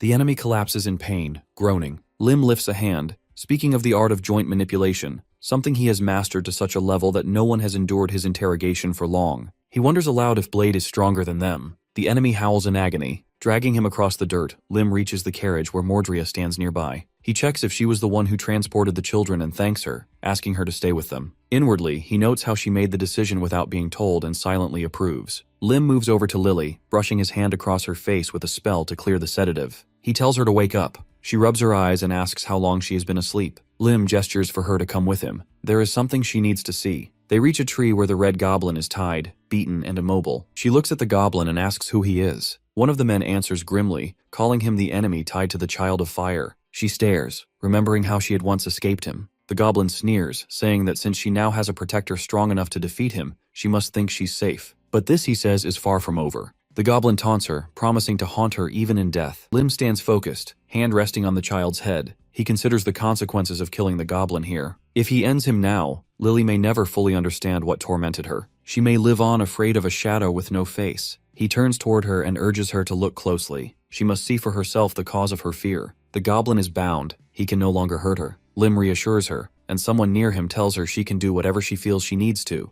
whether speak, strike, or simply stare, because until now, she had no power. In her memories, Lily sees the goblin clutching her as another man holds a woman in the background. Those days of fear feel close once again, but now she has a choice. Lim turns and says once she sorts out her feelings, they'll have a proper meal. The girl remains still, deep in thought. Her gaze burns into the goblin. No more running. Lily clenches her fist and drives it into the goblin's face with fiery anger. The blow lands hard. The goblin reels back, stunned, but quickly snarls and demands to know how she dares strike him. Her eyes burn with defiance as magical spheres shimmer into existence above her. With a fierce scream, she declares she fears nothing. Fire ignites around the goblin, flames dancing like vengeful spirits. He cries out, first in agony, then in disbelief. He watches her rise, her figure suspended mid-air, a dense storm of mana forming above her head. His horror deepens. This girl, this child who once escaped the experimental chambers of the organization, now demonstrates growth far beyond what he thought possible. The sight unsettles him. Her power dwarfs what any of the other test subjects ever showed. As flames roar around him, Lim steps in. He halts the girl before she delivers the final blow. Her eyes flare as she glares at the charred goblin,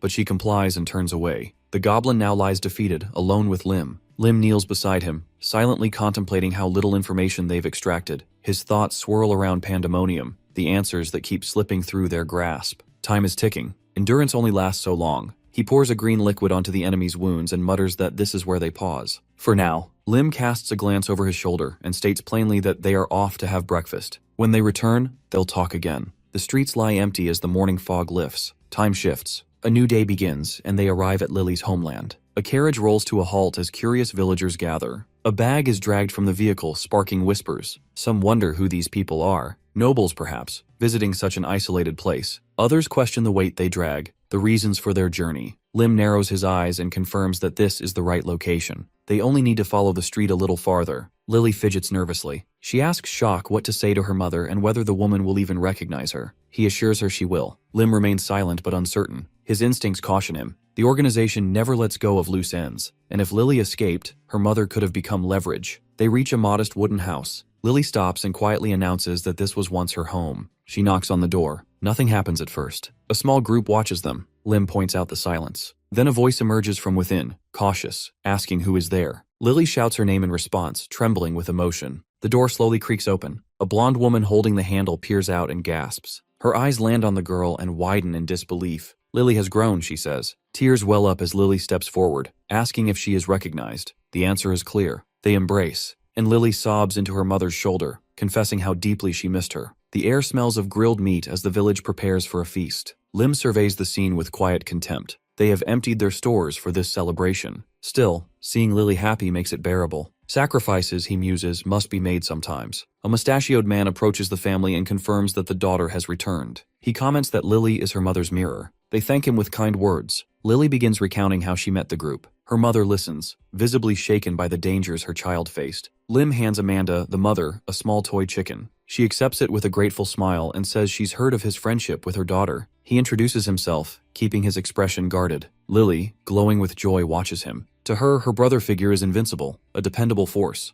Later that night, Lily lies fast asleep, and someone jokes that she's sleeping like a log. Lim approaches Amanda and quietly invites her outside. There are things he needs to discuss. They walk through the quiet village under moonlight. Lim explains that today has likely become an unforgettable memory for Lily. Her favorite foods, heartfelt conversations. This is a day she'll carry with her. Amanda agrees, saying it was special for her too. Lim stops walking. When Amanda thanks him for giving her hope for the future, he looks away, annoyed. He leans in and flatly states that she is a fake. She stares at him in confusion. Her steps slow. She begins to walk away, asking why he says such a thing. He accuses her of acting well, too well. He nearly believed her. But there were signs. Too many coincidences. Too few inconsistencies. He draws his sword, making her tense up. He explains that since Lily's escape, the organization would have searched everywhere for her. The first place they would target is her family. Amanda flinches. Lim continues, observing how she acts like someone with no knowledge of the threat. There is no fear in her eyes, no hesitation in her voice. Not once did she show the signs of someone hiding. He asks again where the real mother is. She responds with a cryptic tease. A massive stone erupts from the ground and Lim narrowly dodges. He curses. She flees. He catches up, blade in hand, and declares that he's experienced in these games. Her every move is readable. He strikes. The weapon pierces her and she lets out a pained cry. Blood stains the ground. Even impaled, Amanda warns him not to get comfortable. The organization still wants the Child of Fire. Lim calmly tells her that he has already scanned the village. No one else here can match him. A sudden glow appears behind him. He turns. Above, magic circles layer upon one another. Something bright pulses at their center. He recognizes some of the symbols: mana suppression, demon summoning, and something more dangerous. A beam of magic surges toward Lily's house. Lim rushes forward, thoughts racing. This is a transfer spell. The magic is not meant to destroy, it's meant to extract. Inside the house, a sharp scream rings out. Demonic creatures descend from rooftops, shrieking. Lim curses his delay. He hadn't noticed the hidden activation. The spell must have been time-locked. Monsters flood the streets, teeth bared. Lim clashes with one, slicing it apart. He shouts that their tactics are loathsome, designed to ruin lives, not claim victory. Others run to Lily, who floats in the air, unmoving. Panic sets in. They call her name. Her body doesn't respond. The mark on her forehead glows faintly, and it confirms his suspicion. The target of the transfer spell was her. He gently touches her shoulder, telling her to wake up. She opens her eyes slowly, still groggy, mumbling that she feels cold. Lim turns toward the red-haired girl lying nearby and, analyzing the situation, concludes that the spell's destination must be pandemonium. He estimates they have around 5 minutes, depending on distance and size. There is no time to waste. Without hesitation, he dashes off, calling out to Young Shin to follow. He yells for the others as well, heading back to where they had left their supplies.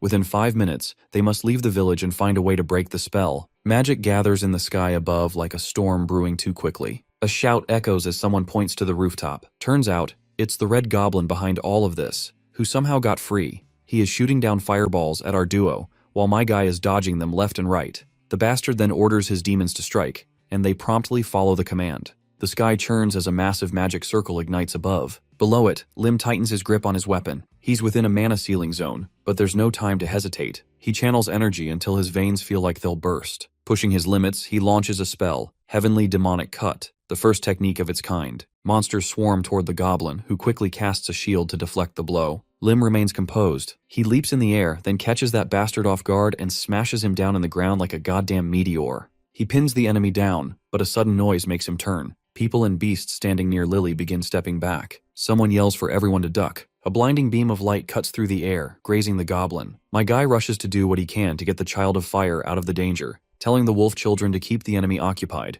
He knows that even without magic, artifacts will do the job. The hero scans through the loot, choosing an item from the Thieves Guild first. Holding a strange mask in one hand, the item allows for a temporary transformation. Only 5 minutes, but enough. As soon as he puts the mask on that red goblin's body, he transforms into Child's twin. He then draws that spell on the enemy's forehead with a magical pen, replicating it perfectly. Afterwards, he pulls out this leaf. Sacred tree leaves rest gently on Lily's face, neutralizing magical effects. She rises into the air as a magic circle encircles her body. Someone says the connection is now broken. Now the target for transportation spell is the clone. Lim looks at the two identical girls, thinking this bait may be their best chance. My guy further puts a fucking ticking bomb along with the goblin.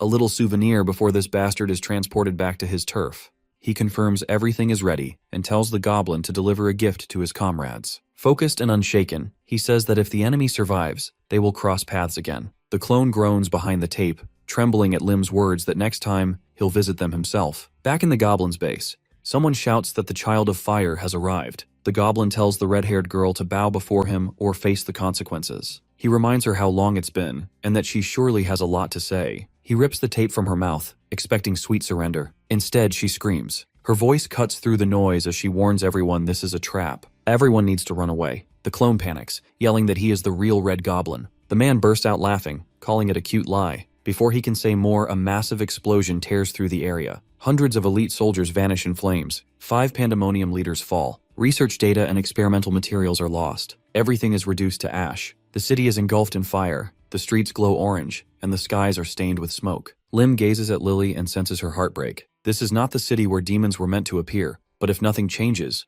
undead will rise here soon. In Lily's soul, something collapses. She watches her homeland burn by her own hand. Tears form as she asks if her mother was fake. Lim answers calmly, saying she already knew deep down. She nods slowly, noting her mother must be gone. Lim reassures her by saying until they find the body, there's still hope. Maybe her mother is wandering around the continent, looking for her daughter. Lily's eyes widened with hope. She suggests they should keep searching for her together, maybe travel to another country. Perhaps her mother stepped into another dimension, just like she had. Before plans take shape, someone says they first need to regroup with the others. The group rides in a carriage, quiet but satisfied. Their mission on the continent of Gaia is complete. and now it's time to return. Still, one last thing must be done. Lim visits Mordrea and tells her that as their business here is now finished, they are heading back. Mordrea does not reply and keeps staring at him. Lim steps forward and addresses her by name, then corrects himself, calling her the wisest dragon Abraxas. Now that the cat is out of the bag, the blondie appears, saying she played the doll role well. She wants to know when Lim noticed the ruse. Lim admits that it was intuition, though he avoids saying he had filmed her on the CCTV. She approaches Lim saying he should give her the full story. She notes that she's never met someone like Lim in a long time. She probes deeper and guesses he must be from another world. That is obvious by the carriage's otherworldly design, the demonic sword, his intent in seeking her. Lim wonders even though Abraxas has deep knowledge, she always pursues mystery. He extends his hand, stating his desire to buy her wisdom. She is clearly intrigued, and suggests if that is the case she will decide the price. When Lim asks what she wants, she states she is not interested in jewels or money. Her eyes shine gold as she warns that if Lim can't pay with his abilities, he must be ready to bear the consequences. Lim remains silent as she makes it clear that if he cannot repay her for her requests, she will still take what is owed.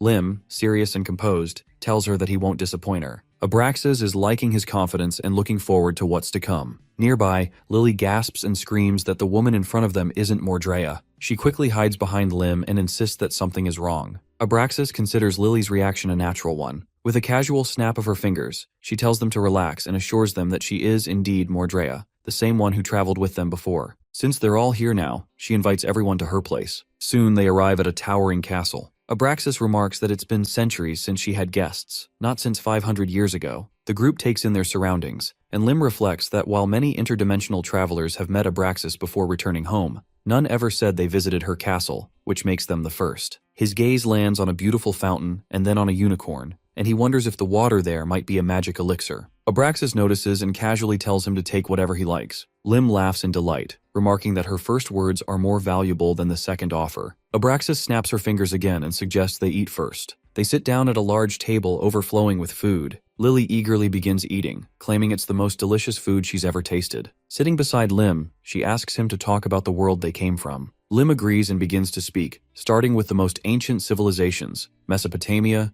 ancient Egypt, ancient India, and ancient China. By the time he finishes, his plate is empty, and night has fallen. Pouring wine into a glass, Abraxas casually asks Lim what he truly wants to know. She offers him the chance to learn how to become immortal, to master the sword, or to destroy the world. Lim places a mysterious watch on the table and replies that he wants to understand all of it and how to use it properly. He explains that the watch consumes a massive amount of magic and that each time a certain amount is absorbed, the hands move. What interests him is what might happen if all 5 hands move at once. Abraxas examines the watch and sends a stream of green mana into it. She notes a protective barrier is in place and says she'll need time to analyze it. Lim asks how long that would take and what happens if she fails. Holding the watch in front of her, Abraxas promises that if she fails, she'll grant him any wish. Lim agrees to the deal, but asks what she wants in return. Extending her hand, Abraxas tells him to surprise her. Until she finishes analyzing the watch, he has free reign. Her expression darkens for a moment as she warns that if he fails to surprise her, she'll take his soul. Lim doesn't flinch and replies that they have a deal. Abraxas looks at him with curiosity, surprised that he doesn't seem afraid of anything. Standing up, Lim says that he's ready to surprise her now and sees no reason to delay. Abraxas watches, intrigued, wondering what he has planned. She sits back and mentally guesses he might try to attack her with a weapon from his world. Lim pulls out a laptop and announces that he's beginning. He closes his eyes and imagines a dragon. Before he came to this world, he had heard that Abraxas loved listening to stories about Earth from the Awakened,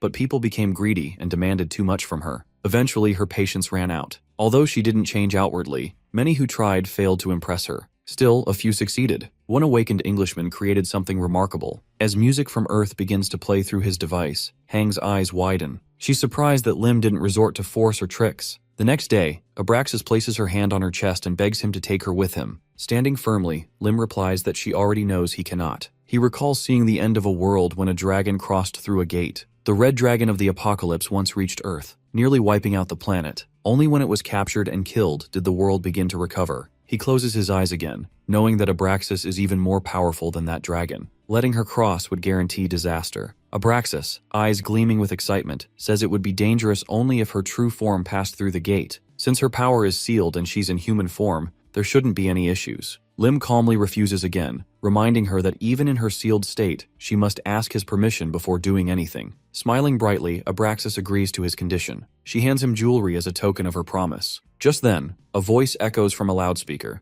announcing that a new gate has opened and urging all citizens of the Maple District to evacuate. From the portal, ghost-like creatures with blades begin to emerge. A young man nearby yells in joy as yellow energy surrounds him. Wong stands ready, his body glowing with power. Wong closes his eyes and reflects on how strange it still feels to hear the nickname people gave him. Streams of energy pulse from his hands. He grabs a monster by the head, throws it, and then pushes back the incoming ghosts with ease. After dealing with the immediate threat, Wong looks around and declares the area clear before heading to regroup. Suddenly he hears someone calling for help. He turns quickly and runs toward the voice. A building begins to collapse nearby. Wong returns carrying a girl in his arms. She stands in front of him, thanking him for saving her. A stranger, his face twisted in anger, slaps Wang across the face. He demands to know what kind of tank abandons his team during battle. Standing quietly, Wong bows his head and apologizes. He explains that he reacted to the cries for help. He promises to be more careful in the future.